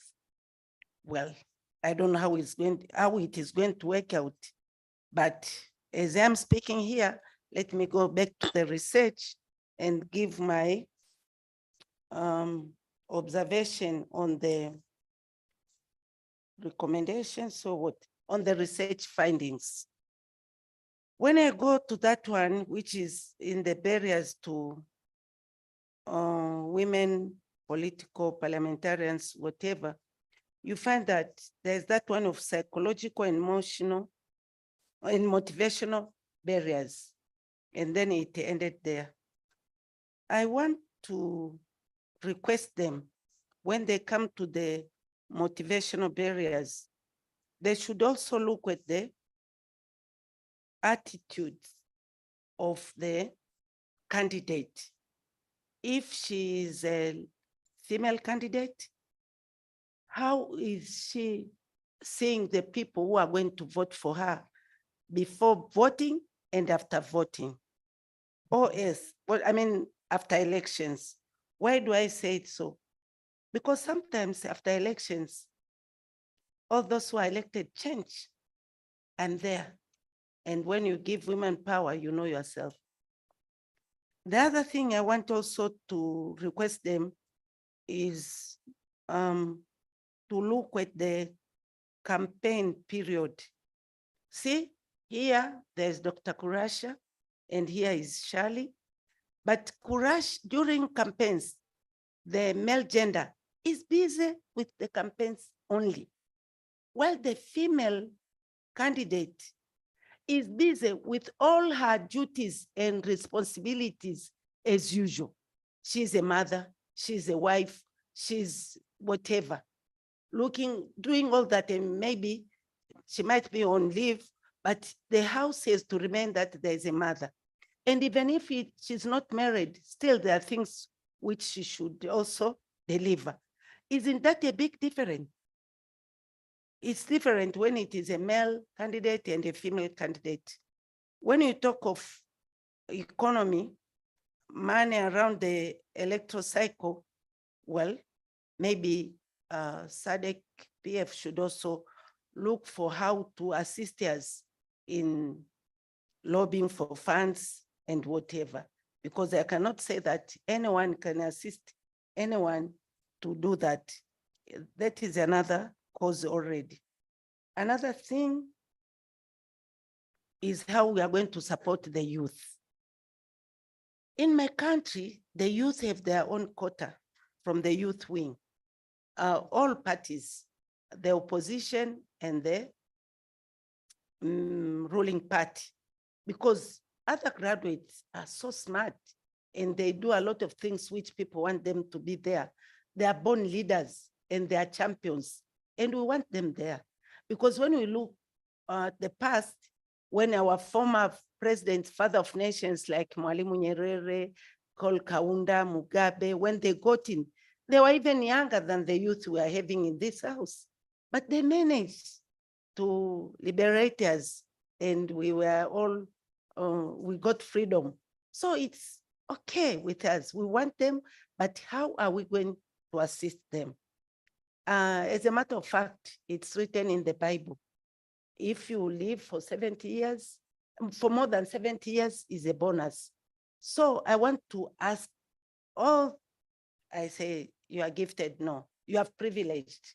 All the privileged members of parliament in this house today, how many youth have you assisted? When you got there, where are you, and you are still there, are you just looking for your position, or are you mentoring someone to take over? That is a very confidential question. Answer it to yourself and think, how are you rearranging those furnitures in that house which you are in? It's very important to see and feel, am I doing the right thing? Am I assisting the youth to come in well met, well prepared? Am I mentoring 1, 2, 3? And not only that with the youth, but also the disabled. We have a number of disabled members of parliament. They may be albino or physical disability, but they want to raise their voice because they say disability is not an ability. They want to be there. They want to come to SADC. Maybe it's also time to look for that. Finally, spoke with Patience about the recommendations, but she explained those recommendations are not done to us, they are done to SADC. I totally agree, but then we should also see how best we can improve them. Nothing will, together, we members with SADC, we cannot do it well, and then it is processed. Finally, kindly, for those who have not domesticated a number of issues sent home, please assist and pay your dues. Thank you. Thank you, Chair. I will invite Dr. Shale to come and respond. Honorable members, I beg your indulgence. We'll do one more round and we'll close so that we are able to move to the next section.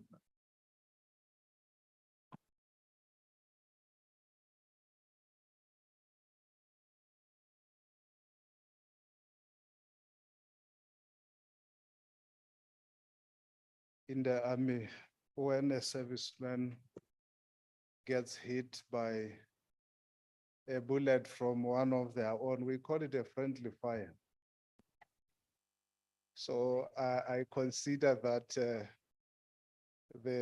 some of the criticism on the research methodology is a friendly fire that is meant to enhance the study.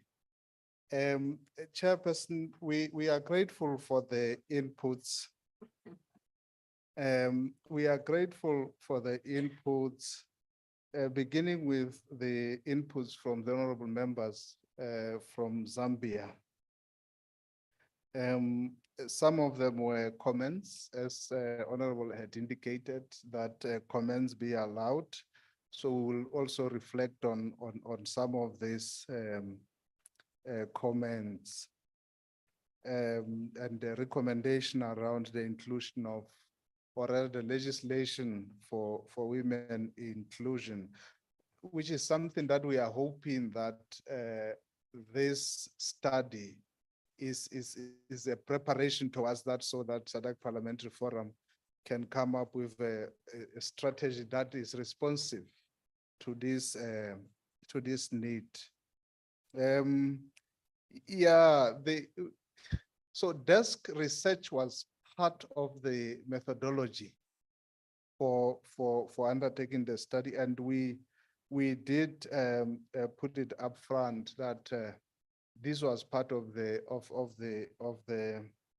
approach, and we also indicated in our limitations section that indeed it had not been possible for us to visit the countries that were samples, let alone the whole region. So we have not been able to do enough, Honorable, in terms of actually being able to go out as much as possible.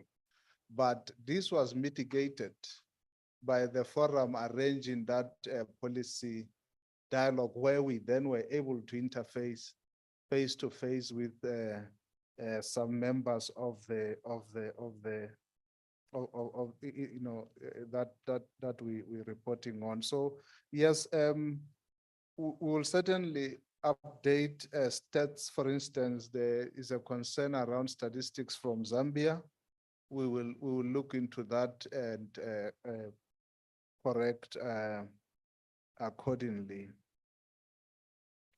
The question around the age group, again, so I think what I need to clarify is that we are saying at the end of the study, we noted from the forms that we received that the people who responded were of a particular category. It was not our methodology to look for a particular age group. And I think this speaks to the problem that we are talking about here, that we do not see these young people in parliament. There is a serious problem of young people. There's few parliaments that actually have young people being elected into parliament, because, as my colleague was saying, political parties are gatekeepers. When young people try to, they are good to be in the youth league. They are good to run around and campaign for you. When they stand for nominations in the primaries, you kick them out. They still have to learn. They are still young, this and that. So then we don't see them coming through there. It's even worse if there's no quotas, as the study observed, where maybe there's a quota for a certain number of seats for young people. So at the end of the day, it goes back to the political parties themselves. And this also leads us to the question from Honorable Sally from Tanzania regarding a preferred electoral system. In the study, we acknowledge that the emerging trend from the interviews is that in instances where there is a proportional representation system, there seems to be a greater opportunity for the numbers to increase compared to, for instance, instances where you have the first past the post system. But even within the proportional representation system, we also note that there's variances depending on whether a country operates a closed system or an open system. Because again, in some countries where you have this provision for party lists, political party leaders again have used that as an excuse to bar women from standing in constituencies. They say, but don't contest here. Allow Honorable Kurasha to stand because you have your reserved seat somewhere. So this is what we saw coming through. We take the note. I think it's quite a profound input on looking at the role of the candidates themselves, even for women candidates before the election and after the election, because that has an impact for the next election cycle.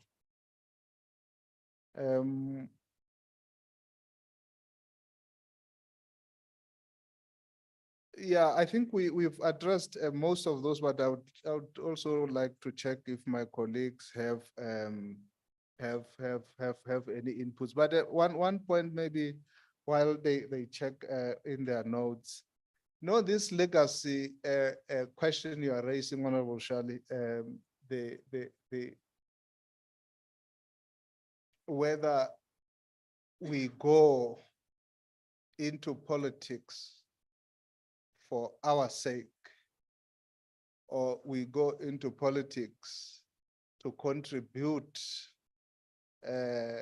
for the future of the country, to make our mark and therefore leave a legacy. Perhaps it's also one of the frank discussions that honorable members need to also look into, to say, why do we even go into politics? Are we going here because it's a source of employment? Or are we going here because we believe there's a legacy we want to leave? That just like everybody else, our names, do we ever really worry about what are the future generations going to say about honorable so and so? What is it? Did we leave an indelible mark?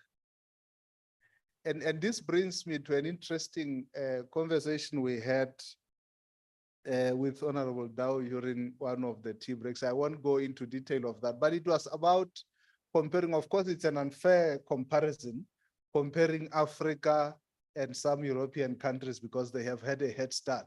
But it is about this idea that you see a trend in most European countries that being in politics is a part-time engagement.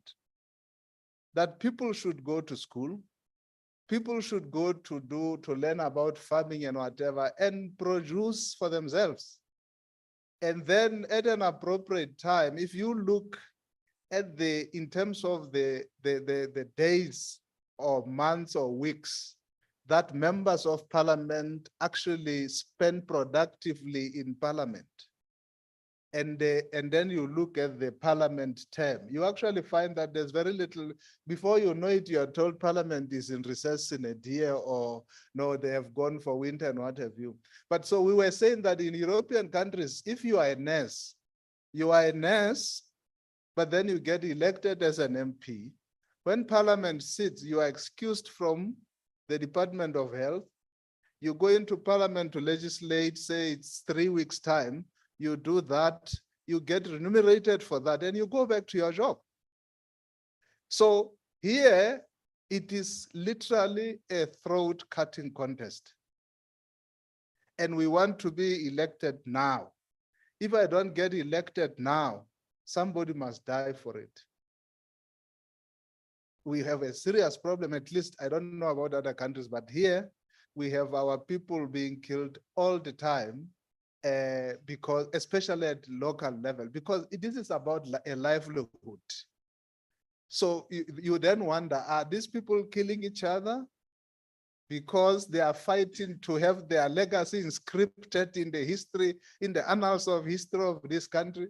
Or they are killing each other because, as Kurasha was saying something about the cake being small. It's a survival of the fittest. Thank you, Chair.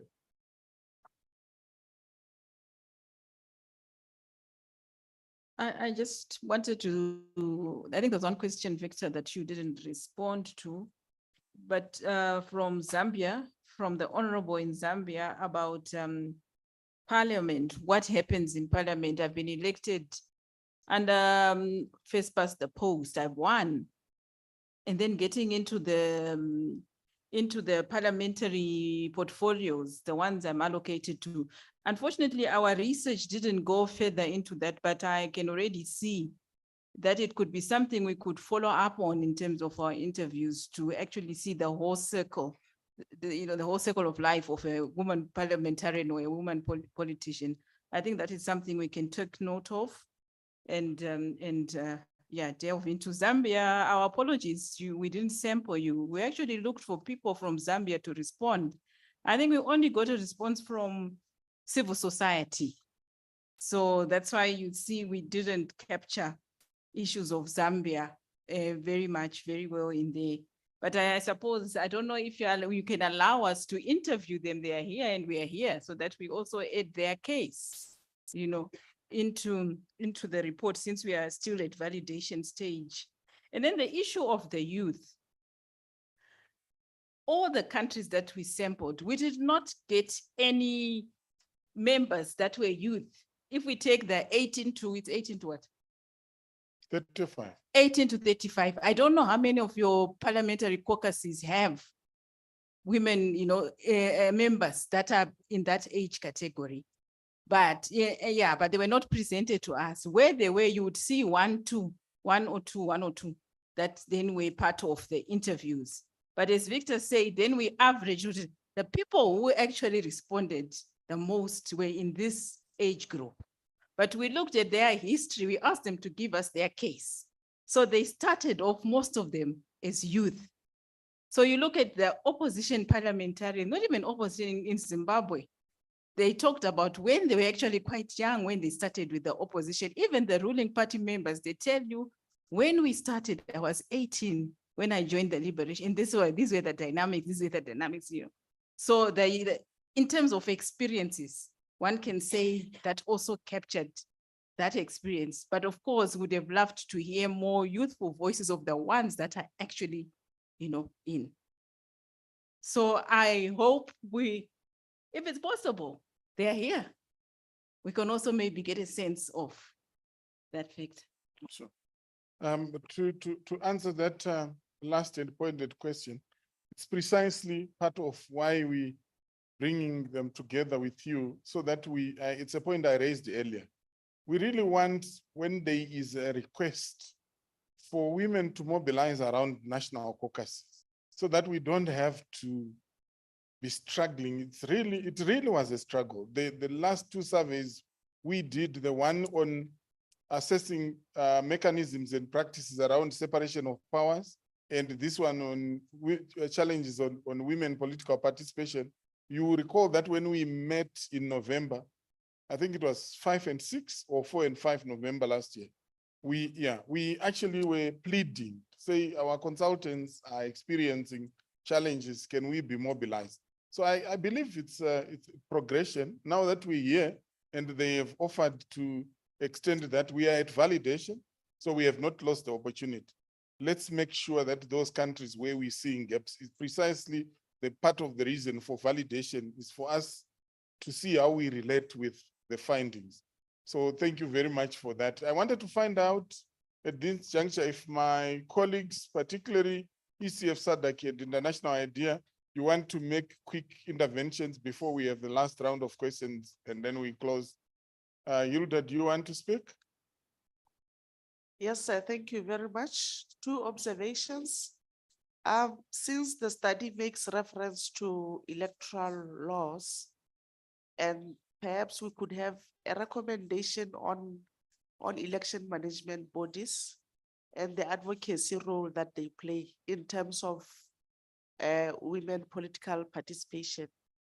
That's one. Two, I imagine that somewhere the study should mention the provisions by the revised SADC principles on democratic elections in the SADC region, as much as we mentioned other protocols. Thank you. Sure. Thank you very much, Hilda, for that. And Sviso International Idea? Thank you so much, Dr. Kuresha. Also, thank you to Dr. Shale and team of researchers for the study. I just wanted to highlight a few pointers that could strengthen the findings and the recommendations for the study, but also acknowledging the resource constraints that the researchers faced during the field research and or the desk research. First of all, I thought it would be good also to have maybe respondents from the electorate, the voters themselves, because we are hearing one side of the story by the policymakers or the politicians. It will be good also to just get a small sample from the electorate, but also from the male politicians as gatekeepers. We want to turn them from gatekeepers to champions for women's political participation. I think that is a component that can strengthen the study, because we want to hear that voice, even if women are around the corner. We want them to be at the door, to be at the table through the male championship. And then also to refer to other digital tools that they can access to strengthen the study. As International Idea, we produced the Women in Political Participation Barometer in 2021. We faced many challenges as well in terms of mobilizing respondents. For example, to the cost for collecting data in one country, it was more than 10,000. It couldn't manage, but we had research assistants in most of the countries based on sub-regions. But one of the key findings also, which I would love reflected strongly in the research, is where women sit in terms of political party leadership, because that also counts in terms of how we push the envelope up in terms of the numbers for women political participation. We are leading a consortium of for women political participation, and we have WILSA as part of the consortium, as well as PADARE that lists male engagement. And I'm glad that one of the things that we'll be doing this year is an analysis on the effective participation of women, because we not only want the numbers, we want the quality of the participation of women in politics. So WILSA will be leading a study, piloting it in Zimbabwe, a Hansard analysis. They will take the Hansard every parliamentary sitting and analyze what women have said. So honorable members from Zimbabwe, you should say something. So we hope that Hansard analysis will be emulated by other countries to see that we're not only talking about the numbers, but we're saying women can have the quality to make sure that we have good democracy and quality governance in Africa. I also wanted to refer to a number of publications or platforms that you can access as policymakers, but also for the researchers. We produce annually the Global State of Democracy. We've got it on the International IDEA website. It's www.idea.int. It's a simple website. So you can see there's also analysis around gender and democracy. But we've got a database on gender quotas for each country. You can click Zimbabwe, you can click each and every country. And then we've got a database on political finance. That one is critical because it differs per country. We should know what our country's laws say about political finance. because we should not generalize to say women are constrained of finance, but what does the country's laws say about political finance? There are issues on bans and limits on private financing for politics. There is public funding. You have to report in some countries. There are regulations on spending, and there's also reporting that you have to publicize. But also we have a tool which is called political finance design. I think for countries that are going for elections, you need to access this tool and see where you can get the money. It's not easy, but you have to be creative. So that tool talks about private donations, public donations, but also in terms of spending limits. One thing that we've been grappling with is the nomination fees that you have to pay as a political candidate. No donor will simply come up and say, we're going to fund politicians to pay for their nomination fees, because those donors are using taxpayers' money, maybe back in Europe or wherever the donor is coming from. But there are innovative ways where you can access that political party funding, funding for campaigns as a woman political candidate. So I encourage honorable members to access those tools in terms of the International IDEA website. And hopefully by the end of the year, we'll have an updated version of the Women in Political Participation Barometer that we'll share with everybody else. Just one last thing. The issue of traditional leaders has come out in many forums for women in political participation. Why? Because a large percentage of our population, our electorate, comes from the rural areas or from strongholds that have heavy gatekeepers who are traditional leaders. So that analysis is also important to strengthen the report, to say what is the role of traditional and faith leaders in terms of women in political participation. I submit, Dr. Thank you very much, the national idea.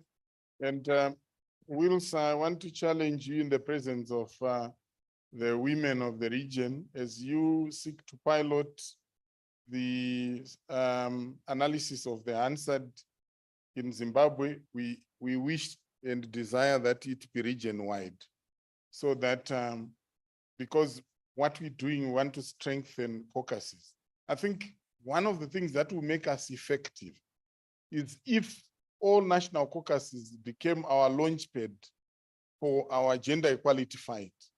We would not struggle to mobilize women to input into a survey. And even the interrogation to say, let's broaden, ought to have happened because of the oversight of the National Women's Parliamentary Caucus. So that when these regional programs are filtered to national level, you own them and adapt them to make sure that you maximize as National Women's Parliamentary Caucus. That's what we desire to achieve. And I'm sure we are going to be able to achieve that. So we would wish to make sure that this does not happen just in one member state, but across the region, so that even as we make baby steps, we are doing it across the region and learn collectively. Honorable members, can I have the last 3 questions? It's a validation, and we still have an opportunity even outside of the room to make input. I was talking to the young people we have not given an opportunity to make input, committing that they can make their submissions individually and collectively to the consultants, and those submissions will be taken seriously and formally, so that we also get an infusion of their input into the study. So I recognize Madagascar, I recognize Zimbabwe, I recognize Namibia, then Botswana. Okay, so we will have Madagascar, Zimbabwe, Namibia, Botswana, then we close so that we are able to move to the next level. Thank you very much. Merci beaucoup de m'avoir donné la parole. Merci beaucoup, Madame Eché. et à toute l'équipe de la SADC de nous avoir invités à participer à cet atelier. Comme dans beaucoup d'autres pays, les femmes à Madagascar ne participent pas suffisamment aux différentes responsabilités ou postes de décision. Ne serait-ce par exemple que pour la représentation des femmes à la législative ou au Sénat, il n'y a que 18%. Mais on ne cesse pas, on ne perd pas l'espoir et on ne cesse pas d'inciter ces femmes-là à participer. Faute d'argent aussi, de financement, ils ne veulent pas encore bouger, mais c'est à nous, députés élus ou autorités à Madagascar, de faire bouger ces femmes-là à participer, quoi que ce soit dans les communales ou dans d'autres responsabilités, postes de responsabilité. Et c'est loin encore d'avoir 50% de participation entre hommes et femmes. Mais comme je vous ai dit tout à l'heure, on ne perd pas espoir, mais on les incite toujours à participer et peut-être qu'un jour, on va réaliser que voilà, en tant que femme, nous, on bouge beaucoup aussi, même dans notre district, et peut-être qu'à ce moment-là, elles vont participer. Merci beaucoup. Je peux parler un peu Thank you very much. pour ajouter un peu quelque chose de minutes. Okay. Merci beaucoup. Excusez-moi, je voulais seulement féliciter les trois pays qui ont déjà fait beaucoup d'efforts comme Afrique du Sud, Namibie et Mozambique. Parce que je vois avec les statistiques ici, c'est 46%, 44 et 42% de femmes. Donc, je voulais demander, c'est quoi leur stratégie pour au moins se partager ici entre nous, pour qu'on puisse avoir un peu d'avancement aussi. Deuxièmement, j'ai remarqué aussi sur 15 pays membres de la SADC, nous sommes 86 députés et c'est seulement 3 indépendants. Dans les statistiques aussi, j'ai remarqué ça. Donc, je vois que c'est plutôt les partis politiques qui devaient faire plus fort parce que l'indépendant, nous, les femmes, moi, par exemple, je suis indépendante. Je me suis présentée 2 fois sans l'aide de qui que ce soit. Alors que dans notre région, j'ai répété ça tout le temps quand on fait réunion, ils ne donnent pas la parole aux femmes. Et même, il y a beaucoup de blocages, il y a beaucoup de... Mais je répète encore aussi que c'est notre volonté. C'est à nous d'avancer, c'est à nous, c'est pas quelqu'un d'autre. Donc, à nous-mêmes d'encourager les femmes comme nous, parce que d'habitude aussi, c'est nous, les femmes aussi, qui bloquent les femmes comme elles. Merci, c'est juste pour ça que je voudrais un peu souligner. Merci.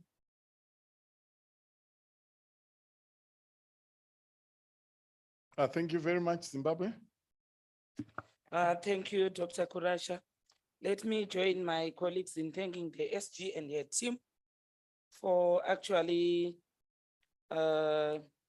taking us through this report, and also thank the researchers for a job well done. To me, it's a mirror that they have just put in front of us to say, yeah, here is how you look. No matter how we may try to beautify now, but I think the results speak for themselves. Earlier on, you said figures and facts, they don't lie. And this is the truth that has been actually put in front of us. And we need to work harder. I put some points here. I started with political will. Decision making. Who sit there at the decision making table? Majority are men. So I think it's food for thought. Committee, parliamentary portfolio committee deployments are done at political level. Even the chief whips that we are talking about, they are appointed by their political parties. And who makes these decisions? Majority are men. It's food for thought. I was just unpacking to say, where is the problem? Because when you have been shown that you have a problem, but I think we also need to find out where the problem is and who is the problem. There is here I made a recommendation that political parties should have a deliberate attempt, which is written in constitutions, to have an attempt where to increase the number of women in decision making, both at parliamentary level and local government, also in leadership. Not to just say youth belong to the youth wing and then they are heading themselves and without anywhere else where they can actually head in terms of political departments. Facilitator or researcher, I heard you talk about the increase in sexual harassment, especially affecting young women. But I think all over globally, we have had a problem of sexual harassment where women are being harassed. And this has become a serious scourge at the workplace, carpet interviews, you name it. My question, wouldn't it be good if you were to actually carry out a survey when you do the analysis in terms of the recommendation that has been actually amplified by Dr. Kurasha, on how many countries in the SADC region have ratified the ILO Convention 190 on sexual harassment? I passionately speak about the ratifications of instruments that protect and promote the interests of workers, because in my other life, I was in the labor movement.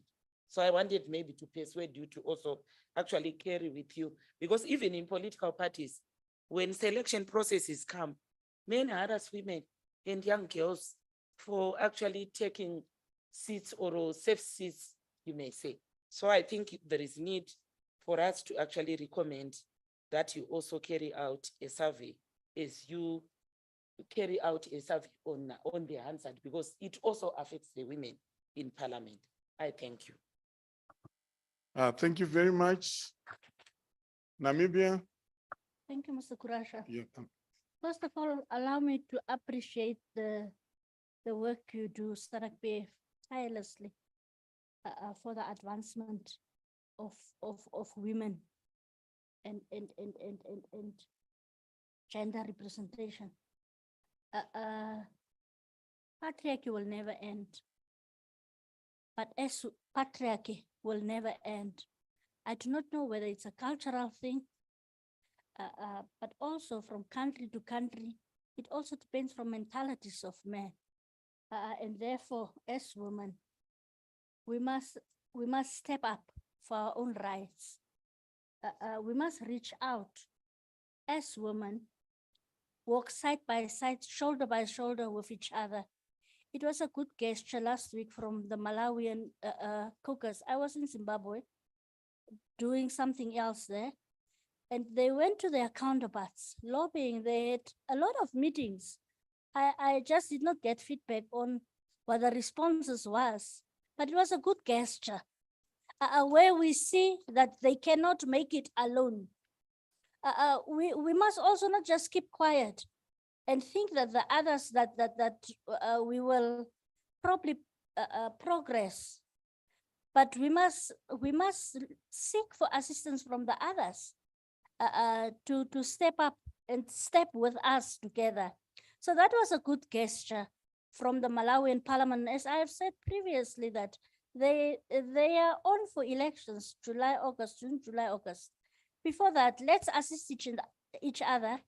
If they probably have 5 seats now as women, let's see how we can add the other 5 seats to have 10 seats, because they cannot do it alone. They must be assisted. but let it not reduce to 3 seats. Our success story probably comes maybe from the population, which is small. And the provisions that we follow. We have constitutional provisions as the political party where I come from, which compels 50-50 gender representation. And it did not came on a silver platter. It was hard work for years.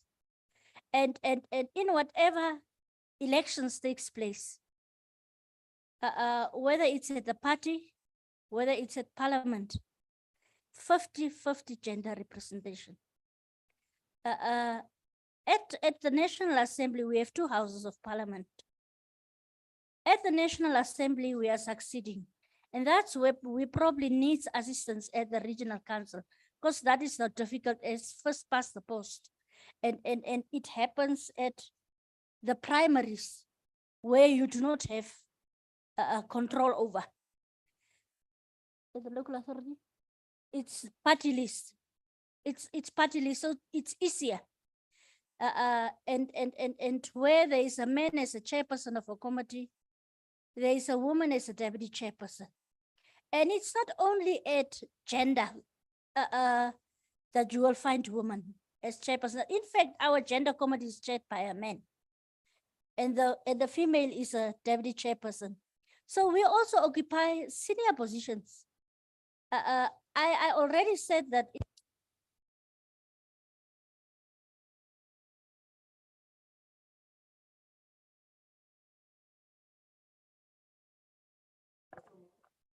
We need interpretation. I think you can proceed. Are we okay, interpreters? Yeah, you can proceed. Where was I? Oh, where a woman is a chairperson, a man is a deputy chairperson. It's not only at, as already mentioned, maybe at small committees, as we say, but at bigger committees as well. Going back to we had Congress, now that we are talking of gender representation, and there is a generational representation. In the Central Committee of the ruling party in my country, there is a generational representation in the political bureau as well. And it does not just come overnight. It costs us to work harder, also as young people. Young people must also participate where they are needed. It does not help us to move with the vibe of today and talk about Facebook and Twitter and Instagram and that. We must go to the table where things are negotiated. You just do not push out leaders that was there without gaining experience. It's an issue of learning also. How do we want to lead? I was once a young person, but I grew in the structures as to where I am. She comes from the youth league, she's still in the youth league leadership. But when she was elected to the National Council, she was made a deputy chief whip of National Council because she was the youngest one. And we must learn from that also, that you just don't get it easily. In some countries, it's difficult. We understand that as well. But with us, it was also difficult. But what did we do to get there? And that's why SADC Parliamentary Forum must also get in, as already said, to probably do thorough in-depth research and look at ways and means how we could mitigate and how we could walk towards each other in order to achieve what we want.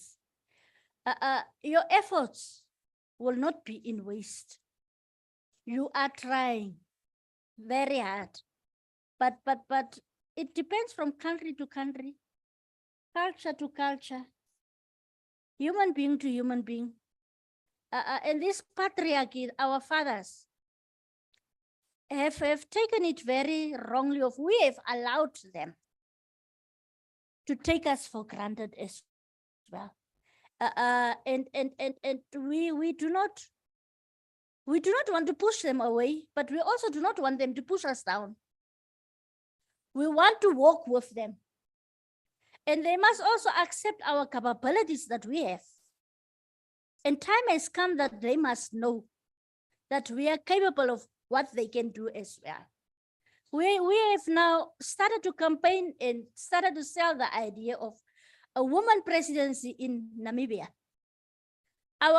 We are saying that the future is female. And we had Congress passed, and our vice president, who should be our presidential candidate, is a female. And we are already sensitizing the Namibian nation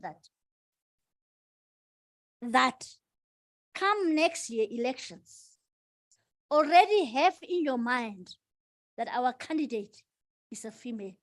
Yes, not easily taken by our comrades, yes, our colleagues, male colleagues. But us as women must be the ones not pushing each other down, not pulling each other down, but to advance the agenda of women representation. So I think that as women, we must stand at what we want, and we must push our own agenda without waiting for others to push our agenda. I so move. Thank you. Thank you very much, Namibia. Please, Sadak, be sensitized. Begin to entertain the idea that, yes, we are going to have female presidents. Ahoy, Botswana. Thank you very much, Director, for giving me the floor again. Okay. First of all, the report talks about proposal for legislative reform, and I think that's great. But I think often when we talk about legal reform, we're talking about reforming laws that regulate national elections. I want to suggest and propose that perhaps we should also be looking at how do we make primary elections or processes by which candidates are put on the national platform for national elections democratic. You know, is that overreach? Beginning to think about how do we make sure that the few people who are members of political parties, and this came to mind also recently because in Botswana, I saw a statistic, I'm sure it may not particularly be correct totally, but I'm sure those are the great parameters, that is 83% of the population do not associate with any political party. That means that only 17% who are members of political parties participate in primary elections. And even then we can assume there's only a portion of 17%. So at the end of the day, less than 17% of the population put forward a candidate for you to elect from.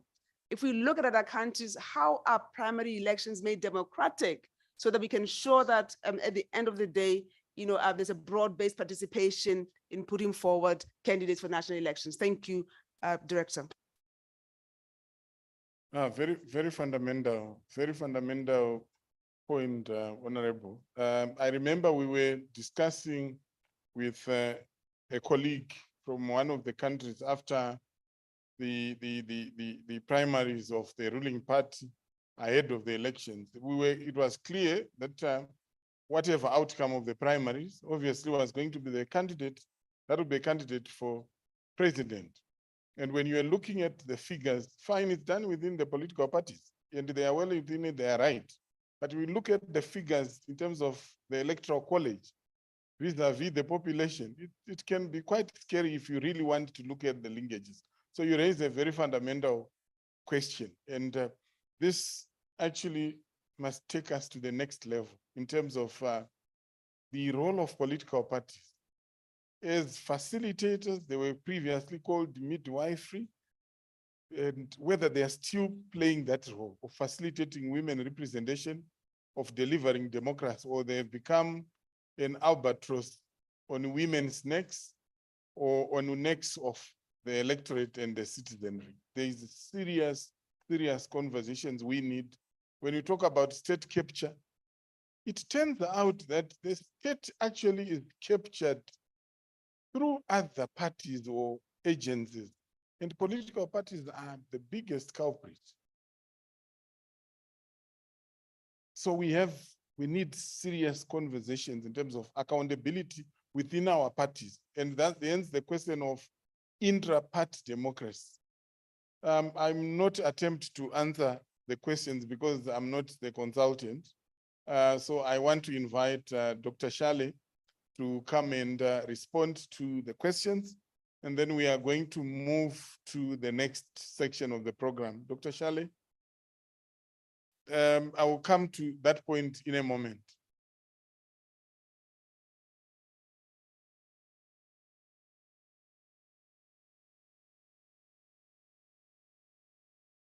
Thank you, Chair. Thank you.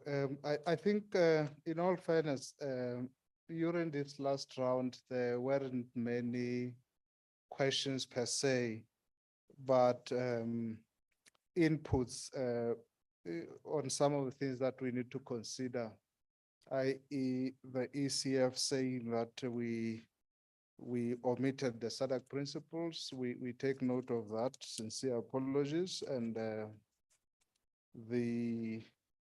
and also a specific recommendation on women participation, because we had mentioned that most of our recommendations are addressed to the forum. This was obviously with the understanding that we're gonna have a trickle-down effect from the forum to member parliaments and so forth. We also note the developments within the partner organizations, and we definitely will refer to some of those resources. But maybe also just some of the points that IDEA is raising, we could also maybe include some of those as pointers for additional work to be done, because the reality is there is a scope within which we are expected to conclude this study. But it is important that we are aware of these developments or the area gaps that need further investigation. So we'll have that right in the end to say these are some of the issues that were strongly raised, but we believe that they warrant further examination. There was a point as you on cyberbullying. It is included in the area where we were talking about the psychological violence, the trolling and all that bullying that happens in digital spaces. Yes, so but we will again just check that the message comes out quite clearly on that. And Madagascar wanted to benchmark to find out how the other countries are faring. I think there's an opportunity. I don't know, and I must split my ignorance on this. I've had the opportunity to attend many a fora on the continent and globally. You find that our counterparts have a tendency to hold conferences and strategic meetings beyond or within meetings, i.e., when we are released here by the SG, you find that people sit in groups or in the bar and what have you. And so some of these best practices, Madagascar, that you want to get a bit more detail, you can actually harvest a lot, taking advantage of the space that an opportunity provided by this forum. I mean, Namibia just shared their experiences as well. And I don't always want to give South African experiences, but I think the ANC also, and Honorable Bilankulu is here, would give you an example, because this is a non-negotiable in the ANC. The primaries, to use a conventional nomenclature for nominations, it begins at the branch level. And if such a process is in violation of the ANC constitution, it is not going to fly. So it's a non-negotiable. So they are here, they know exactly, they have the lived experiences of how it happens and what are the corrective measures to ensure that there is compliance with the party constitution and so forth. So I think we need to take advantage. Let's go to the bar after this. So there is a, yeah, I think, so in equal vein, Honorable Doe, I think it may, again, it depends on the country context. It may actually not be an overreach to legislate, maybe at the party level. Maybe if it is a national legislation, I don't know, but we already are seeing examples where we had in Namibia, we have also, for instance, the quota system. So it probably is a discussion around the quota system. We know, I think Lesotho also has that, the zebra thing, which is actually legislated, therefore compelling political parties to ensure that their lists are zebra, man, woman, man, woman, man, woman. So, but I think the building blocks ought to be the political parties. And I think without promoting the governing parties, they must be given credit for taking the initiative to take the lead in these regards. There may be many other factors that constrain the opposition parties from having these policies actually effected. We don't know, but there are good examples, I think, which can be emulated in the region already. And as a region, we are doing far much greater compared to other regions already. So there is an opportunity for us to improve on that. Chair, I checked with my colleagues. It looks like there are no further additions from them. We have noted all the comments and we will start from after this session to revise the report. Thank you so much for your indulgence.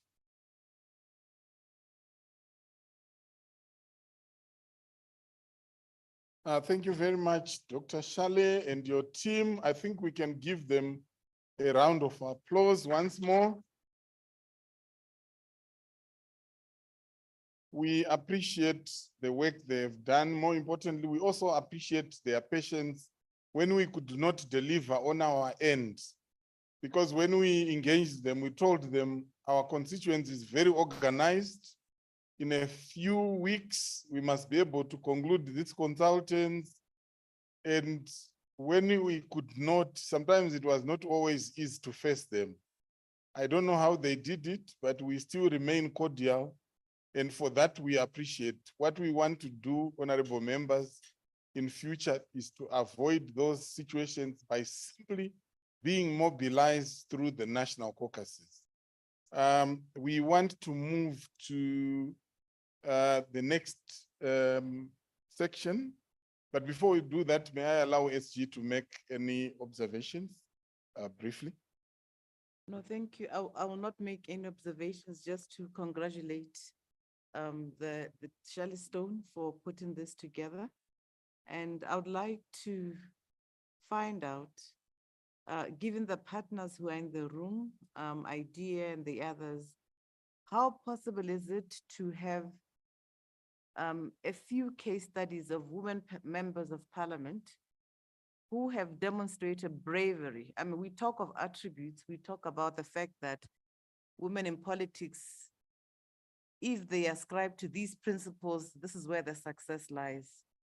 But I'm sure that there are those who have even gone through those and more that can be documented. And I'd like to find out if it is possible, maybe through volunteering, we can evaluate the stories. But I'm aware, because I receive a lot of calls from women MPs when a lot of things are happening and they're reaching out for help. And the help doesn't come because we are all afraid and they are sticking it out alone. And I think they deserve to be mentioned, if anything, for anything, the courage that they've displayed in this terrain, which is quite very difficult. I don't think that will be difficult to document, and this is something that I think we must consider.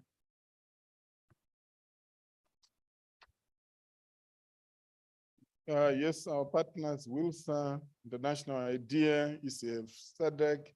Here is a challenge and an opportunity which has been planted. SG, you speak like you were sitting on our table over lunch. I sat with the WILSA regional director, and coincidentally, this issue of projecting the battles that women fought and one which are accumulation to the war are sometimes trivialized because we have not given them nuance and perspective. And I think it's an opportunity we must really take forward. When I was reading, so after justice pronounced herself as such, you know, when you have potential to be in conflict with the law, you must read around to make sure that you are safe in terms of the ground that you step on. I was elated by one of the historical cases that you were part of in Botswana. I will not go into detail, but it was interesting to see you through the lenses of a court case that you fought and won, which has serious gender inequality dimensions. We need to talk about those stories. If I didn't read, I would have not known. So we have behind every woman, there are very serious stories, and we need to create an opportunity to do that. One of the things that we have adopted silently as an approach during this meeting is to give you the platform to express yourselves, to give you the voice.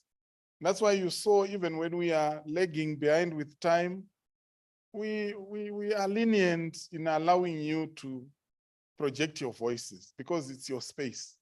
So what we have decided, before we give the opportunity to the professor who is going to give personal reflections, I think it will be good for us to give opportunity to the chairpersons of national caucuses to share their stories in terms of the experiences, the status of the caucus in terms of successes and challenges as part of building that story. What we're going to do at this moment, we have 16:43, which means 17 minutes to 5. We agreed that we're going to give each other 10 minutes. Let's see what we can manage today. And tomorrow morning, we can then give ourselves the opportunity to conclude in terms of those that would not have been able to present today. And then we'll do our group works after. How about that? Thank you very much. So in that regard, purely on the basis of alphabet,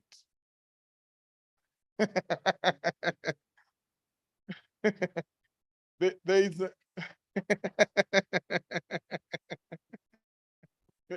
English alphabet, because for Angola, it would have started with South Africa, Africa du Sud.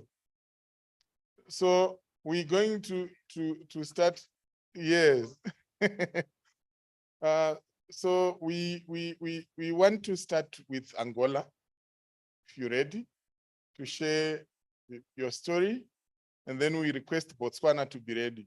Let's see how we'll be doing on time after those two, and then we can see what time we conclude so that we'll be fresh for tomorrow. I invite the chairperson of the caucus in Angola to take the floor and share your experiences.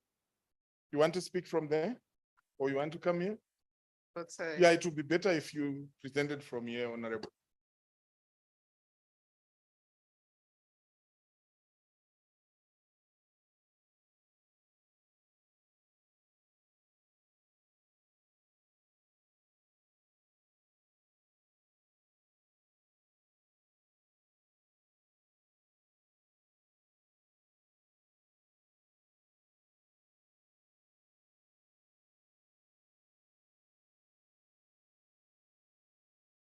Honoráveis colegas, permitam-me reconhecer a presença da secretária-geral do Fórum Parlamentar da SADC, senhora Boema.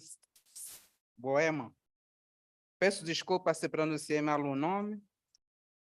E da senhora Regina, presidente do Grupo Regional de Mulheres Parlamentares. Estimadas colegas,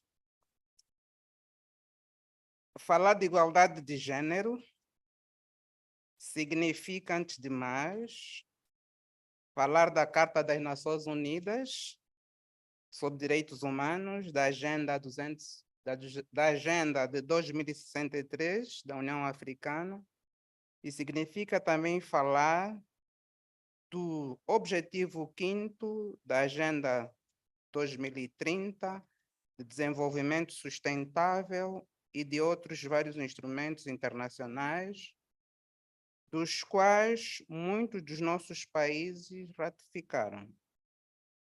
Significa, igualmente, impor maior pressão na execução das políticas públicas nacionais sobre paridade do gênero, cuja efetivação se encontrarmos claramente definidos nos objetivos prioritários previstos dos nossos planos de desenvolvimento nacional, bem como nas prioridades definidas no Plano Estratégico Indicativo de Desenvolvimento Regional da Comunidade. Caras colegas, em Angola temos a Lei contra a Violência Doméstica e a Política Nacional para a Igualdade e Equidade de Gênero, que representa o quadro jurídico da inclusão, equidade de gênero e empoderamento da mulher, e que reconhece a mulher como profissional pleno e capaz de potenciar as instituições do Estado, emprestando seu conhecimento técnico e intelectual, tal como a sua experiência na gestão de emoções e dos parcos recursos no seio familiar. Por exemplo, em Angola, a mulher está representada em 38,18% no parlamento, 41% no executivo, 22% nos governos provinciais e 15% nos órgãos de defesa e segurança. Todavia, ainda longe da meta dos 50% da Agenda de 2063 da União Africana. Por isso, precisamos criar mais sinergias, trabalhar mais para reclamarmos o nosso verdadeiro lugar no processo de tomada de decisão com igual condições de acesso e dignidade de gênero. Nós, no Grupo de Mulheres Parlamentares da Assembleia Nacional, estamos constituídas com 84 deputadas. Essas deputadas fazem parte de todos os partidos políticos.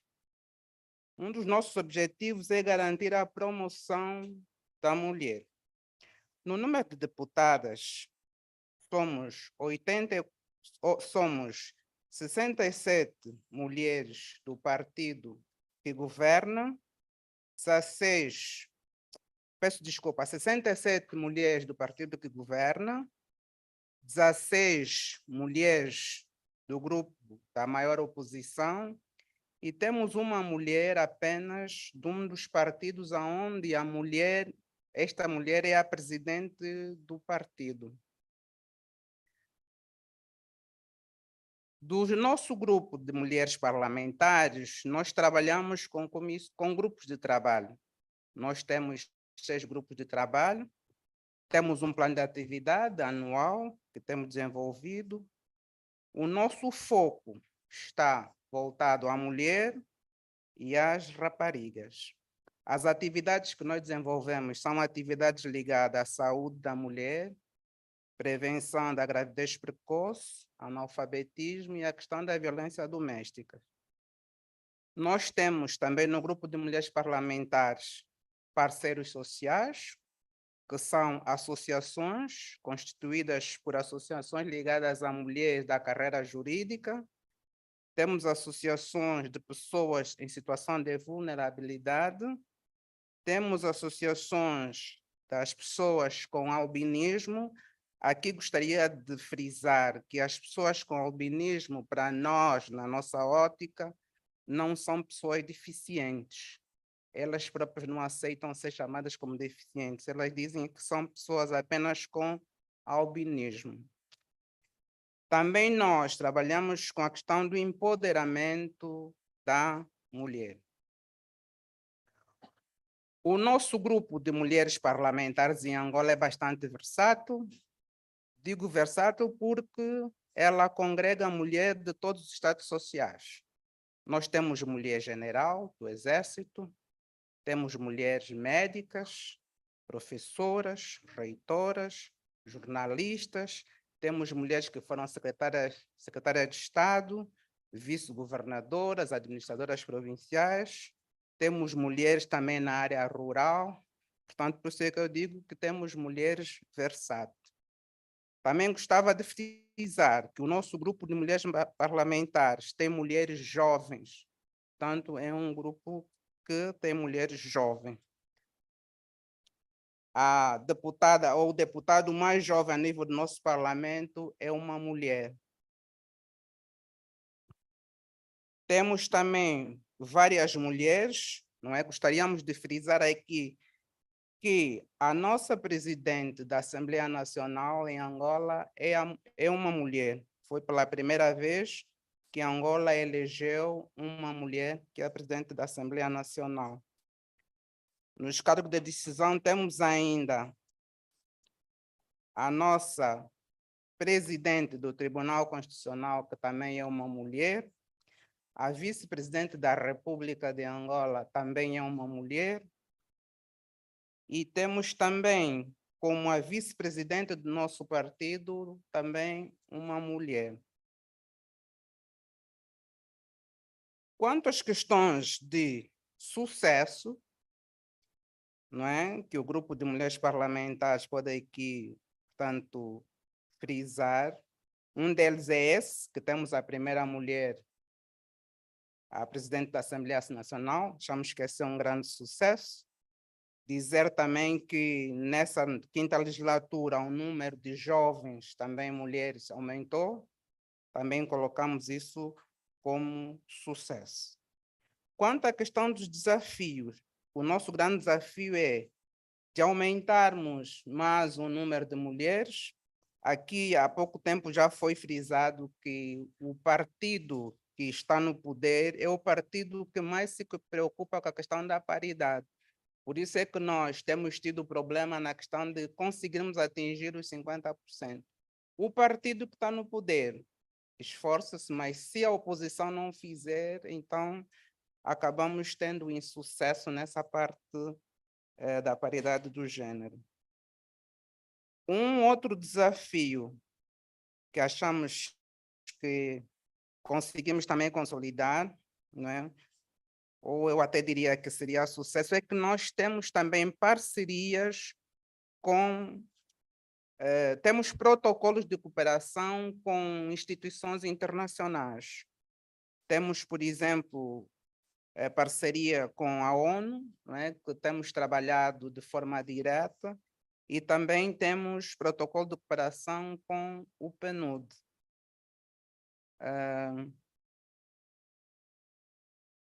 O que nós achamos que também seria uma questão de desafio, aqui para frisar também, seria nós nos empenharmos como mulher para podermos continuar a sensibilizar mais mulheres para entrarem na política. Entendemos nós que muitas vezes, por causa da nossa questão cultural, que aqui também foi dito, muitas mulheres não conseguem entrar ou se desafiar a entrar na política quando não têm referências femininas. Portanto, nós achamos que precisamos continuar a sensibilizar, com o exemplo de pessoas que já fazem parte da política, que são mulheres que podem influenciar outras mulheres, não é? Então, nós achamos que esse aqui seria um dos nossos desafios também. Feito isso, eu penso que, como última nota, diria então que o nosso número de mulheres em Angola, a nossa percentagem é de 38,18%, como eu acabei de frisar. Aliás, no parlamento, sim. Muito obrigada e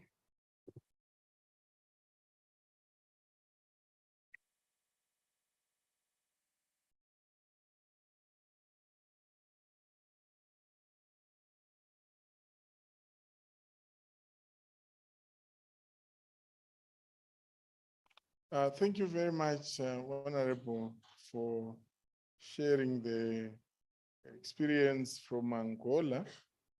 I am really impressed at the rate at which Angola is promoting women into this key position. If I was a woman and I had an opportunity to become an Angolan citizen, I think I would be having a few ideas in terms of moving to Angola. So thank you very much. And if we do not create the spaces to share this experience, we would not know. So thank you very much for sharing Angola's experience in the caucus.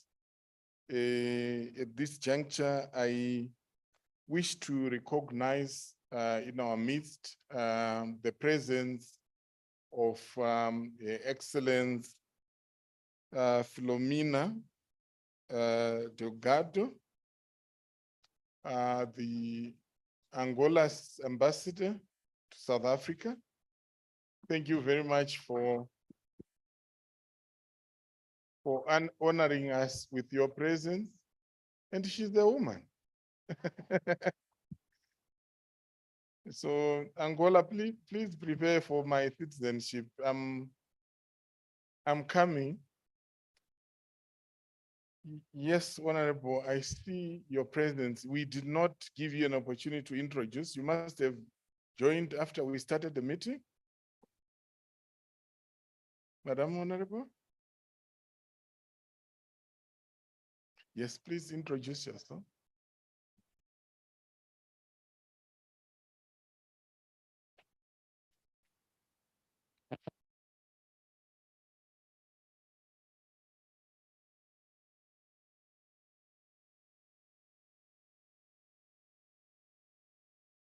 Muito obrigado por me darem a palavra. Em primeiro lugar, eu gostaria de saudar as honoráveis deputadas, desejar a todos um bom ano. Queria cumprimentar especialmente a nossa secretária-geral, Boemo Secoma, e felicitar também o Fórum Parlamentar da SADC por ter introduzido esta temática, que obviamente vai continuar a despertar os nossos parlamentos para colocarem na sua agenda política esta temática que é de capital importância. A nossa presidente do grupo de mulheres parlamentares já falou dos progressos que nós temos estado a fazer no país. Entendemos que devemos continuar a trabalhar cada vez mais. Já me conhecem, eu sou Luísa Damião, sou membro do Fórum Parlamentar da SADC. Por razões da agenda, não pude estar em Kinshasa para tomar posse, mas a nível do Parlamento eu fui reconduzida para continuar a fazer parte do Fórum Parlamentar da SADC e fico muito satisfeita que tenham promovido este estudo nos vários países. É uma prova evidente de que o Fórum Parlamentar da SADC continua interessado nesta temática. Obviamente, nós não podemos falar de uma verdadeira democracia se efetivamente não tratarmos da promoção das mulheres, tendo em conta que as mulheres representam 52% da população mundial. Então, nós devemos, de facto, continuar a colocar um foco importante nesta questão da inclusão das mulheres na vida política.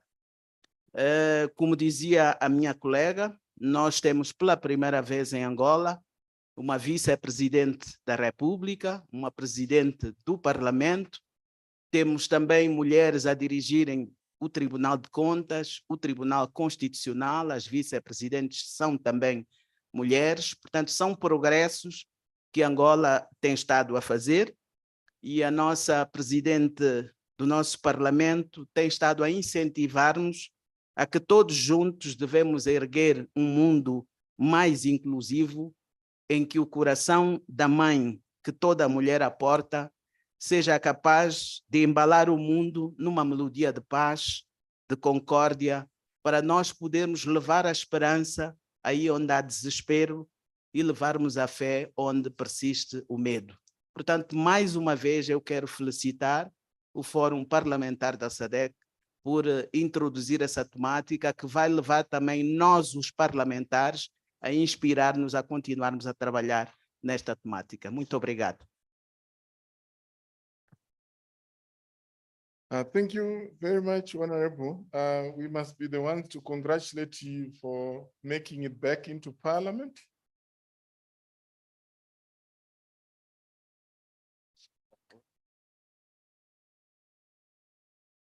Thank you very much, Honorable Damiel, for the acknowledgement in terms of the efforts of the SADC Parliamentary Forum through the Secretary General and Secretariat. We also want to take the opportunity as Director of Ceremonies to congratulate you for making it back into Parliament. And we look forward to continuation of the engagement with yourself and the Angolan delegation. At this juncture, I want to give the floor to Botswana. Honorable Do, the chairperson of the National Caucus in Botswana, to make a presentation. Thank you very much.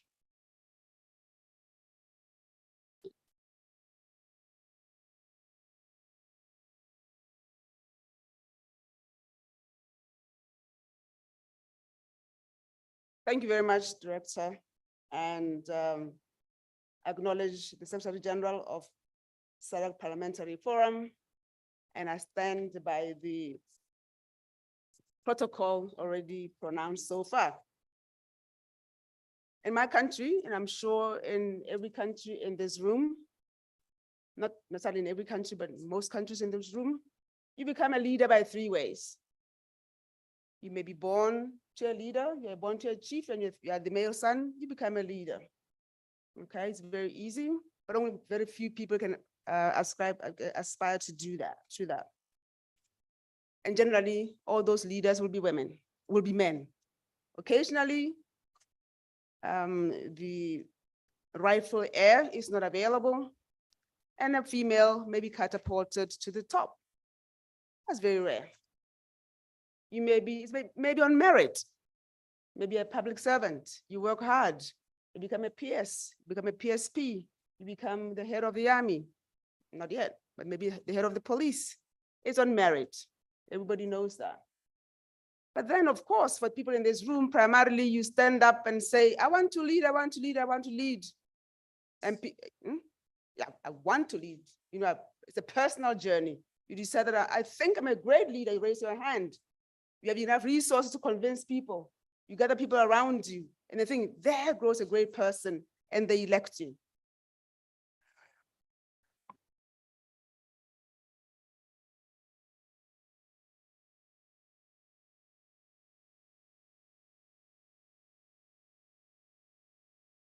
My apologies. I've just been told that I speak too fast. It is a fact, so I will try to slow down. I was talking about how we, the people in this room, actually became leaders. There was no pre-examination or pre-assessment that this person is honest. This person is has shown great leadership skills. There was no pre-assessment at all. We self-selected. We raised our hands and said, I believe I can lead my community. I believe I can lead this ward or this country or this, this constituency. And that's how we became leaders.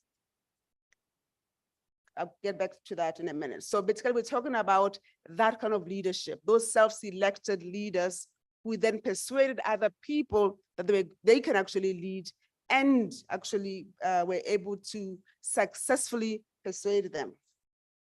So now I talk about my personal experience as a chairperson of the Parliamentary Caucus on Women in Botswana. First of all, to say, of course, the caucus is a creature of statute and a creature of the regulations. It is specially crafted within our rules of parliament.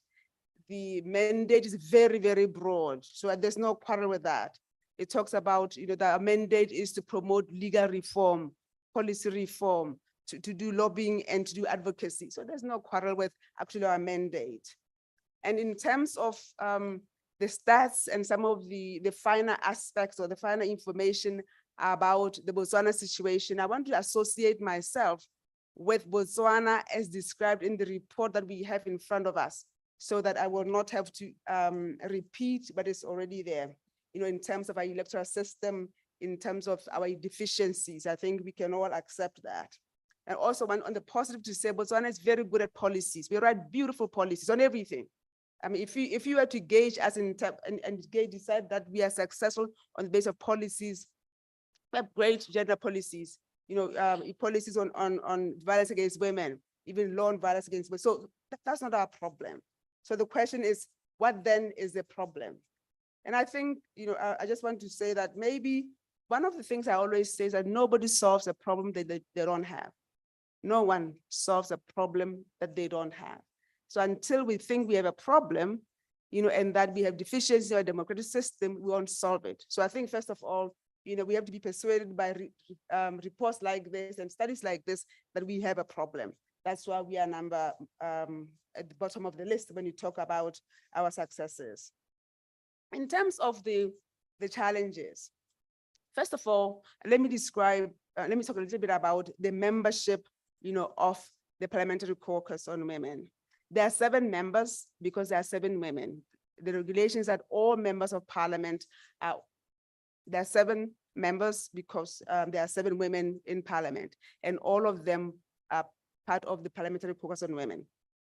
And because the regulation says all women, last year, when we started Parliament in 2019, early 2020, there was, because the opposition had not brought to Parliament any females, it was decided that there's going to be 1 seat on the Parliamentary Caucus of Women for the opposition. So they nominated a man to sit on our caucus.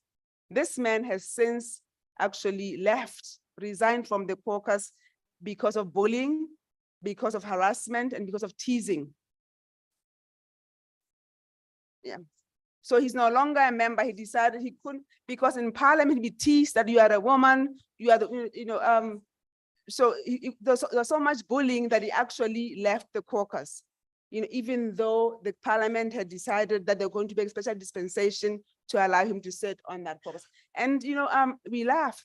And I always say that, I mean, the reality is that Honorable members, apologies, may we please have one meeting? May we kindly have one meeting, honorable members, so that when we take our turn, we can all also have an audience. Thank you. Yeah. Thank you very much. And I give this example because I often give a similar example, to talk about the chair, the physical chair, as being male, or just in my culture, the chair itself is a male object. And I often give the example why this man did not survive in a female space, because that space was seen as inferior, something to laugh about until you actually ran away from it. I always said that if you were to bring a rug, a beautiful rug, studded with diamonds, maybe even sewn with golden threads around, and put it here, okay? And in Botswana at least, and bring a man and a woman and say, sit down, okay? This beautiful, maybe 20 million pula worth of a rug. The woman will sit down with no hesitation. The man will not. They will look around until they find a brick, or anything that's slightly raised to sit on it. because that space is female. He's not commenting on the value of the rug. He's commenting on the value of that space and how he sees it in terms of his view of the space. And therefore, often, and I think it's important that there's a powerful illustration of how we look at spaces that are occupied by women as inferior to those spaces occupied by men. That is why that man, one of the reasons I'm sure he left, or the main reason that he left. So that's a challenge that the Parliamentary Caucus of Women, as an institution within the parliamentary system, of our parliamentary system, we probably was seen as lesser than probably the Committee on State-Owned Enterprises, inferior to the Committee on Health, inferior, because it's the space for women. And that is why often if there's a disaster somewhere, and for example, for me, it's a patriarchal way of looking at my committee. You tell me there's been a disaster in whatever, in this village, and therefore I think we should go there and pray. I think prayer is good, but I think the Committee on State-Owned Enterprises can pray as well. I don't see how offering counseling is what I brought to Parliament. I brought to Parliament my brain, I brought to Parliament, my views, and of course I will pray with other people, I have no problem, but I have a problem when you think it is my job as Parliamentary Caucus of Women to go there and offer condolences when you think yours is much more superior, because anything that's to do with child rearing, caregiving is seen as female, and therefore that space also looked down upon. So I thought I should just talk about that. One of our challenges, of course, is limited resources. And this is not just for the Parliamentary Caucus of Women, by the way, I have to admit, we are a very small parliament of 61 people. And then, but the committees, I think there are more than 15 committees. But then the parliament itself is very small. The staff at Parliament is very small. So if you find that one staff member is servicing more than 7 committees, as a result, each one of the committees got really limited resources to function. Another issue challenge that I find with my committee is fatigue. The fatigue was also mentioned by the Shelley-Stone report, that one of the reasons that we don't respond, people are tired, and I think we need to be re-energized. And somebody else, I think, but the director talked about the voices of 2009 now getting muted. I really think in the last 15 or 20 years, women have just become so tired that they're not advocating for themselves. I want to acknowledge Wilsa. I do believe that if I had not been a member of Women in Law in Southern Africa, I would not have been a judge at 38, period. It is where I learned my activism, where I learned my lobbying, is where I learned how to research. And in fact, by the early 2000s, Wilsa had produced in the region at least 3 judges, one in Botswana, one in Zambia, one in Zimbabwe. There could be more. I'm sure there are other, not just judges, I'm sure even other professions. But I really think the activism, of 20 years ago is dying. Somebody said yesterday or this morning that there should be more than just talk, we must also do. But I do believe we must also continue to talk, because language is important. Every generation needs to hear. You never arrive at democracy. You never arrive. You never arrive at gender equality. You never arrive. It is a process. It's a journey that must be, you never say, I've arrived, in Angola has arrived, I sit down. No, because the child who's born tomorrow needs to hear from you that your voice continues to say, continue to be heard. So we cannot afford to be fatigued. And therefore we need re-energizing. So really, that's why this particular meeting and also the report that we just heard, I think is very important. Another challenge, or something that we must accept, is that we, as women, as competitors, often we only talk about women as partners and collaborators. We compete, and that's okay.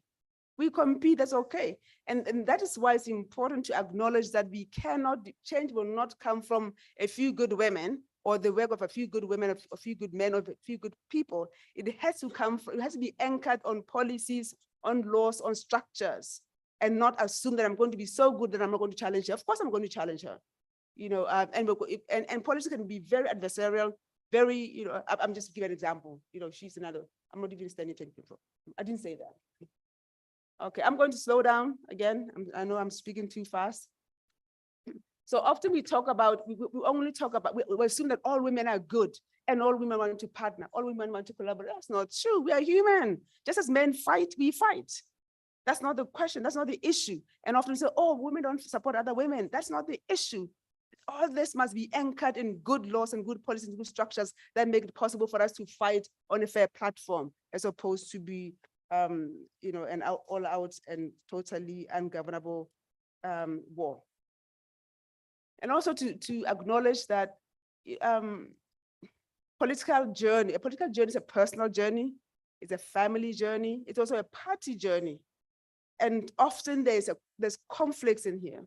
And therefore, sometimes, we have to accept that. I mean, nobody goes around and says, I'm going to stand for elections because I really want, for equality between men and women. No, if we're going to look deeper, I want to stand because I believe I can lead this community. And of course, nobody actually assesses whether or not you're bringing to that fight the kind of values and the principles that you need to be a good leader. That comes later. And of course, your party may as well may decide that you stand or you don't stand, not because of gender equality or democracy, but because maybe, for all kinds of reasons. It could be that they appoint you because they believe you're going to succeed and you're a man. And they're thinking there's no way that particular Unity Dow cannot win that constituency. And therefore we cannot field her.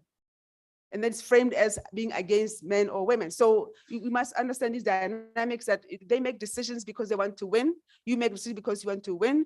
And therefore, sometimes those decisions may actually undermine or necessarily promote gender equality. We have to accept that. My last point is also to accept that, let's be honest, generally, political leadership is not based necessarily on merit. Nobody says, it's not necessarily based on people. Nobody pre-assesses you. You assess yourself. So you decide that I have the merit to do, but there's no exam to say whether or not you can actually lead this community. You make the decision personally that I believe I can do this. So it depends on the resources you can wield. Maybe a charismatic speaker. Maybe you come from a powerful family. So there are all these dynamics that we have to acknowledge. Somebody said, I don't know if it's true, that almost every leader in Africa, I don't know, maybe you can self-assess in your own, that either had a lead, in their family, they had a traditional doctor, or in their family, they had a traditional leader, like a chief or a king, or in their family, they had another parliamentarian, like a political leader. So it's because you are raised to, and it's not because you are raised to lead to a general extent that you were raised to, as a child, you were raised to believe that you could lead other people. So the education comes from really, when you are young, you see your mother, you see your father, you see your uncle, whatever, somebody who's a chief, somebody who's, maybe is a traditional doctor, because that's a leadership position as well in communities as well. Sometimes a very powerful one. Or maybe your father or your grandfather was also as a council member or as a parliamentarian. And therefore, it comes to the question, what do you raise your children to be as women? What do you raise your children to be? And if you continue to tell them they can lead, they will lead, because they grow up knowing that it is possible for them to lead. And I think that's the role of women, because we are the child rearers, to send that message that, child, you can lead, and it's possible for you to lead. Lastly, one last issue is about, I often say, you see, powerful people lead, and powerful people also influence who's going to lead. Okay? And often, sometimes there's a rub with women, that sometimes the women who come to lead were not elected or selected or appointed or influenced or encouraged by other women. And when that happens, often you need a strategy to make sure that they become also the leaders for women, because they are seen as the leader for the men who put them there. And I really think that's something we have to talk about the fact that because the leadership is already male, they are the ones who influence who's going to be the head of the women's caucus. because somebody said that, because they're already they're electing that. They also decide who's going to be the leader of the women's wing of the party, you know, the youth wing. So because they're already in leadership, how do we influence that to make sure that even as, how do we counter that to make sure that our voice are also heard in projecting this women into leadership? But lastly, I want to say that somebody said, I think from Namibia, that it is possible, you know, that we have to continue with this fight. We cannot afford to be fatigued. Those young people in the back believe that it is possible, and they can only be strengthened in that view if we also emphasize that it is possible. With that, thank you very much, Madam Director.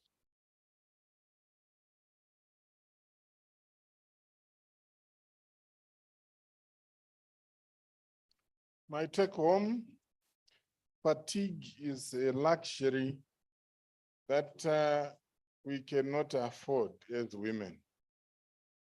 We need to be energized, and let's continue to energize each other. Thank you very much, Justice, for the sharing. I wish to invite Eswatini to share your story.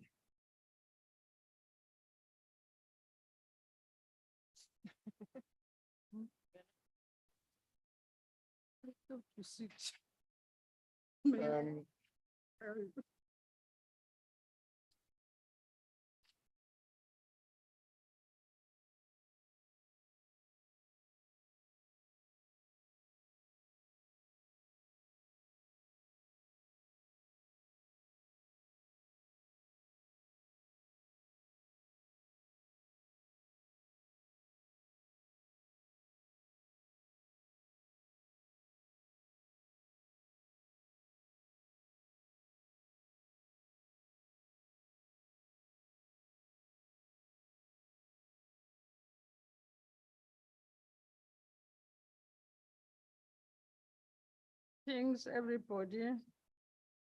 Let me just share my short story from Eswatini. As you have seen, the chart which was here, Eswatini is really a failure when it comes to electing women into parliament. And it's a great shock, I think, to everybody to hear that from our last elections, out of 59 members of parliament, only 2 were women.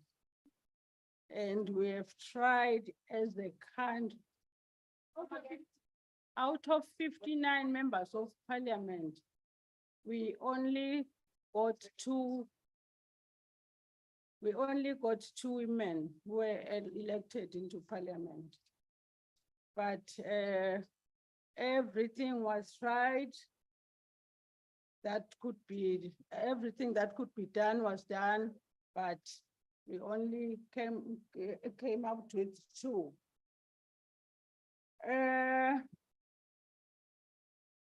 5 of the members which we have in Senate were appointed by members of parliament. That was a special provision from the Constitution. And also 4 members were elected by the MPs or from the regions now. They were also elected by the MPs. Those were means which were tried to add members, women members, into parliament. The rest of the members we have, unfortunately, I don't have the figures, were appointed by the executive. Marendwandwe here is one of the 5 members who were elected into Senate. That was strictly for women members, and the other 5 were MPs also who were elected into Senate. So the unfortunate thing is I don't have the total number, but it's very, very low. In our caucus, we are unable to meet as frequently as we wished. And as a committee, we were only able to achieve the following. We tried to encourage Eswatini women members to avail themselves for elections. Even yesterday we were opening our parliament. So after the session, the TV people asked me to talk to other women in the media to encourage them to join elections. I did the best way I could, but I wasn't given a chance to prepare myself for the talk because I've been in parliament for 3 sessions now. This is my third session. So I know exactly what is happening out there. And for a start, I also tried to join the people who go for elections. I won the first part, but then game 2, I couldn't make it. Why? There were men behind my back who were just telling everybody that I didn't belong to the constitution and this and that. You know how they fight, these people. So they were not telling me directly. I kept on getting stories from other people. So that's why I missed the first one. So the second part, I was appointed into Senate.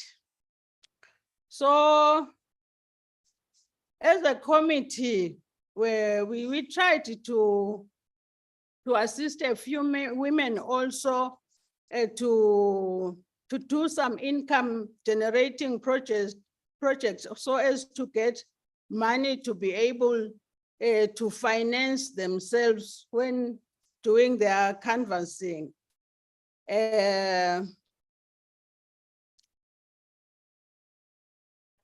Sorry. And government also is now trying to help women to take, in fact, to empower them by taking their crafts to international trade fairs so they can be able to be, so that they can be able to be in a position to fund themselves because government doesn't involve himself in these issues. Main challenges of the caucus, first of all,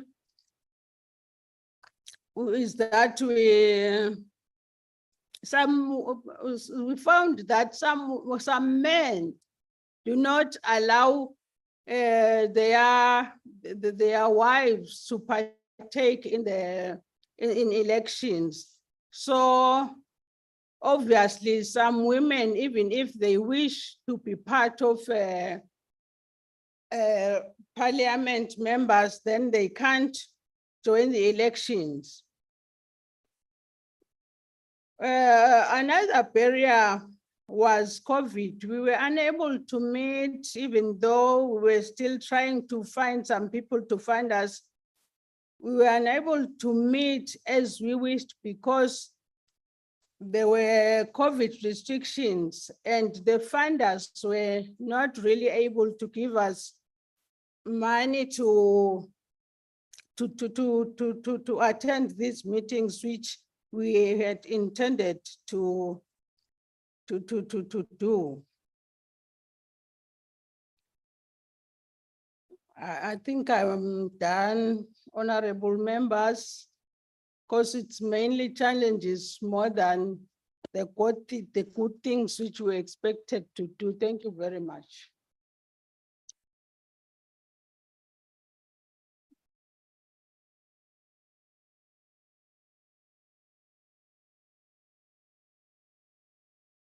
Thank you, Princess, Honorable Princess, for the presentation.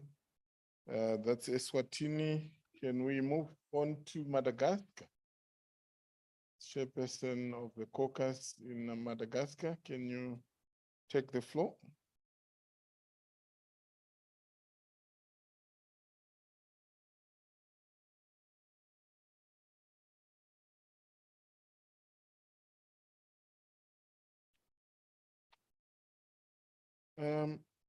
Madagascar, chairperson of the caucus. Okay, we may move to the next country, please. Thank you, SG, for that. Mauritius is not in the house, right? Yeah, we move to Malawi.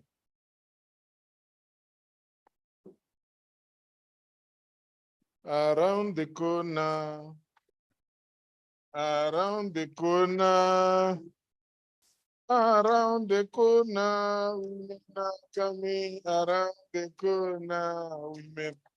I'm told the youth are by the door, so we so we also need to make sure that we are fast. Honorable, please proceed.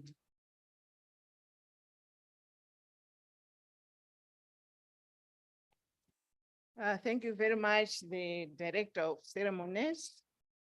Allow me to acknowledge the presence of our esteemed Secretary General and all protocols observed. Good evening, honorable members. We have already heard that behind every woman, there's a story. But today I'm not here to share my story, my personal story. Let me emphasize much on what Malawi has gained so far. In Malawi, we can claim that the political landscape is somehow leveled for women to take part in politics. You may wish to note that our constitution protects and safeguards the rights of women. Beyond that, we have a Gender Equality Act of 2013 that calls for a 60-40%. That is a representation in key decision-making positions. Our leadership subscribes to such statutes, such that as we speak, I would like to assure you that the Malawi cabinet stands at 60-40, where 40% are women. Other notable key positions are, we have a lady speaker, and also the second deputy speaker is also a lady. We have the clerk of parliament, who is a woman. We have the secretary to the president and cabinet, in short, it's SPC. Both the SPC and the deputy are women. We have the Anti-Corruption Bureau Director, a woman. The Ombudsman is also a woman. The Inspector General of Police is a woman. And also in our parliament, we have some lady MPs who are leading the key committees. They chair the key committees, which are the Public Appointments Committee and also the Budget and Finance Committee. Those are just to mention a few, but we have a list of it. However, we feel our figures in the chamber are still on the lower side. We are moving forward as compared to the previous cohort, but we are not yet there because we are at 22%, a house of 193 seats, but only 40 are women. We started with 45. Unfortunately, we lost 5 seats to men on the way. That happened because of We lost some members due to COVID-19, about 3. May their souls rest in peace. And 2 of the seats were challenged in court. They said the elections were not fair. So in the end, we lost them to the men. We wish if there was a way, maybe to ring fence the constituencies which are being led by women, so that maybe if we lose a woman, when we go to by-elections, we should have only women competing. But maybe since we have our lawmakers who are the judges and whatever amongst us, maybe they can guide on how best we can go about that.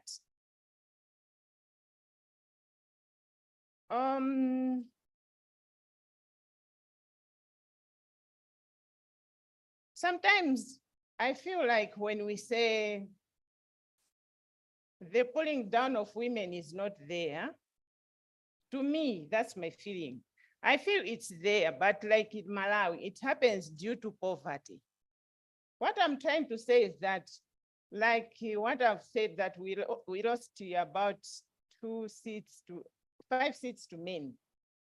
We have some potential women who could have contested and win. But when men are competing, when they are contesting, they don't joke because they use money. And those women, they lack money to use when campaigning. So it's not that the women don't love women, they do.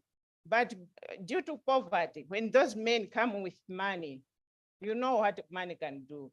So it's just, it's just unfortunate. So as a caucus, we have produced a strategic plan for the first time. We are about to launch it, so that at least we should have some guidelines when doing our duties.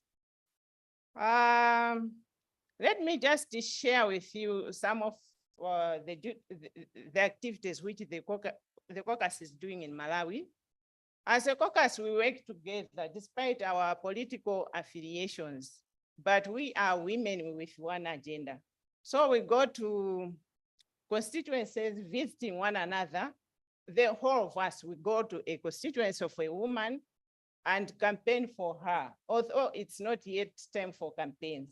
But we encourage the girl child, especially those who got married at an early stage, to go back to school. So that is one of our campaigns, to take out the girls from marriages to go back to school.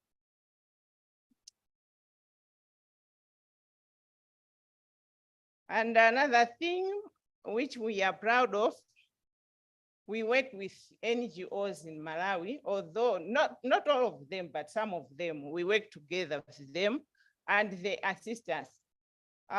Just like Oxfam Malawi, they are there for us all the time. And we are lobbying to other NGOs to emulate what Oxfam is doing, because in some cases, they come to assist us during campaign when time is over. So we are saying time is now. They should come to our constituencies and talk what a lady MP can do. As my sister from Namibia already said, that we had a visit to Zimbabwe.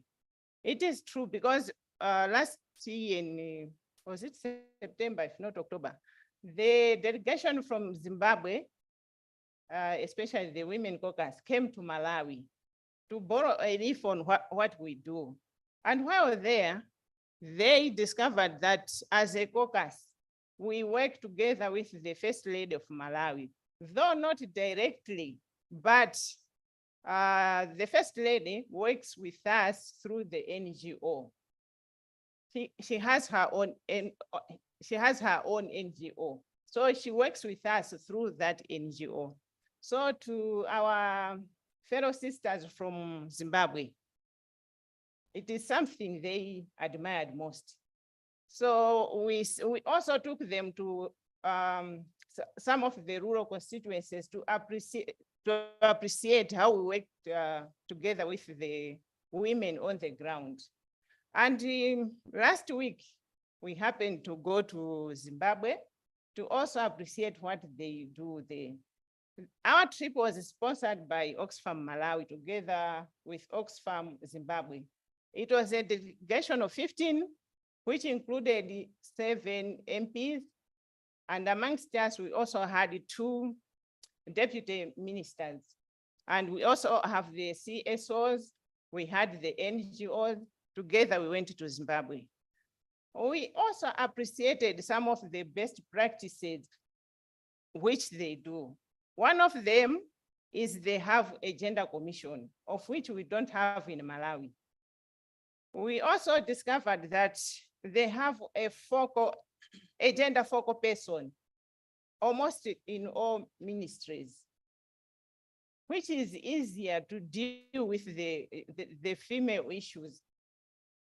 And again, the gender quota.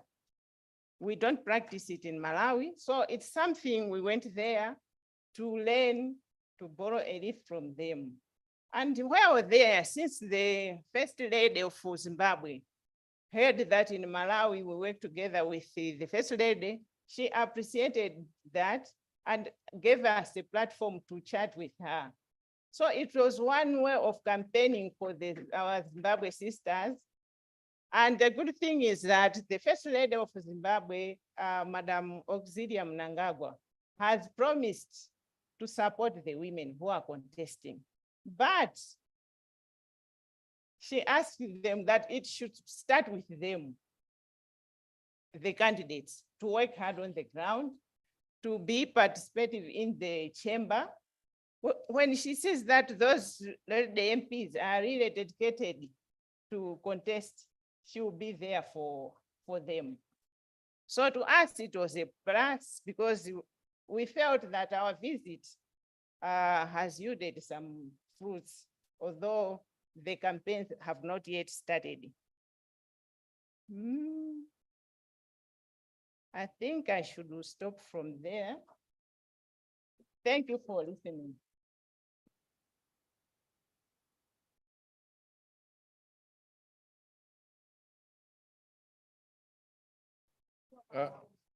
Thank you very much. Let's give a round of applause. My take home, the caucus in Malawi is a strategic plan. That's a step forward. And they are even conducting cross-learning with other caucuses. That's the level where we want to pitch issues. Imagine, Madam SG, during plenary, if the Women's Caucus, the RWPC is reporting about the progress they are making in terms of their strategic plans, instead of in terms of the cross-learnings they are already doing, it really would push the women agenda to another level. Let's refine our voices. So we need now to move to Mozambique. Do we have Mozambique in the house? Yes. Yes, Chair of the Caucus, Mozambique. You have the floor. Let's clap for her.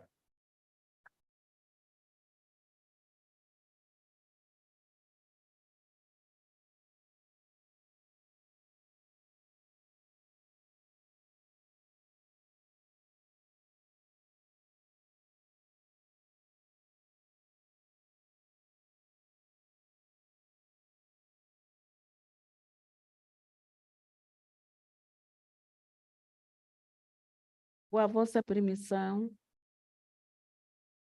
a direção da SADC e todo o protocolo observado, vou tomar a palavra que me é concedida. Muito obrigada por ter me dado a palavra. Moçambique não foge de algumas informações de colegas que passaram por aqui, apesar que cada país tem a sua maneira de trabalhar, mas os objetivos são os mesmos. Primeiro dizer que Moçambique é o gabinete da mulher parlamentar. É o gabinete que envolve toda a mulher parlamentar. São membros do gabinete. Há um pequeno constrangimento, porque Moçambique tem 3 partidos no partido, tem 3 partidos na Assembleia da República. Mas há um partido que não tem mulher. Então, para o gabinete da mulher tem sido constrangimento quando este desloca às províncias.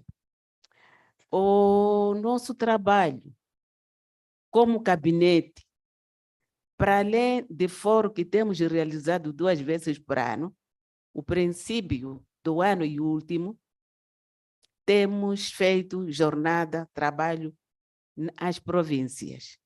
E o trabalho de jornada às províncias envolvemos as mulheres parlamentares residentes naquelas províncias, dos partidos políticos que têm assento na Assembleia da República. Acontece que esta bancada, que não tem mulher, nos preocupa bastante.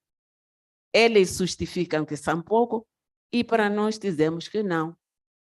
Mesmo que fossem 3 deputados, uma mulher tinha que ser, pelo menos tinha que ser uma mulher e 2 deputados. Ali são 6. Por que não eles 5 e um lugar dar à mulher? Mas não. Então, essa é a nossa luta.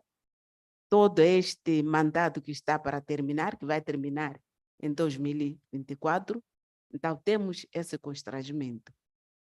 É o trabalho do gabinete e as províncias. Os objetivos é para velar como é que são concebidas ou divulgadas e concebidas as leis aprovadas pela Assembleia. As leis que defendem a mulher e a criança. Como é que essas leis são divulgadas? E com quem trabalhamos nas províncias? Nos governos provinciais, distritais e a sociedade civil. Nos nossos encontros, são encontros públicos, com toda a estrada social, todos aqueles que trabalham com a população. Igrejas,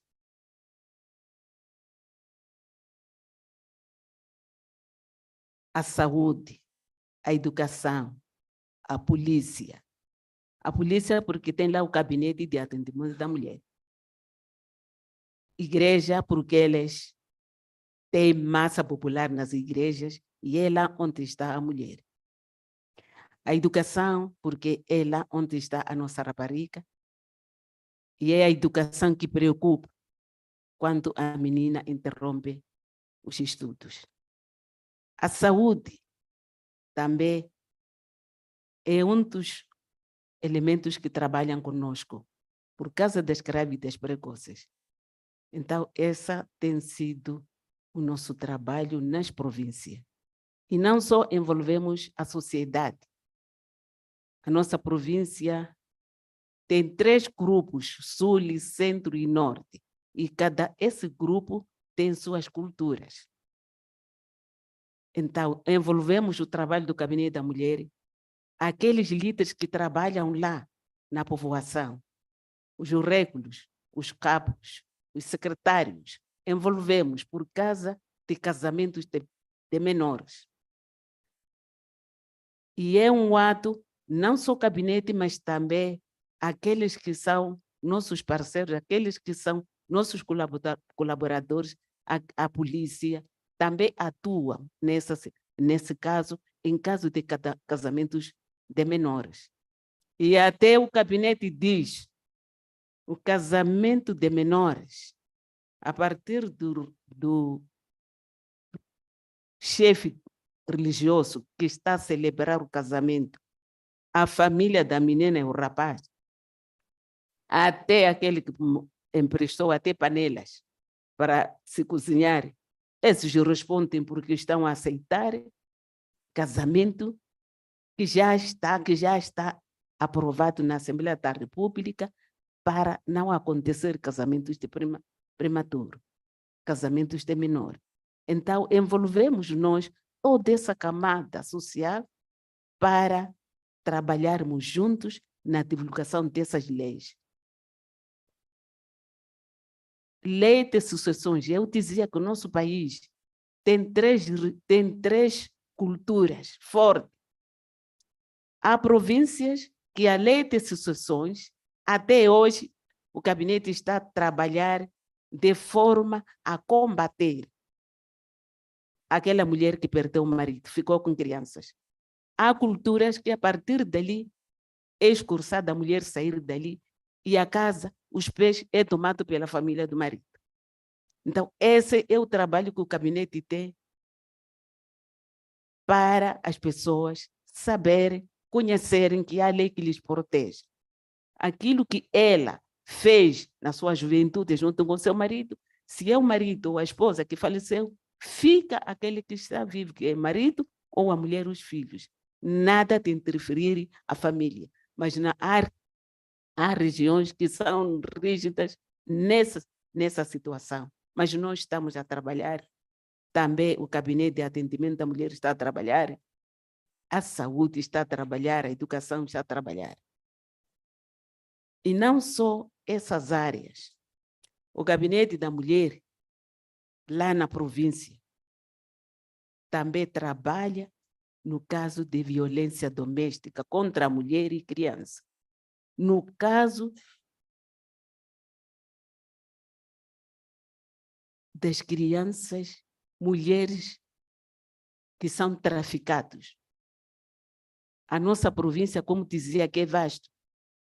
Já houve no passado crianças encontradas, muitas crianças nos carros a levarem para outros países, a dizerem que vão estudar. Então, nós, o Gabinete da Mulher, é uma das preocupações. Tráfico de pessoas, que envolve crianças e mulheres.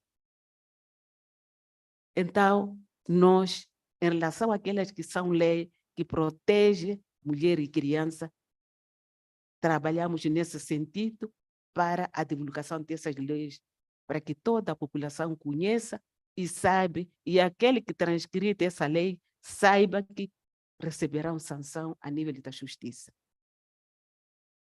Vamos para a participação da mulher na política. A participação da mulher na política, toquei um pouco, que mesmo há um partido que está dentro da Assembleia, mas não tem nenhuma mulher. Esse tem sido o nosso desafio. Nos nossos encontros não temos nada a ver se aquela é da oposição.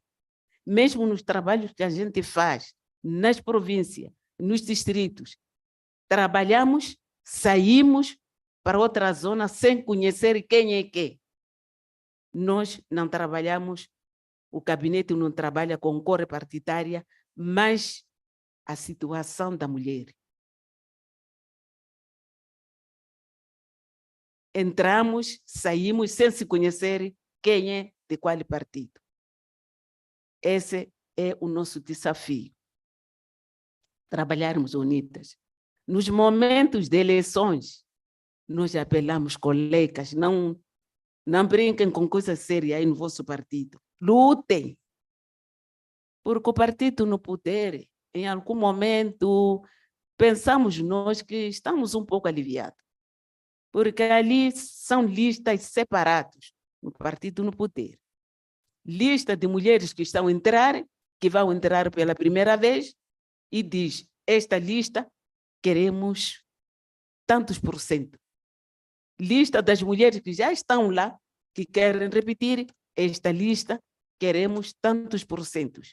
Lista de jovens mulheres, esta lista deve ser eleita tantos por cento. Lista de jovens que estão a começar a entrar, que vão começar, também tem sua percentagem. Combatente também tem sua percentagem. Então, na base dessa divisão de percentagem por grupo, é quanto resulta o número total das mulheres que entram no parlamento. Porque mesmo aquela jovem que concorreu na lista de jovem, quando entra, está na lista de mulher. Então, essa é que é como é que nós conseguimos espaço. Mas não foi fácil. No passado, dizia o partido no poder, só 25%, não, 20%, começamos com 20%, 20%. Não só no parlamento, mesmo nos órgãos do partido. A mulher lutou até 20%. Até agora que estamos a entrar nos 30%. 30% num grupo, mas em cada grupo vai sair dali na juventude, vai sair um grupo de mulher, vai sair um grupo de mulher, e assim, por isso a gente consegue este número, que até hoje estamos no 42%. E a saber que nós iniciamos com 28,8%, 28,8%, na primeira legislatura, na quarta. Agora estamos na nona, já com 40%, com 42,2%, para dizer que estamos a avançar. Estaríamos ou aproximar ou quase nos 50% se o outro partido entrasse pelo menos uma ou duas mulheres. Então, esse tem sido dor, como disse, dor de cabeça, né, para o gabinete da mulher. Mas não deixamos lutar para que a mulher tenha número suficiente de assento na Assembleia da República. E como não bastasse o nosso país, nós já alcançamos 50% nos órgãos da governação do país. Nós temos, a título de exemplo, mulheres que dirigem nos órgãos da governação do país. Temos a presidente da Assembleia da República. Temos 3 presidentes de comissões de trabalho na Assembleia da República. 3 presidentes, para além da própria presidente da Assembleia da República. Temos uma presidente no grupo de jovens na Assembleia da República, é uma presidente. Temos uma procuradora-geral da República. Temos uma presidente do Tribunal Administrativo. Temos uma presidente do Conselho Constitucional. Temos mulheres ministras e vice-ministras. Temos governadoras e administradoras, assim como secretários do Estado a nível do país, na sua maioria, mulher. Então, na governação, se formos a contar só que em cada dia que passa, fulano já saiu, subiu, Mamã Maria, podemos dizer que já passamos nos 50% na governação do nosso país, a mulher está lá. Uma outra informação que dá a partilhar é o seguinte. O gabinete da mulher não só reúne com as parlamentares, reuniões já periódicas, primeiro do ano e último, 2 vezes por ano. Temos tido seminários que envolvem as organizações sociais, as organizações femininas, de vários grupos da sociedade.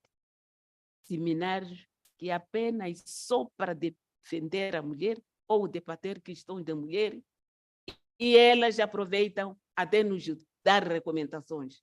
Nossas deputadas, nós da sociedade civil, isto e aquilo. Então, esses seminários têm sido constantes, seminário com aquelas que são da sociedade civil, as organizações sociais, as organizações femininas. Então, temos esse tipo de encontro. E muitas vezes as mesmas têm convidado o gabinete da mulher para ir grupo grande de entre 10 e 15 para ir se juntar com ela só para debater assunto de mulher. Então, para dizer que em Moçambique temos esse tipo de trabalho, temos trabalhado desta maneira, envolvendo toda mulher, quer no campo, assim como na cidade. O meu muito obrigada.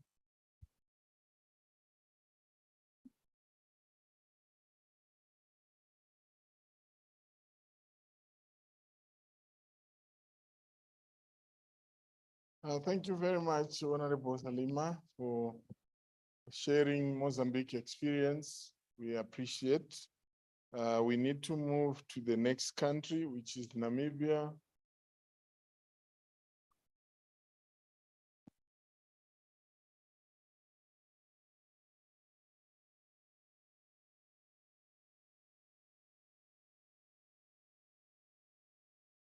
Should I do it myself? Thank you.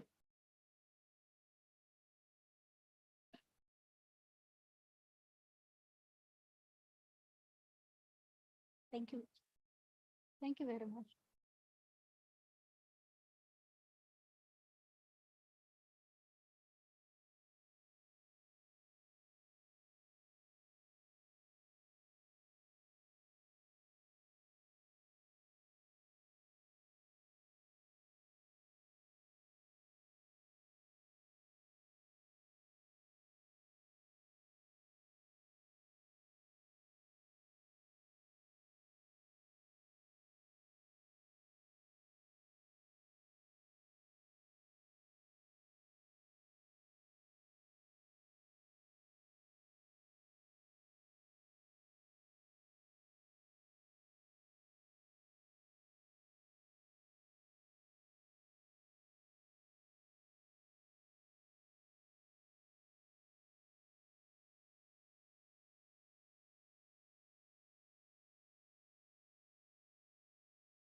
Thank you very much. Good afternoon.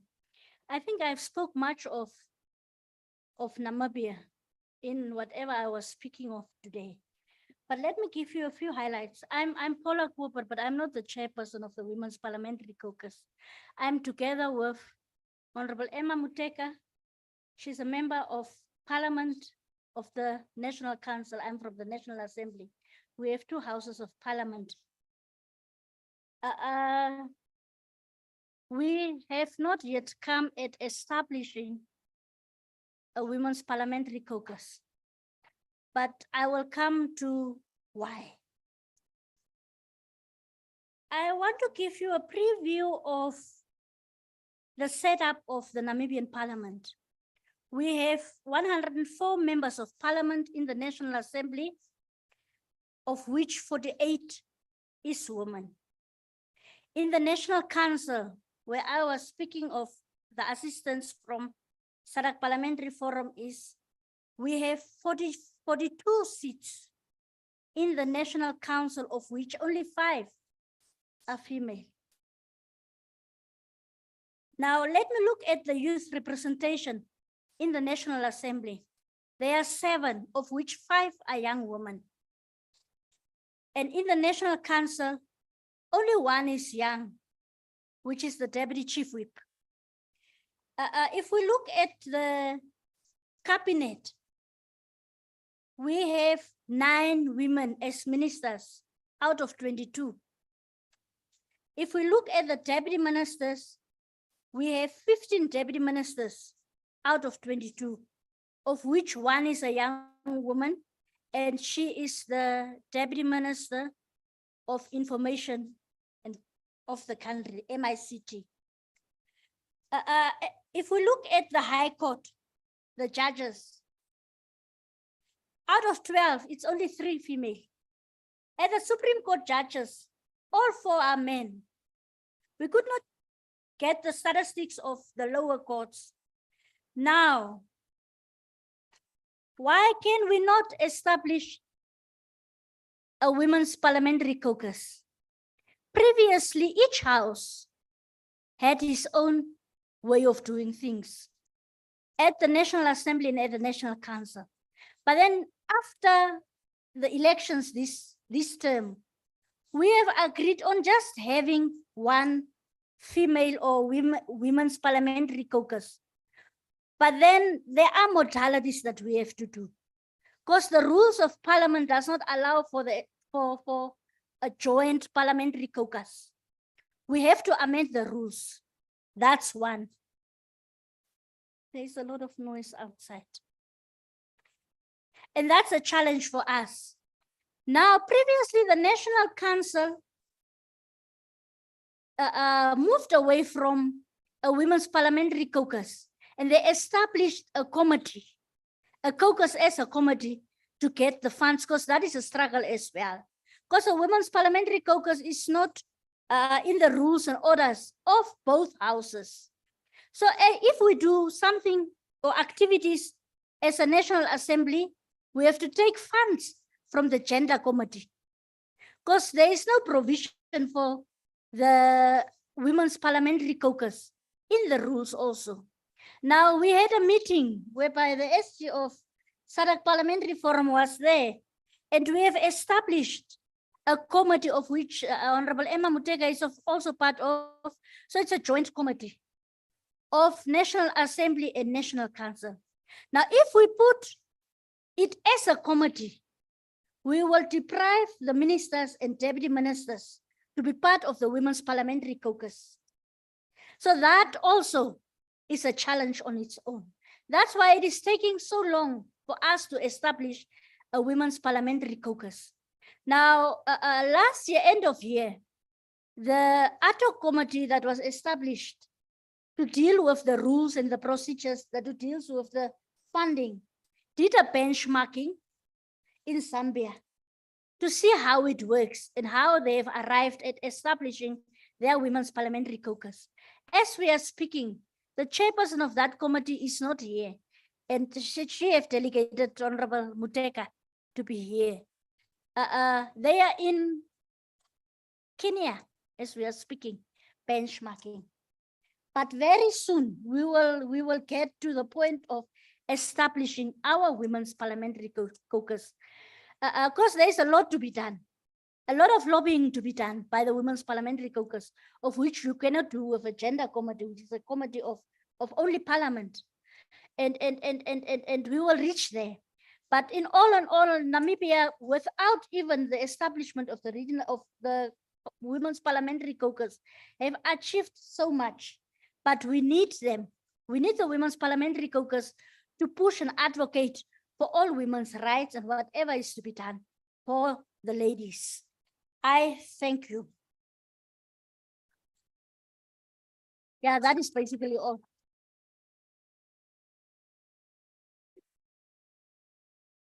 Is it because SADC Parliamentary Forum, I will chase you out of my country? You are asking me to carry my own badge around.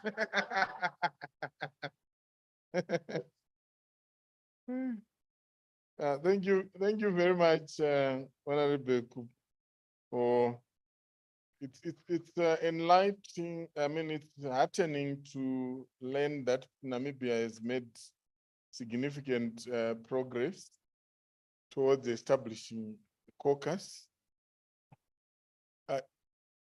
Yes, ma'am. Sure. I just wanted to show off a little bit in terms of the SDG 5. Namibia has achieved all the indicators. That's just what we wanted to show off a little bit. We're setting the trend. Thank you very much. That's For Mr. Kurasha, who might not know what is the SDG 5 is in terms of the gender equality that we have achieved. All the SDGs indicators, you know, in terms of the high positions in government and the private sector is, you know, filled by female, and the national parliaments as well. In terms of education, if you go to the institutions, educational institutions and graduations, you will find more female. Even at schools, you will find more female. And in terms of acquiring land, owning land, the resettled ones are females mostly. And the ones who have access to housing are also females. Yes, that's now in terms of the SDG 5 that speaks on gender equality. Thank you very much. And I think it's also encouraging to have that very pointed reporting in terms of the progress we're making, because that's more scientific.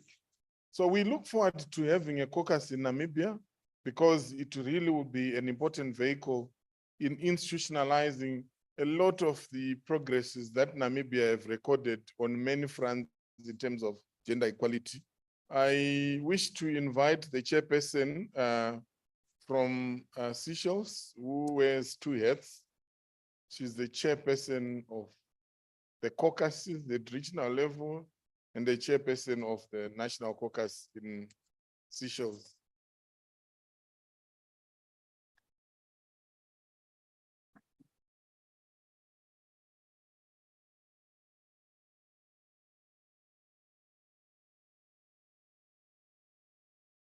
Right, good afternoon or good evening, because we already nearly. Okay. The Women's Caucus of Seychelles is composed of 8 members, 6 members from the ruling party, 2 from the opposition. The percentage changes sometimes with rotation from proportional seats. We started with 9 in 2020, and we lost 1 along the way by rotation. In Parliament, the Speaker and Deputy Speaker are both men. Clerk and Deputy Clerk are female, and most of the staff in the Secretariat are women. Amongst the 8 members out of 35 members, we come out with 22.8%.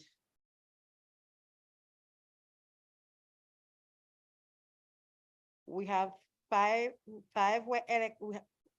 Within the members, we had 5 were elected, plus past the percentage proportionally dominated, as I say.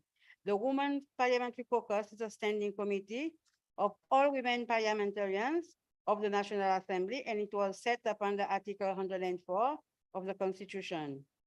Whereas the Constitution of Seychelles from 1993 makes no provision for quota to advance the representation of women in elected bodies, nor are there any other legal provision to do so. Generally speaking, the Constitution is gender blind.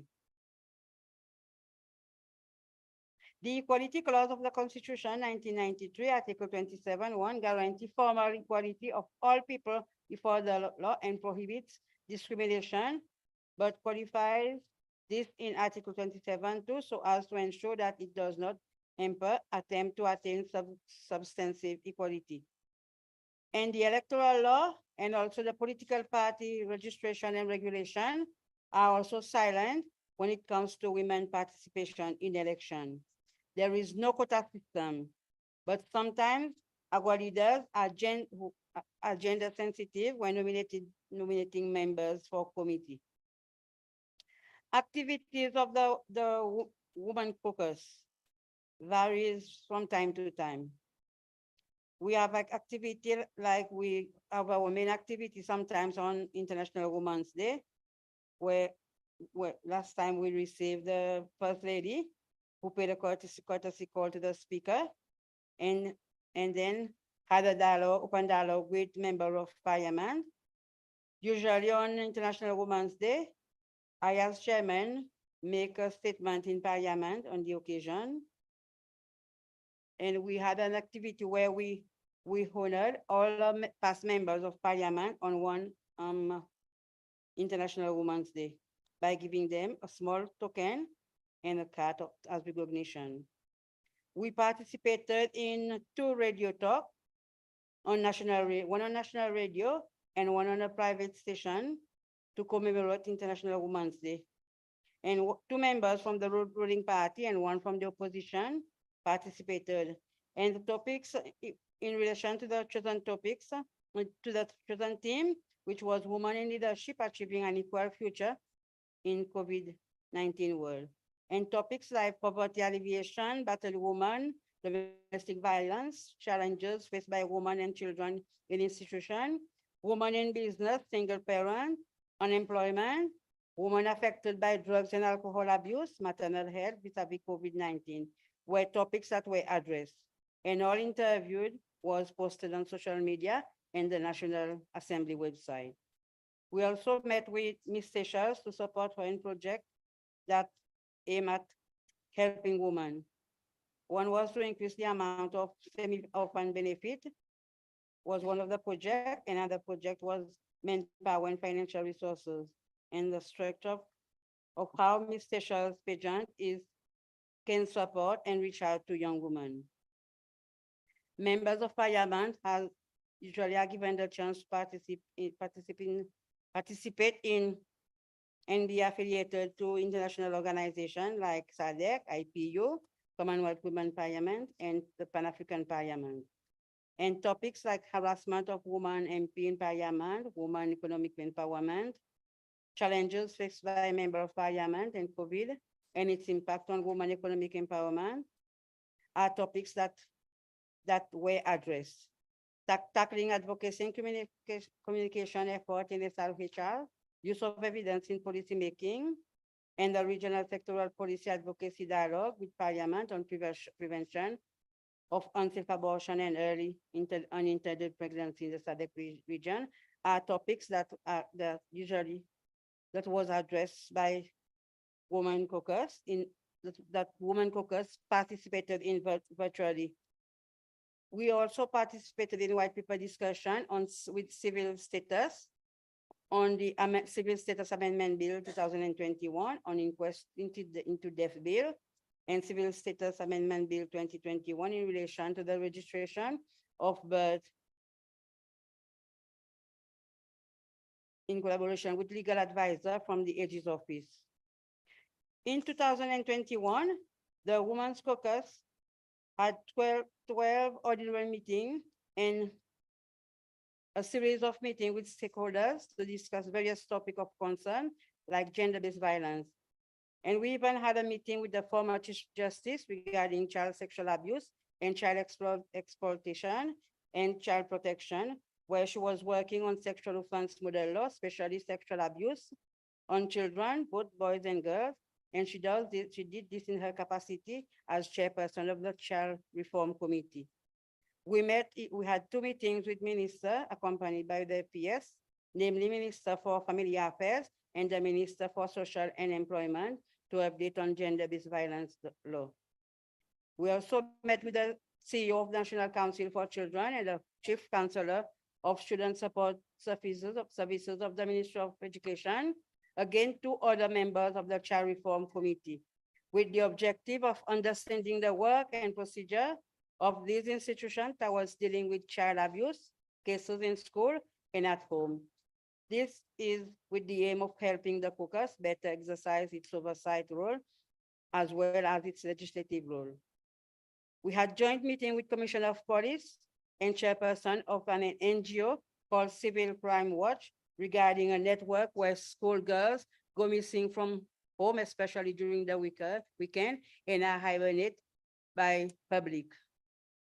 During breast cancer month activities, we usually do activity, press release messages on breast cancer awareness, and motion was brought to the Parliament to ask Ministry of Health to accelerate early detection of breast cancer. And in 2021, presentation of a donation were done by MP to Cancer Concern. We also met with midwife working in maternity ward, and the objective of the meeting was to address the topic of teenage access to contraceptive and its related legislation. And the aim of the meeting, she was lobbying for change in the law, which in the law for teenage pregnancy below 18, teenage youth below 18 years to access to contraceptive and other relative obstacles that the youth face in access to reproductive health care.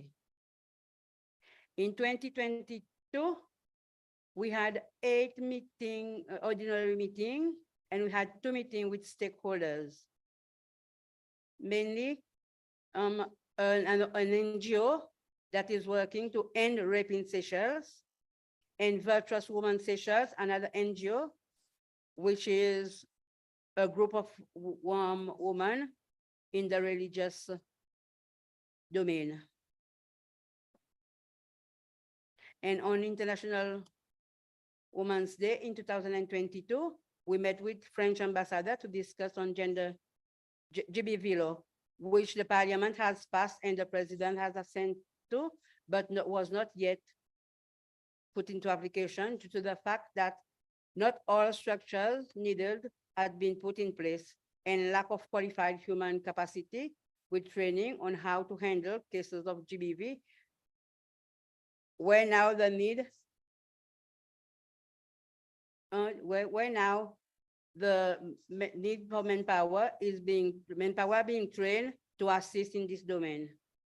And we also had a sexual and gender-based violence workshop for Seychelles parliamentarians last year in the workshop, which commemorated the International Women's Day on the 8th of March and served to raise awareness on gender equality and empowerment of women.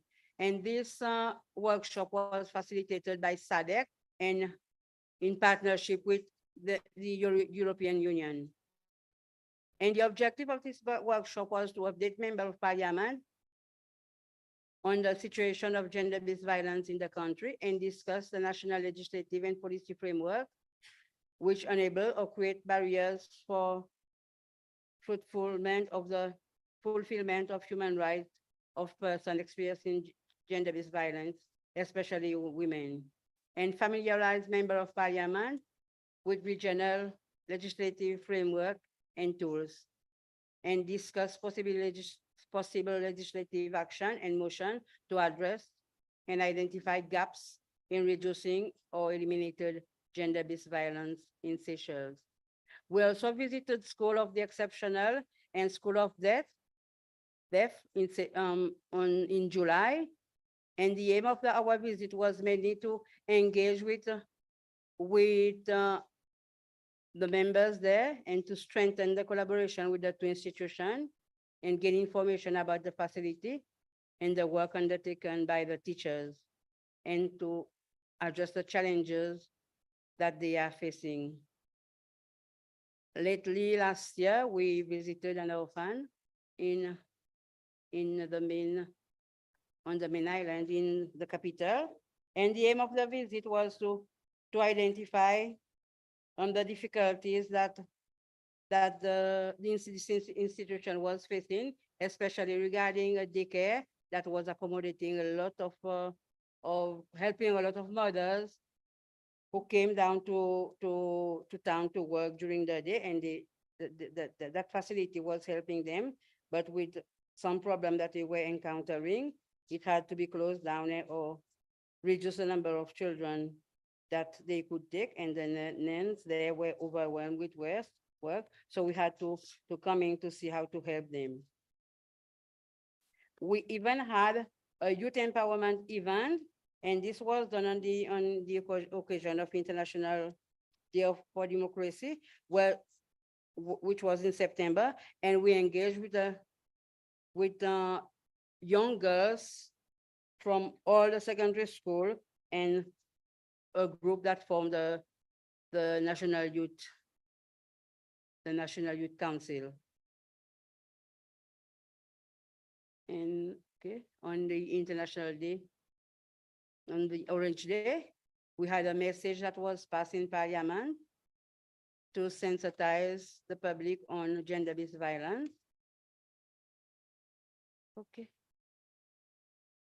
And going forward, rest assured that our Parliamentary Women's Caucus will remain committed to ensure that women maintain their active roles in leadership as we strive to become more inclusive and address any inequalities that still linger within our society. I am assertive that female leadership in our country can bring about changes in our society if only we are given the chance to participate at the high level to prove ourselves. I thank you.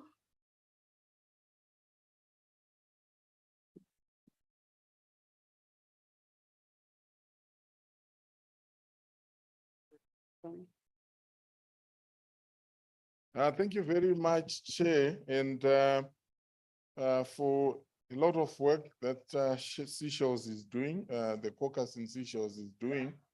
I think on this note, we need to take a break.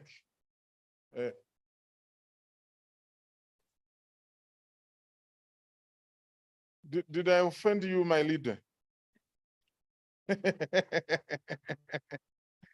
Right, so we need to adjourn for the day.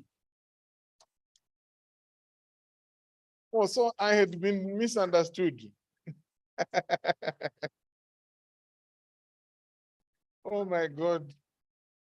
Yeah, it's been a long day, and we really want to thank you for your patience. What we didn't want to do as Secretariat is to deny any of the caucuses an opportunity to share their story. So we had a practical dilemma. So the SG has guided that tomorrow we will then start with South Africa, then Tanzania, then Zambia, then Zimbabwe, and then we proceed to the next activity. So we need to take a break and rest. But before we do that, I have two announcements before I check with my colleagues from admin. The first one is that the cocktail, things are getting lekker, as they say in Afrikaans.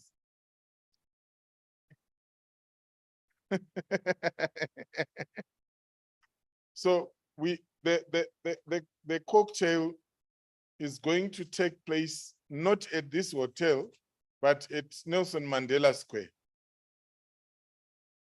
tomorrow. Tomorrow. I'm just alerting the members so that, as one honorable member said, so that you begin to entertain the idea that we are going to have a cocktail and also adjust your wardrobe. So we will have the cocktail tomorrow at Doppio Zero Restaurant, but transport shall be provided from here. We will leave at 6 tomorrow. We will make further announcements, but I just needed to alert the members. The second announcement, we're going to request that the colleagues from SAT and SIOF stay behind briefly so that we touch base. And then otherwise, honorable members, thank you very much. I wish to find out from admin if we have any further announcements. Thank you, Shoneni. Just to indicate that we paid your, those of you who are due allowances for dinner and incidentals, we paid into your bank accounts and will not be making any cash payments. So please, if you have dinner, you should settle the bill. It is possible that most of you have not yet received your monies, but the monies have been processed and you'll be getting them into your bank accounts. Thank you very much, admin. On that note, Madam SG, any further announcements? Let's have a good rest and we meet tomorrow at 9 o'clock sharp. Thank you very much. Asante sana, obrigado.